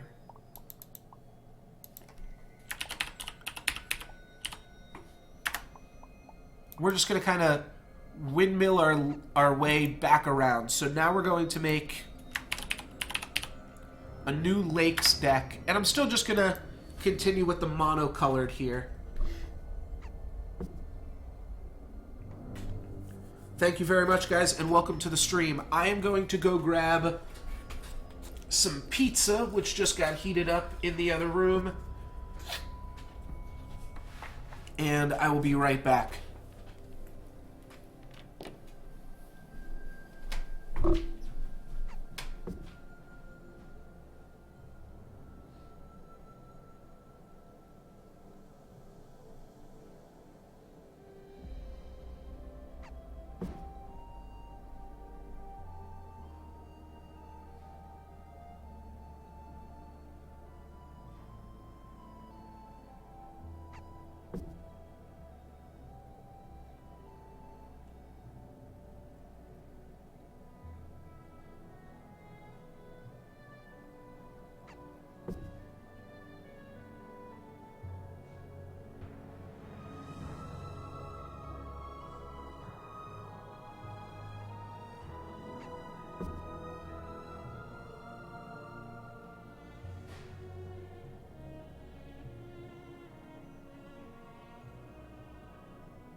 Alrighty, that stuff can definitely use another 5 minutes over there, so I'm gonna go grab that in 5 minutes. But for now, let's see what random ass water cards we can make work. Spell Whirl, Ruby Fish are both pretty cool. And I guess Sturdy Shell is kind of like another Ruby Fish. It's just good at going over and collecting mana. I guess Diver's the same thing. This guy's almost free.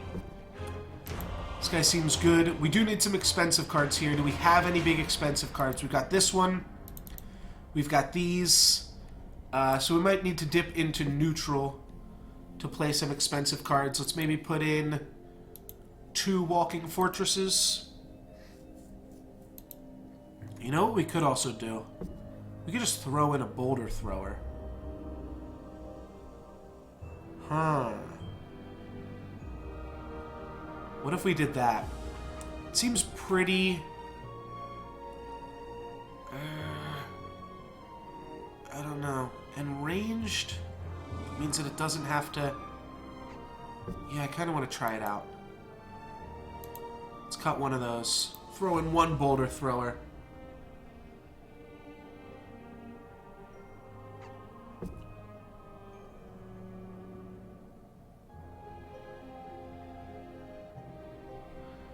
Diver. Which one's Diver? Oh, yeah. I mean, the Ruby Fish also seems fine, though. I mean, at least at the part of the game where I'm at, both help you go and collect some mana. Maybe Ruby Fish is, like, pretty bad with Tale of the Old Sea, but we'll give them all a shot here. Alright, so we added in the Commander, and we put in some 7 or higher cost cards to go along with it. Let's throw in Mystic Beast. Lure Thief was good. Water Elemental's insane. And we've got 3 of them. Some Jumping Frogs. Base cost of higher. So that probably, this needs to be in play for those things to trigger. Still seems like a fine card. Humbling Vision's okay. Jump Haste.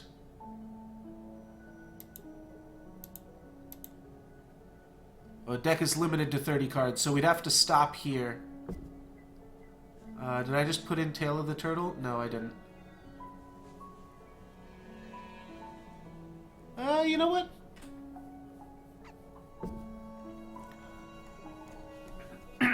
Alright, we're saying no on the fish.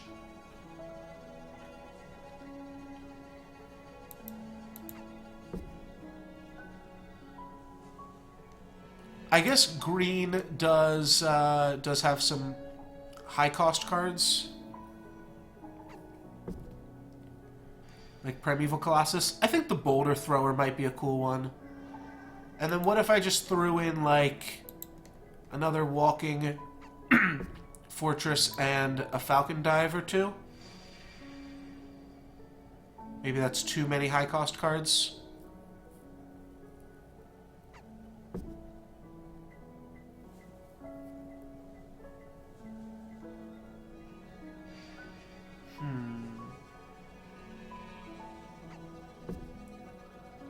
Humbling Vision. If you have a bunch of mana, then you can just keep, like, drawing a bunch of cards, so that's sweet. And that's where we would try to go.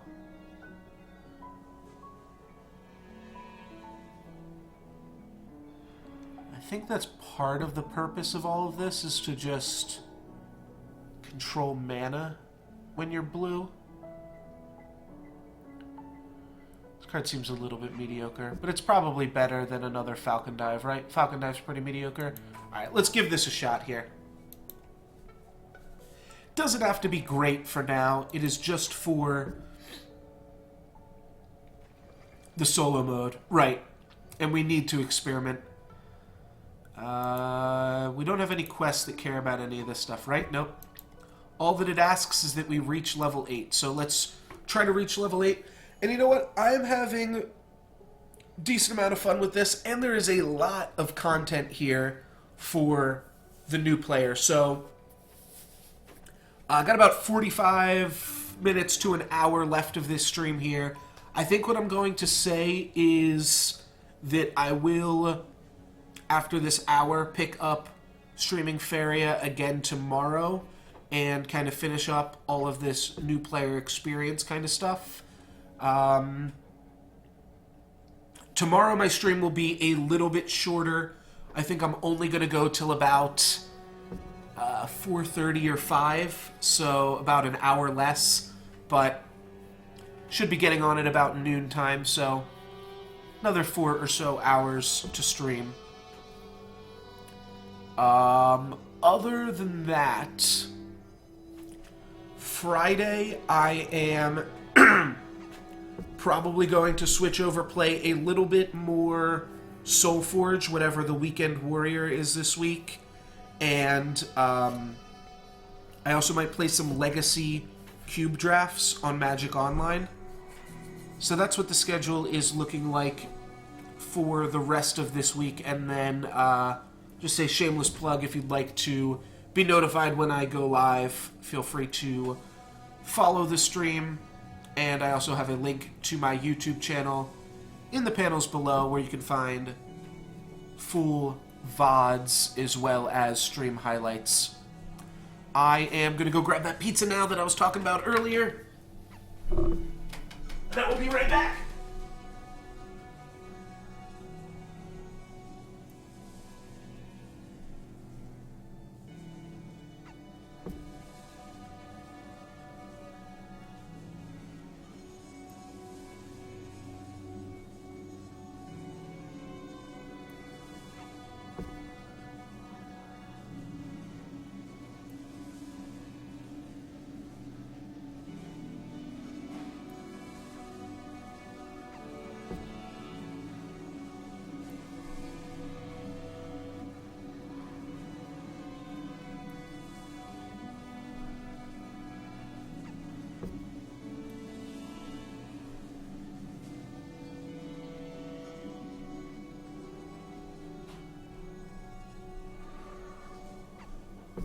All right.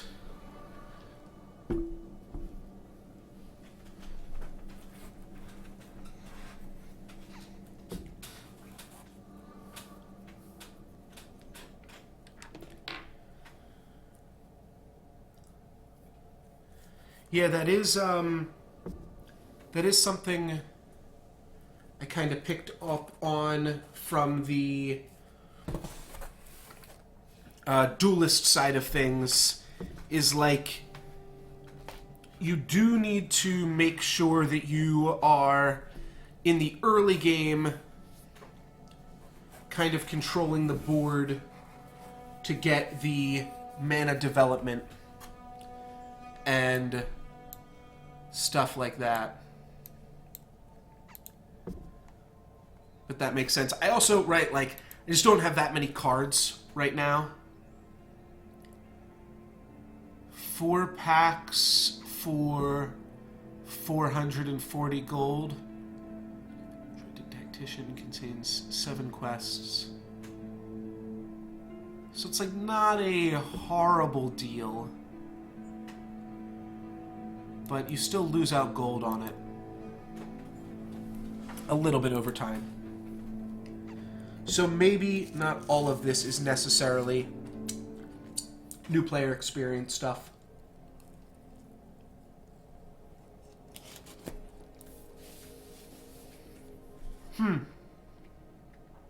Win this turn.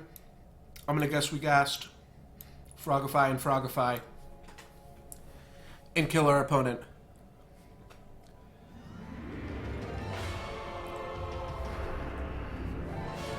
It's true, you do get experience for doing that.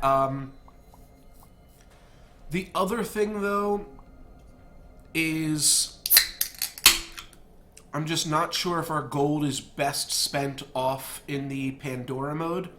We do have 2 Pandora coins, though, to start off with.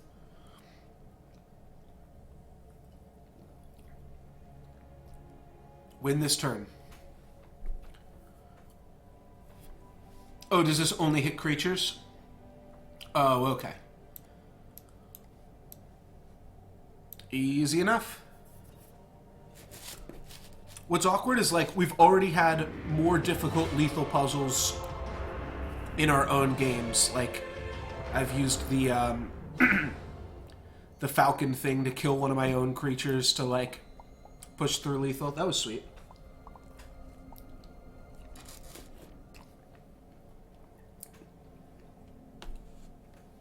You don't lose, but is it as good as some of the other things that you can do? Oh, this is cute. You can't fire their guy twice so that your thing death rattles.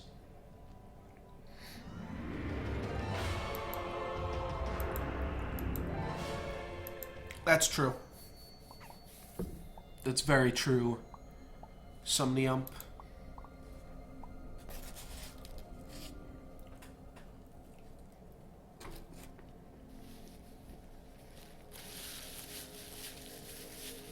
You get a new Pandora coin every day? I guess that's about the same as Soulforge. Shut it, you will kill me. Yeah, right. Okay, so we can't let any of our creatures die. That's the only trick here.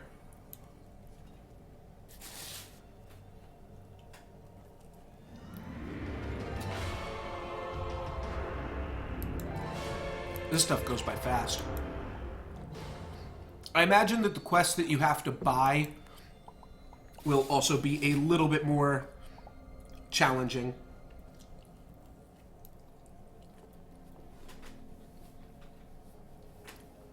Is a practice coin for Pandora not the same as a real coin in any way?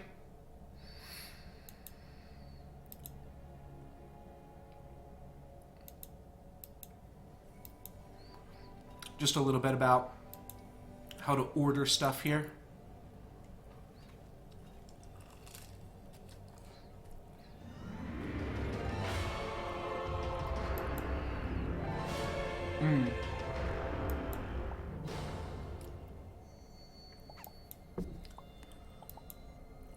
Let's just take a look at this.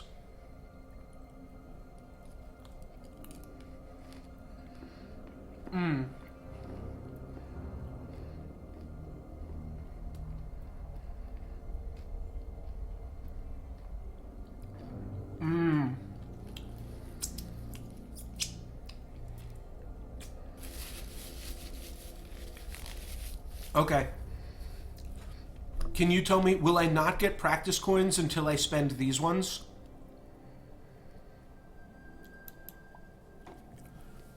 Also, it is draft, right? And I like it, it does look like there's a little bit of a leaderboard kind of thing going on.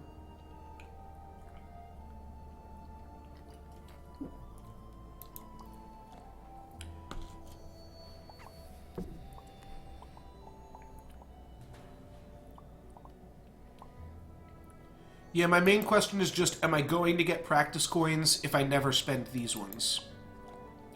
Because if that's the case, I should just spend these ones and get rid of them, right? But I guess you can stockpile these, because you get a third of a practice coin. Yeah. So where's my practice coin? Come on, dude!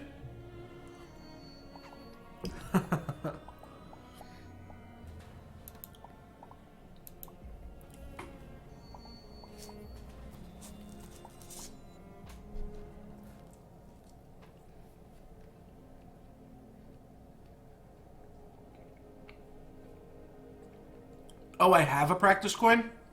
I'm just blind.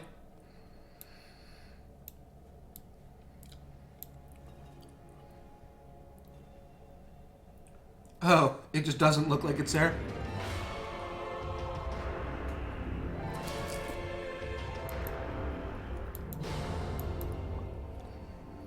So what you guys are telling me is I get one of... Oh, it's here. Oh, it's just not lit up. I see. So I get one of these a day as long as I don't have one. So my goal is to not have one. Seems easy enough. Let's jump into the Pandora.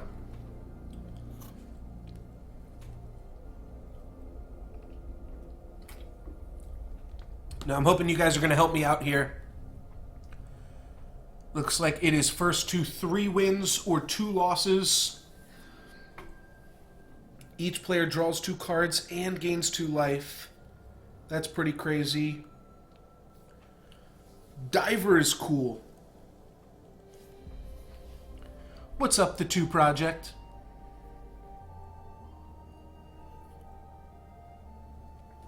Yeah, please help me out here, Bacon Poet.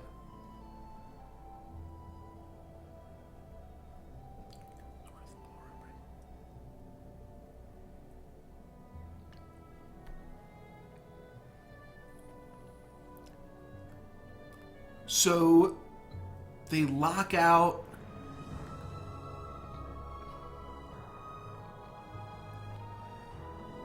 They lock out Mountain. Diver's just the strongest... Oh, I don't actually know what Dash does. When summon, move this creature up to 2 spaces at a... Oh, okay. That's also pretty good. And significantly higher stats. Go for the cards with the coolest pictures, names. Well... I mean, this guy's a storyteller. Not too crazy about it. This guy looks kind of like a generic... I mean, this guy is just a generic Sagamai warrior, right? Both of these seem pretty strong. I guess this guy doesn't have the best stats. Triton Warrior has the best stats. But I think Diver is better because you can just jump around. Yeah, that's what I figured it was. Like, in the same way that you don't get every, you don't get the choice between every hero in Hearthstone Arena. You don't get the choice between every color. That's what I figured was going on here. I think I like the Diver. I think the Warrior's also good. But I feel like if I was going to pick the Warrior, I should just pick this Warrior. Right? But the Diver seems better to me than this Warrior. So the Diver must be the best card here. Let's go ahead and pick that up. Gift. Oh, the other thing that's worth looking at, this card only costs 1 blue mana. So that's pretty good too. I like this guy, costing less when you have a god, but what does this thing do? The next creature you draw with 5 life or more costs 2 less. Wait, this card's really good, isn't it?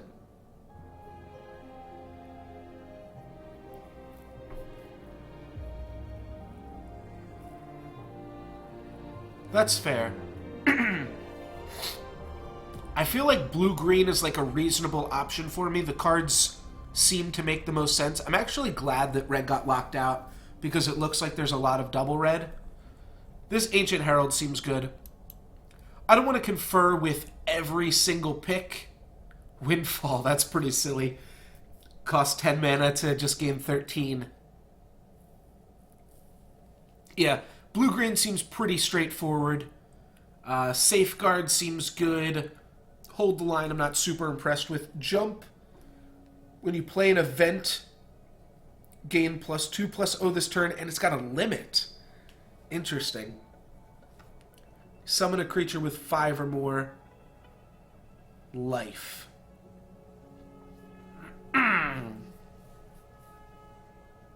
Well, this has got the jump ability. I don't want to take too many cards. Oh, you'd mentioned this, didn't you?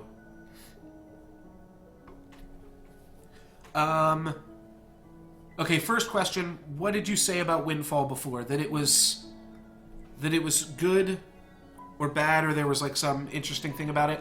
Also, my question is, shouldn't be super relevant here. My goal is to win more than anything. But do you get to keep the cards that you pick? Because that's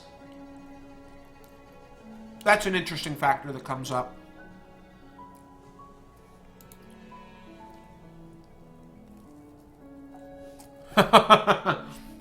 Yeah. A very expensive Black Lotus indeed. Okay.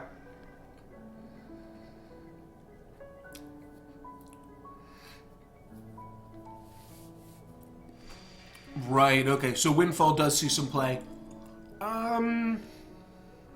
These cards are really close.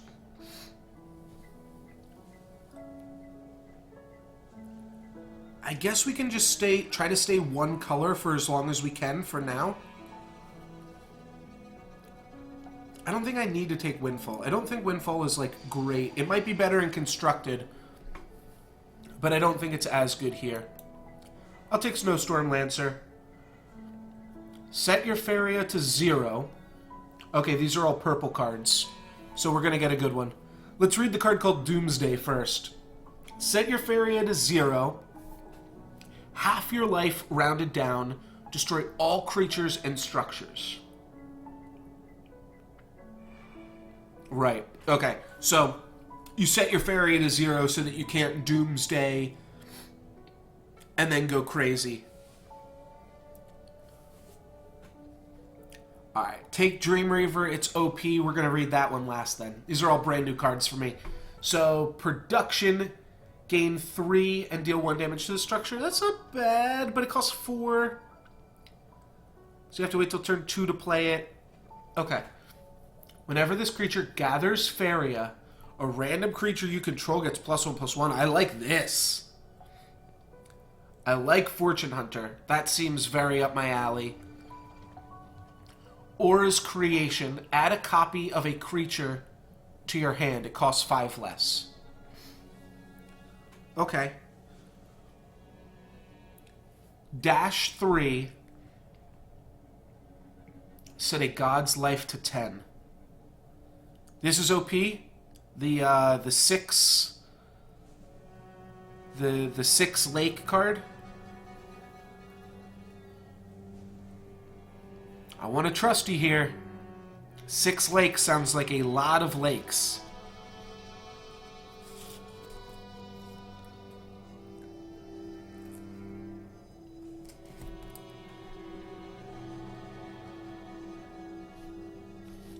Right. Might be better in Constructed where you can build around it. Now, the other thing is limited games do tend to go on longer than Constructed games. I could just go Lake. I'm already 4 cards Lake, but we're so early into this draft.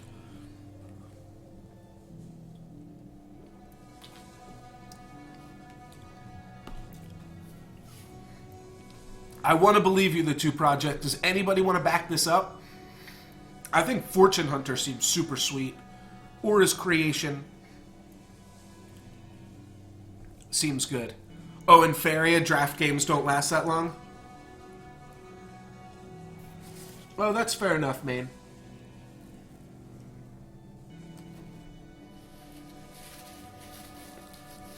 I'm a little hesitant to pick Dreamreaver, I'm not gonna lie. Seems like 6 lakes is a lot of lakes. Fortune Hunter seems like a really good card.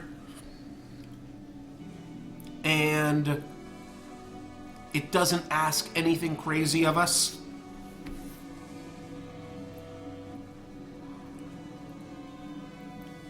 The wells turn off in Pandora?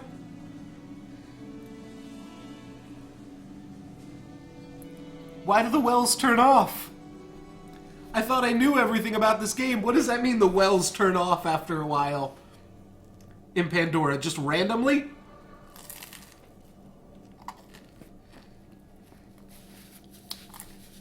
Well, hold on now.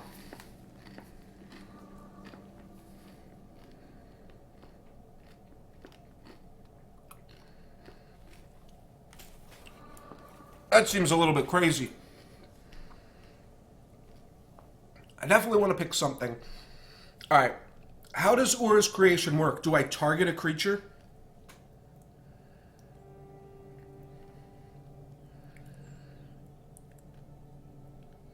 Wait, what? So this isn't just like draft, there's some crazy shit going on? Oh, I don't know how I feel about that. Add a copy of any creature to your hand. It's just like a clone. Clone's good.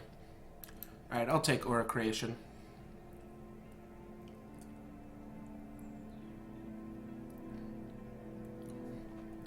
Alright, it sounds like there's a lot more going on in Pandora than I thought there might be. Tiki Totem, I've seen that be really good. It's double green, but I don't really mind that. +2/+2 each time you attack a god while in your deck or in your hand. Okay. Both of these cards seem really good. Triton Banquet.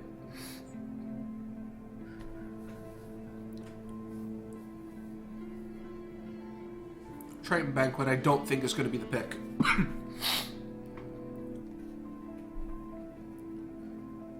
But Tiki Totem seems good. Zealous Crusader seems good. They both require a double effect.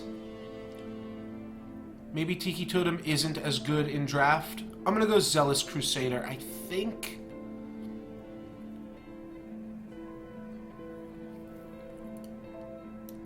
Alright, so it sounds like there's a lot going on, which, be honest, I don't know exactly how I feel about that, but we shall see. Gift at a Campfire. This card's strong.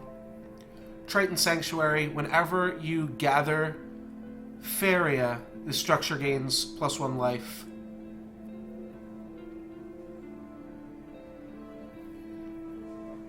Don't love it.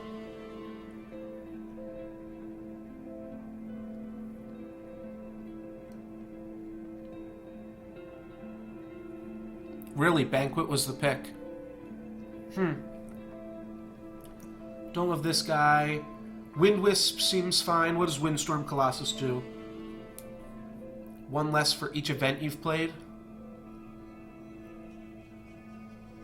I think I can make this work. Maybe I should have just grabbed the vanilla guy there, though.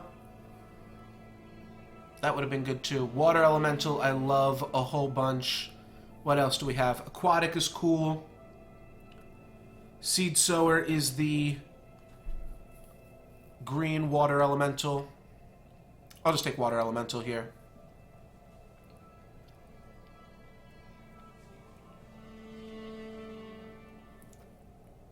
Five life or more. The next card you draw costs 7 or higher, costs 3 instead. Oh, it costs 3 less, so it costs... Right, just 3 less. Ancient of Heralds are kind of good in conjunction with each other.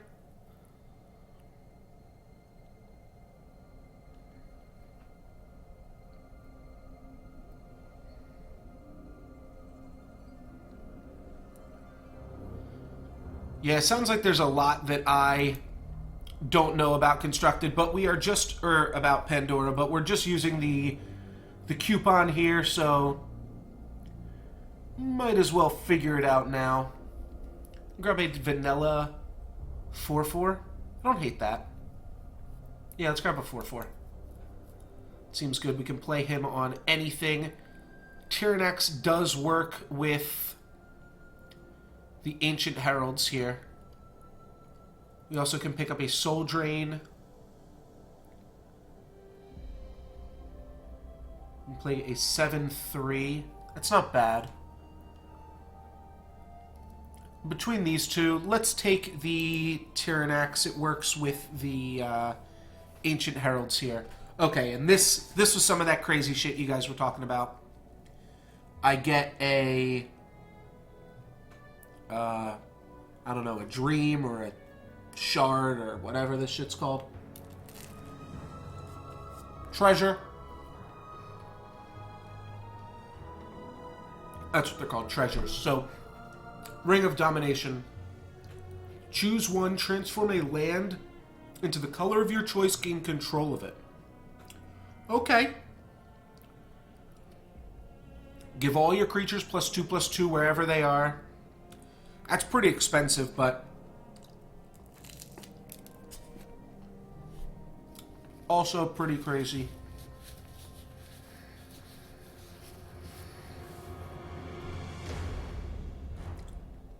And lands. That's funny.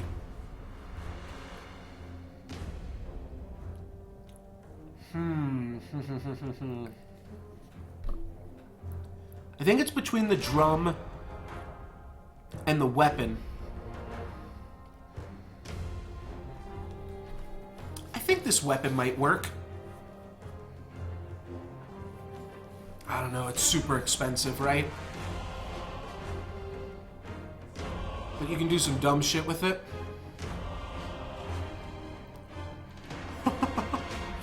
We also have a few different things to make it cheaper.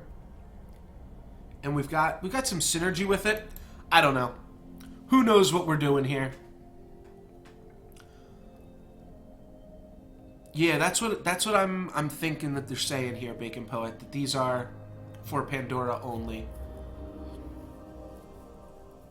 It's not a horrible structure.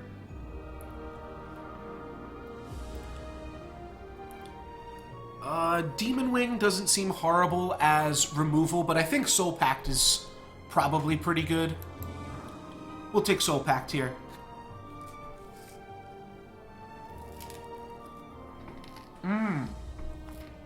Oh, 5 blue. That's a little unfortunate.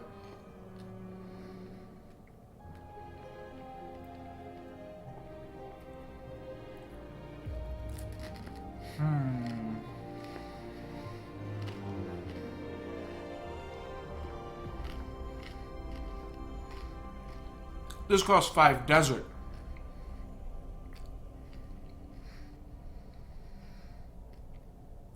Whereas this card, I can just make a forest real quick and then use it to make a lake.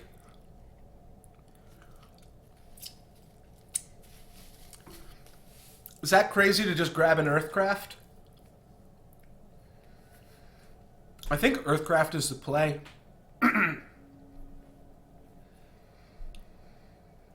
Costs mana. Yeah, I think you just take Earthcraft here and you just splash off the Earthcraft to to make a desert or a lake there.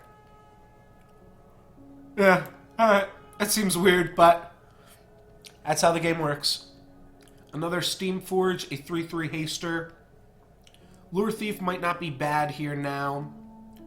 Could also grab a Lord of the Wastes here. I think I'm going to take Lure Thief. He'll knock down the curve of the deck pretty significantly. This is a reasonable collector as well.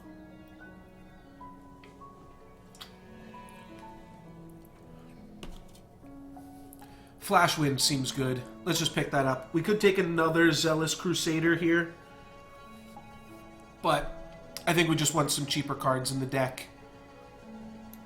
Triton Sanctuary seems kind of cool as well. Demon, Wind Soldier. What is Protection? Okay, that's a Divine Shield.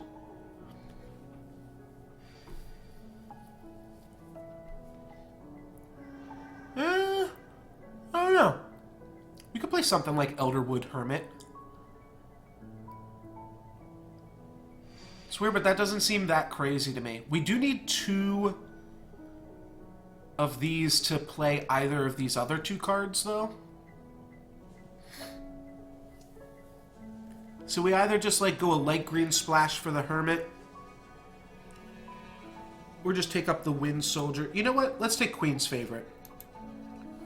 Just means we won't commit much to anything here. Alright, we have another purple card that we get to choose from. We can make up from our pick from earlier by grabbing a Triton Chef.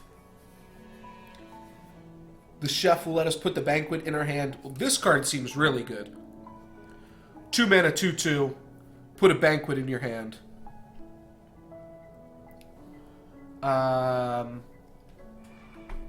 Let's read this. Flower Silk Fairy. Flying the first time you draw an event.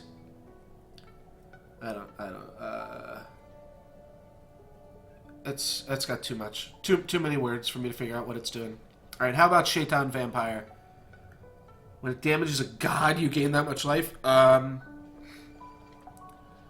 Chef seems really good, but so does this vampire.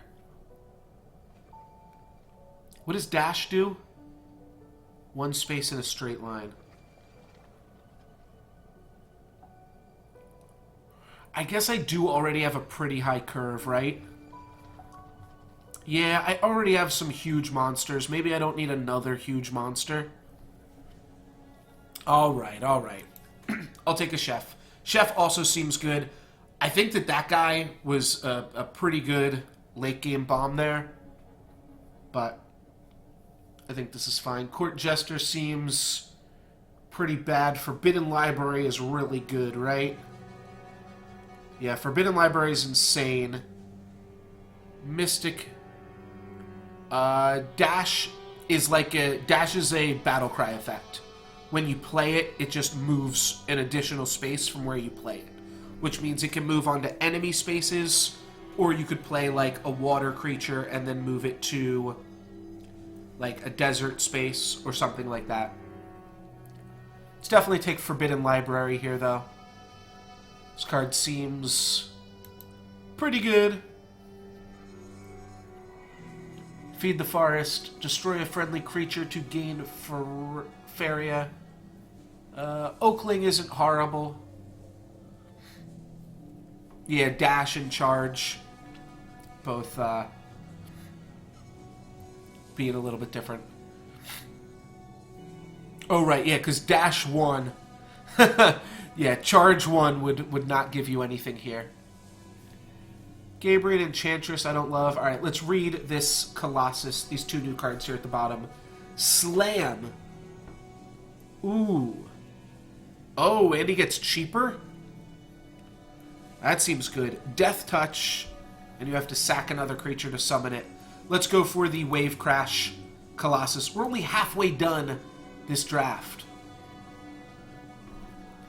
Alright, and we're getting to see some multicolored cards here. That's pretty cool. +2/+2 when you summon it in enemy territory. That's pretty cool. Here's the Vampire again. What is Twin Soul Spirit going to do for us? Okay. But see, one thing that's kind of confusing, I think Twin Soul Spirit is actually a more expensive card than Shaitan Vampire. Shaitan Vampire, you can cast that turn 2.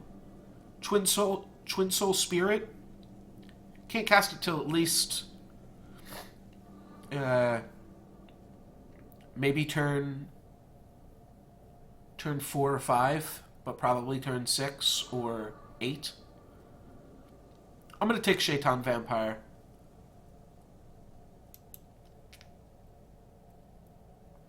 Ninja Toad, another Wave Crash Colossus. Siege Rhino. A fish. Alright, we're taking another Wave Crash. This deck's becoming super, super expensive. But part of this 5.2 is also like fake, because this card doesn't really cost this much. This card does. Alright, just these. Don't cost that much.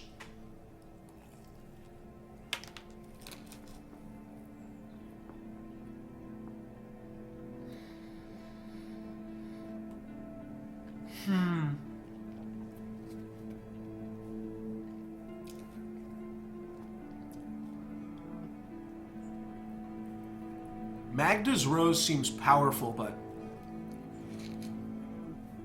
Chalice from the Palace?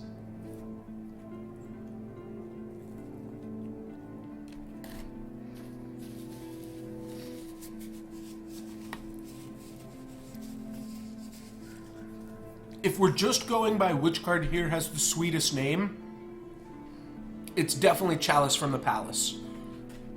Chalice from the Palace definitely has the sweetest name of all these cards, but Chalice is also the most objectively powerful. But Magda's Rose is really strong in that we don't have much in the way of removal if our opponent does something crazy. I don't think we need it. I think we can just take Chalice from the Palace. Battletoads, sweetest name, clearly. Spell Whirl does seem like a sweet one, though. Spell Whirl can even give you some Battletoads.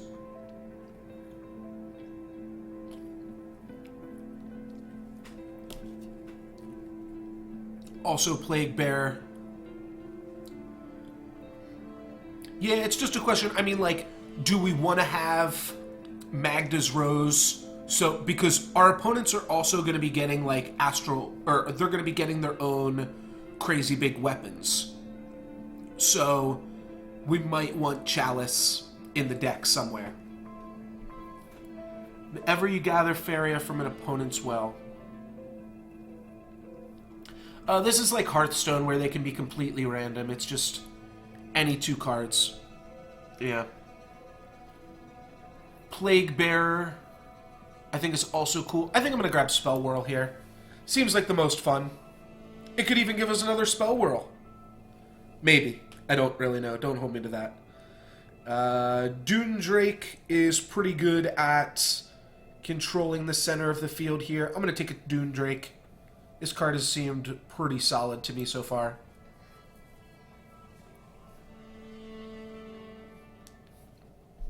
And another Forbidden Library. Sounds good. 2 damage to all creatures. I do still like this.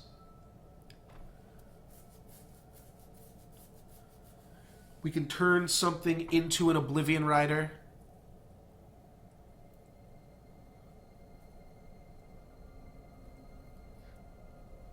Move a land. Huh, so I can move a land 3 times. This card costs 3 islands, but I am base island, so that's fine.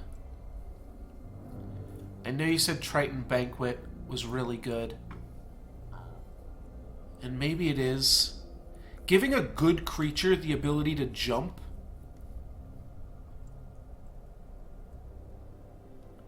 does seem pretty good.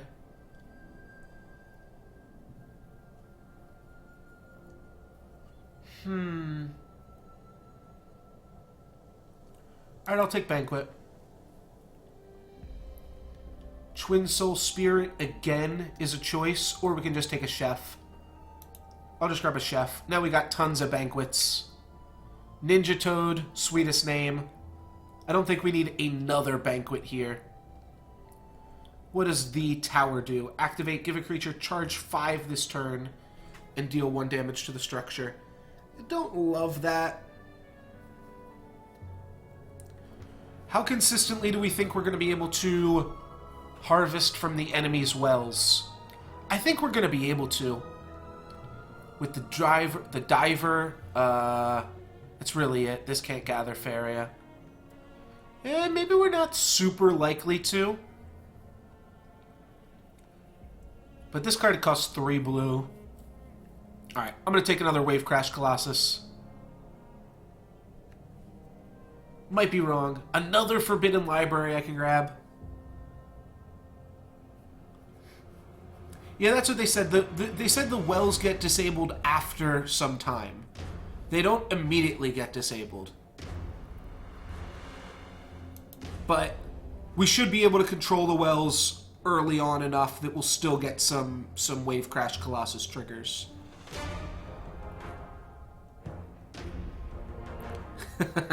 I'm all in. I mean, this card's a 7/7, and I'm going to be powering it out with the Forbidden Libraries as well.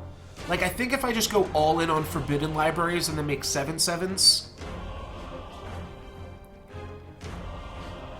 Yeah, once these cards get the bonus, then they have the bonus forever. So let's see what these are. We definitely don't need a Walking Fortress in this deck. Ooh, I like this one. 5 damage to a neutral creature. Or Prophet of Tides. Also, Lord of the Waste. Not. Let's take Punishment. We get 2 more cards here. We can take another Forbidden Library. At what point do you have too many Forbidden Libraries in your deck? I'm curious. I think the answer is not yet. Think the answer is not yet. Storm Spawn seems a little expensive, maybe. Maybe we just want to grab the Terranex. No, you know what? I'm in on it. Storm Spawn. Let's go. And what is our last weapon? Grab the Flying Charge Crystal Dragon, which is a 3-mana 6/6. What? This shit's dumb, dudes. Bottled Lightning. Which deals 6 damage to a creature. No, I think we want the Crystal Dragon. And what does Dark Crystal do? Drain 4 damage from your opponent. Deal 3 damage to all enemy creatures and draw 2 cards. Flying Charge is insane.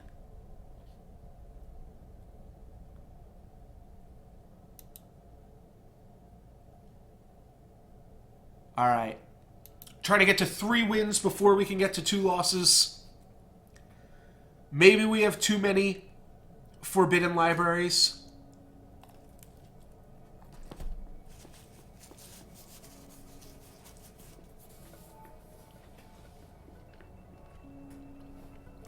I think it'll all work out. And you know what? If it doesn't, we'll try again tomorrow.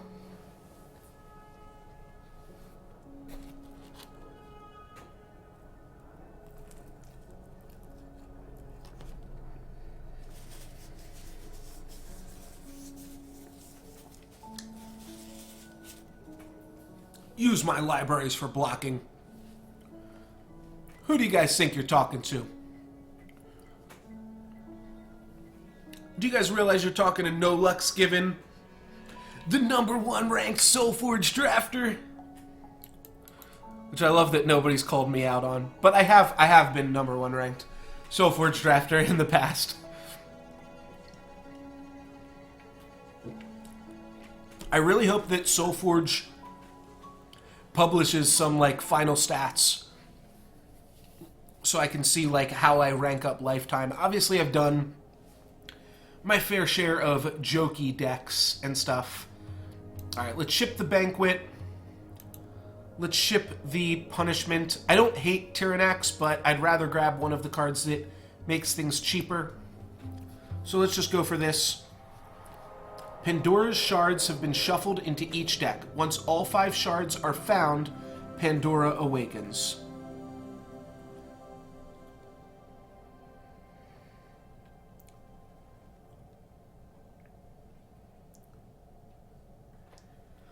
Always take the damage to draw the cards. Ooh! We got the Prairie!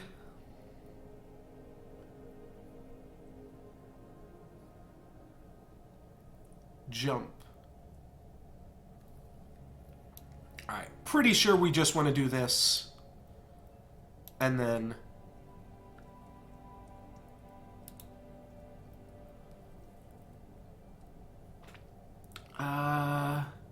no, I want to make some... some shit.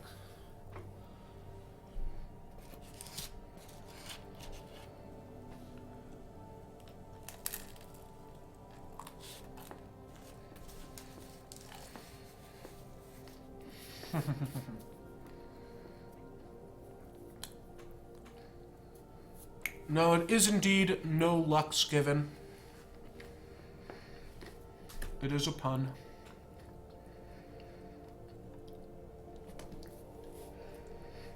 Seedling's a pretty strong opening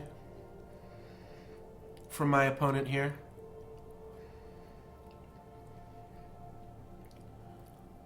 Oh wait, I can play both of this? Oh my god. Did I just win already?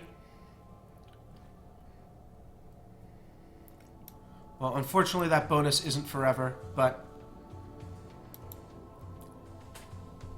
if that bonus was forever, that would have been great. Alright, and the first shard is drawn.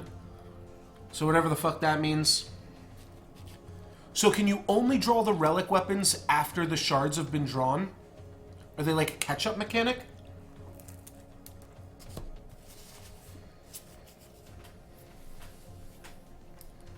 Interesting.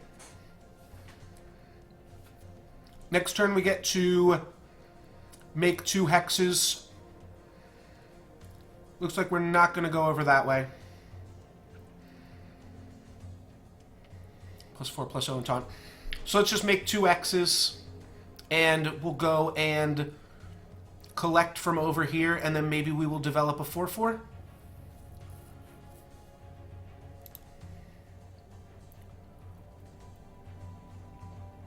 I think that's what we want to do. And then we'll start working on our deserts.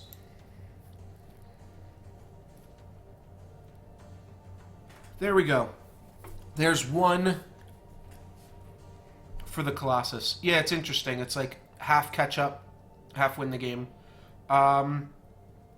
We can play Wave Crash next turn if we just hold here.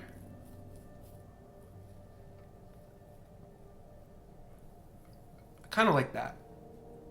Doesn't have aquatic, so I could jump. Oh, I can't jump and make a desert all in the same turn. Do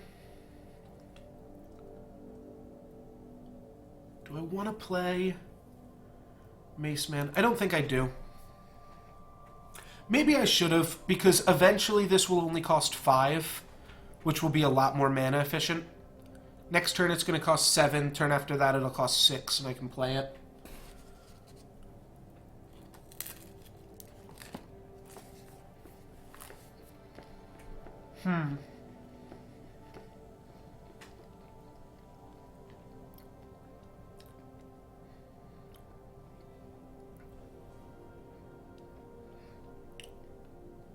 Yeah, I mean, that's what I was thinking. Just the sooner I play the Colossus,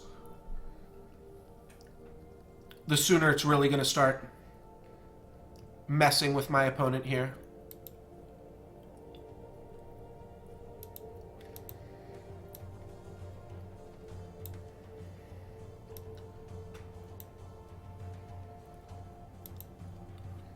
He's got a reasonable answer to it. But I just want to jump around and collect some mana.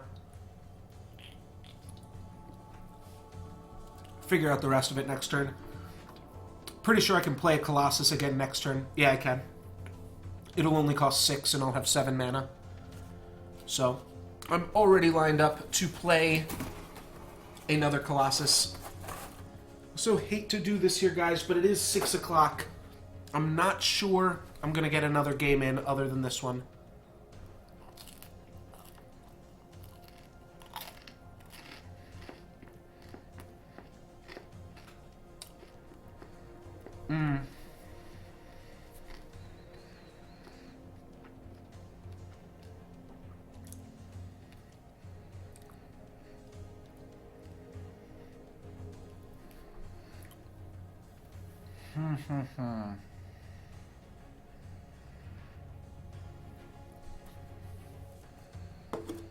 Yes, I am on the East Coast, Bacon Poet.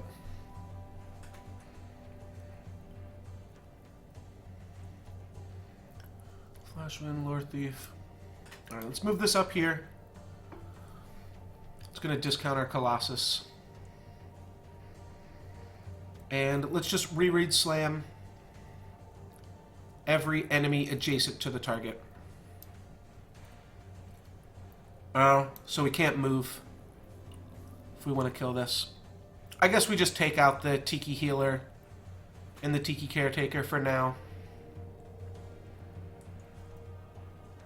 It's not like that leaves my opponent with any great plays.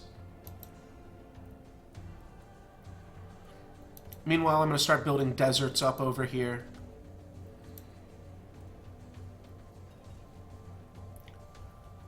And play a Mace Man. And we can end the turn after that.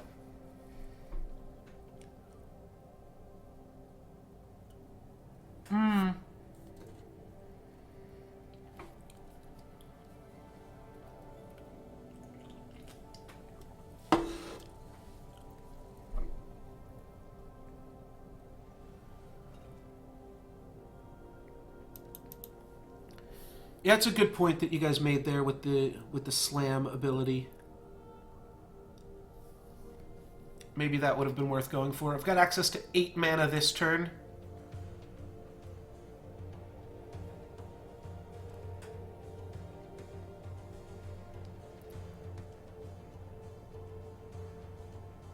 I couldn't have moved the taunt 1 tile below because I only had 1 desert mana so far. So that's why I made a desert that turn. But I'm only going to be able to make my 2nd desert mana this turn. Maybe we should set up to make that same play in the future. However, I feel like just getting this off the table is also a pretty good call here. Yeah, I didn't have quite the right amount of mana there. And I'm just going to draw 2 cards. We've got a free Flash Wind. We've played 2 events for the Windstorm Colossus. Got enough stuff for the Forbidden Library. We can make a protected Forbidden Library here. Oh, this card does something. Maybe I should have read it. Oh, whenever an adjacent creature dies. Okay.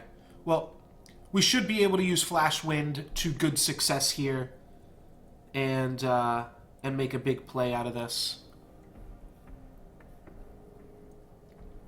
Yeah. So I would like to Flash Wind my opponent's Bone Collector back a space and then just kind of gobble it up. And because I am collecting 2 things here, that will allow me to also play a Forbidden Library. Let's move this guy back here. Let's kill this, which will also kill this. And now I still have another play to make. What's in the deck, you guys? Do I have anything with a lot of blue? I feel like I do, right? I feel like I got something going on in this deck that just has like a shit ton of blue mana. Did I pick any of the like 5 mana blue cards up? Alright, so there's our 2nd shard. Taunt, last words, create a random forest. If I have a spell, that would be really good. Oh, God. Pandora's already here? Oh, God, I didn't want Pandora to happen already. Actually kind of sucks for me.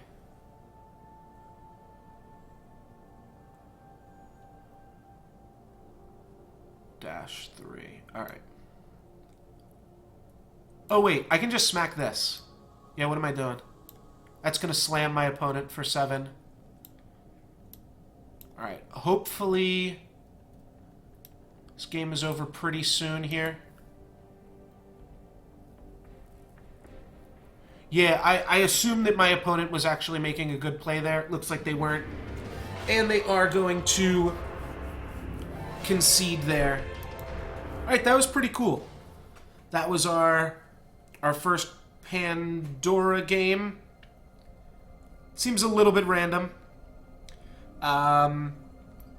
Let's see. I think I'm going to not get into another Pandora. I hate to kind of split up these streams here, but I've learned how I can kind of do some quick on-the-fly editing. Looks like we've got some chests. Let's not do that one.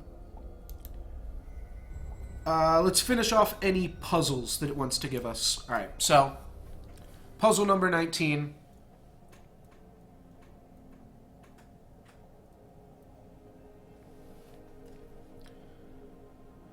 I already did this puzzle, didn't I? Gift.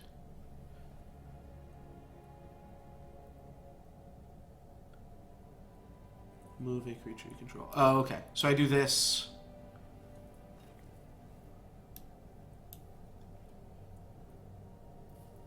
Yeah, that game did feel pretty rewarding. It was nice that my, I picked a whole bunch of Colossus.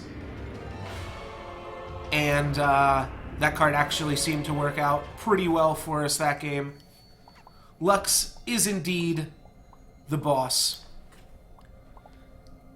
Yeah, you can hit that follow button. I do have a Twitter, but I don't use it, so I won't really mention that. Eventually, I'll get that Twitter off the ground, though. But yeah, follow, and also have a YouTube channel. Link for that in the description. Can we...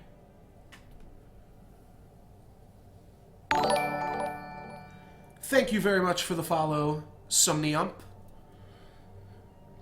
Appreciate it a lot. I'm not gonna lie, guys. Even after saying all that, I don't know what I'm supposed to do with this thing.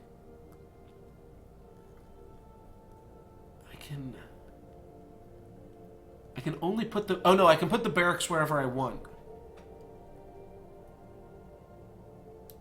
Oh, is it just like this? Oh, because this guy will die. Okay, okay.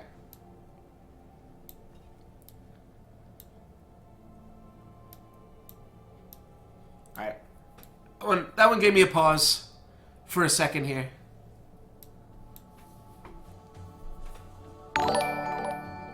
Thank you, The Two Project, for the follow. Appreciate it, and welcome to the stream. Alright, knocking out some more puzzles here. I'm going to go until there is a quest. Once there is a quest, I will stop because that'll take a little bit longer. And at that point, I'll just open up whatever packs we've earned thus far. Last words, fill the world with forests. Wait, that's awesome. Oh, so we clear this. Is this a real card? That's fucking sweet. And then we're able to charge over and kill my opponent. But that's an insane effect. Like, you just get to claim everything that is still there. That's cool. Real card. Does that card also paint, as you put it earlier, main? Or will it just simply fill the sea with forests? I'm also curious, I probably can't fill a sea if there's like an aquatic creature there. Definitely don't want ruby fish. Guess I'll take the scavenger. It's the one we own the least of.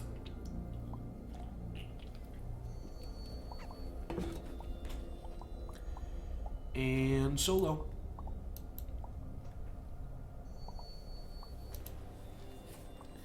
Here we go, some more Chesteronies. Yeah, it probably doesn't paint, and it probably also doesn't, which I love that term. I don't know if that's something you came up with, or if that's something that, like, that's a word that the community actually uses, or, like, talks about it in the game.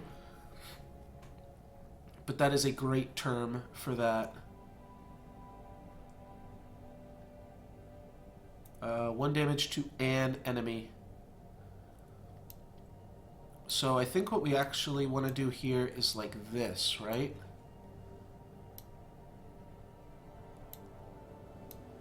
And then we want to attack this. And then flame spitter them. Yeah, that's cool. Let's make that a thing, man. Quest completed, and oh, the whole quest pack was completed.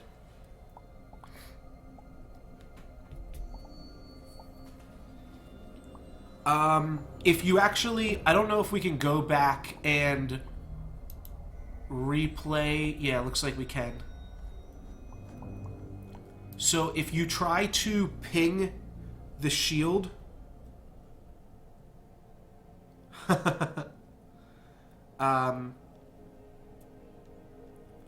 So here's what happens if you ping the shield. You've got to move this guy up first. You can ping the shield. Then you can clear the death touch. Oh, I guess your frog can go here. Oh, never mind.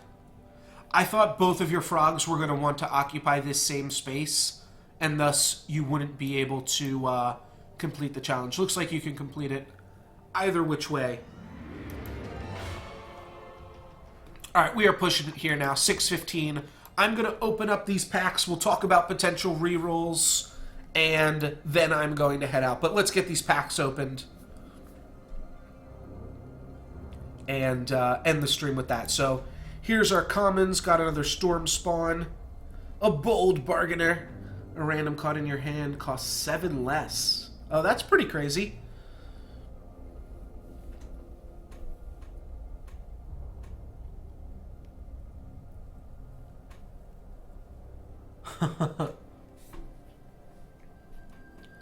And Oak Father. That's a pretty funny name.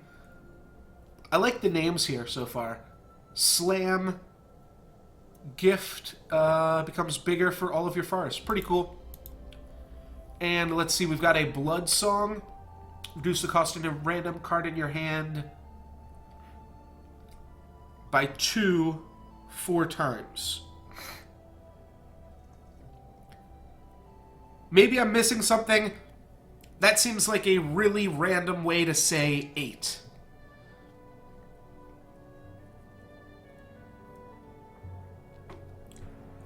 Yeah, randomly costs 0 to 7 mana. Pretty cool. This guy's got ranged, costs... this is the Red Colossus. Costs 1 less for each enemy creature that has died in combat. Minimum cost 7. Feel like the Colossus is probably...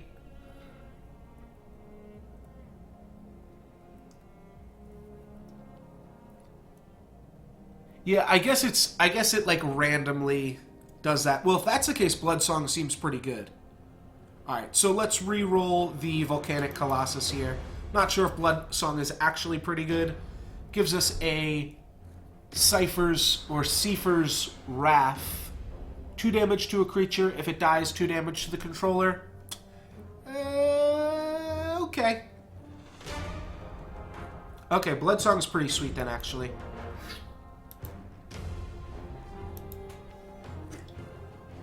See what else we are working with. Ooh, we got a legendary. Alright, what legend do we want, guys? Kron, I believe his name is.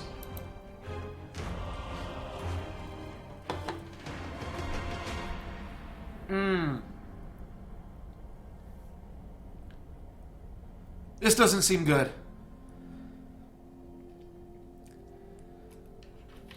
I guess it's good if you're a control deck and they're an aggro deck, but this really does not seem good. Yeah, seems like this is a bad one. Let's re-roll it. Alright, here we go. This is a class legendary. This one's got to be good, right? 4 mana for a 1/1. Gift, train, change another creature's base attack and life to 6/6.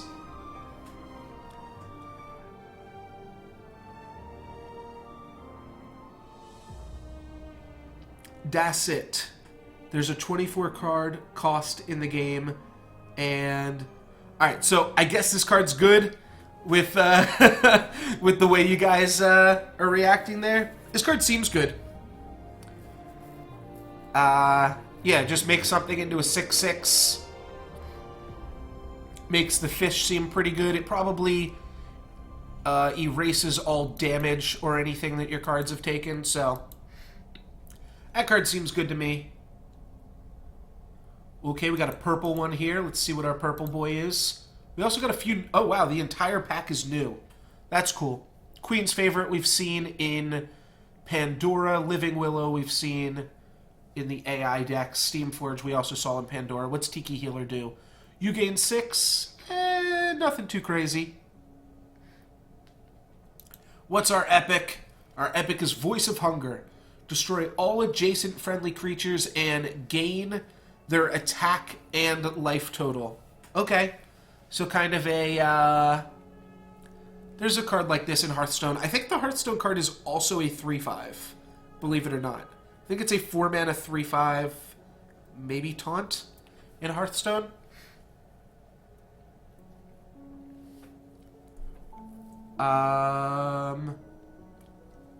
Yeah, it's like an alternate art deal. Yeah, it's called the Mythic version, or it's like the foil version in Magic.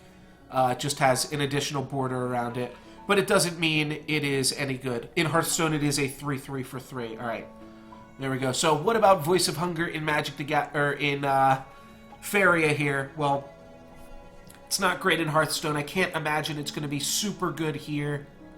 I think it probably deserves a reroll. Yeah, plus it doesn't have any stats on it. I think we can get a better one. What do you guys say? You guys know better than me. I've been playing this game for, I don't know, 4 hours. Alright, I'm going to reroll it. Meteor. Choose a space, destroy all creatures, structures, and lands on or adjacent to that space. So this is pretty similar to our legacy weapon. It just doesn't leave us with a 5/5.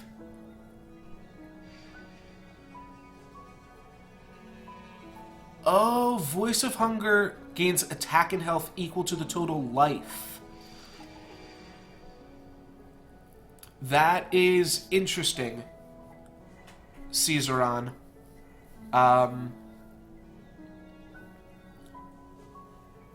Okay, it's still not good, you're saying.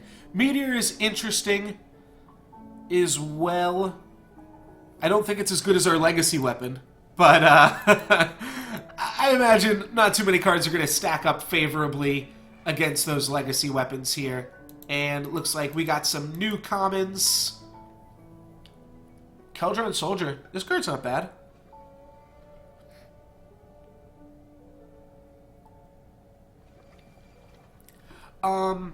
Well, the fact that it only looks at life and then gets +1 means that, like, you can eat a 1/7 and get +7/+7. At least that's how I understand it now. A creature's attack becomes equal to its life. Draw a card. That's probably fine. And our last rare is Feed the Forest. Destroy a friendly creature to gain life and... or to gain Faeria equal to its life and draw a card. So this is like a ritual. I don't think we need this. 1/7 Willow is good against the aggressive decks. Or just good in general. It's good with pump spells, I guess, too, right? You give it like +2/+4. All of a sudden you're dealing with a 3/11 taunt.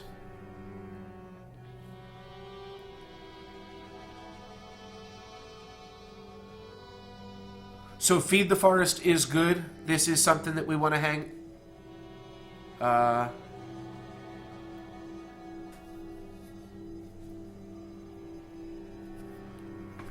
Okay, got some conflicting ideas there on Voice of Hunger.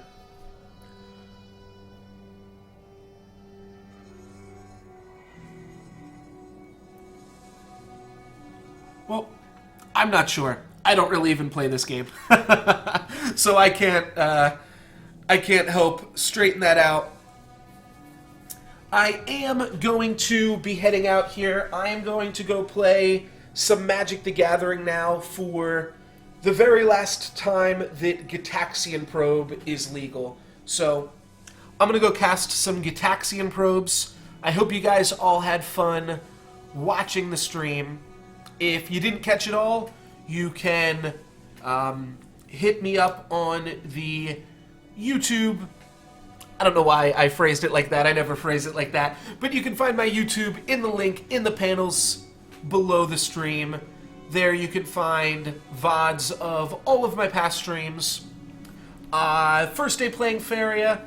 I've played a little bit of Eternal. I play some Magic the Gathering, some Hearthstone, and mostly played a whole bunch of Soulforge, which unfortunately is no more. I will be continuing playing Faeria tomorrow. I won't be streaming MTG. Gitaxian Probe has actually been banned on Magic Online for the past week, but it is legal in paper for 2 more days. No Shadowverse yet. No Duelist yet. What are some other games I got here on my desktop? The Elder Scrolls card game. I haven't played any of that yet. As well as some other games. I'm sure I will check them out in the future, just like I did today. So if you want to see more sweet digital card game content from the one and only No Lex Given, feel free to check it out.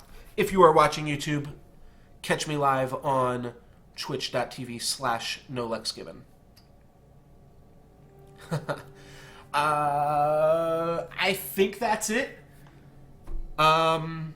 Yeah, I guess if I didn't say this already, I'll just say what my schedule I think is going to be looking like coming up. Tomorrow, I'm only going to stream till about 4:30, 5 o'clock-ish, and I'll stream for about 4 or 5 hours, and mostly going to focus on Faeria tomorrow. And then on Friday, we're going to check out Soulforge, do some of whatever the Weekend Warrior is, and I will probably play some Magic the Gathering Online Legacy Cube during that time as well. Other than that, thank you guys very much for watching. Hope you enjoyed the stream. Follow here and on YouTube to see more content, and that's all I got for you. Have a good one. Peace.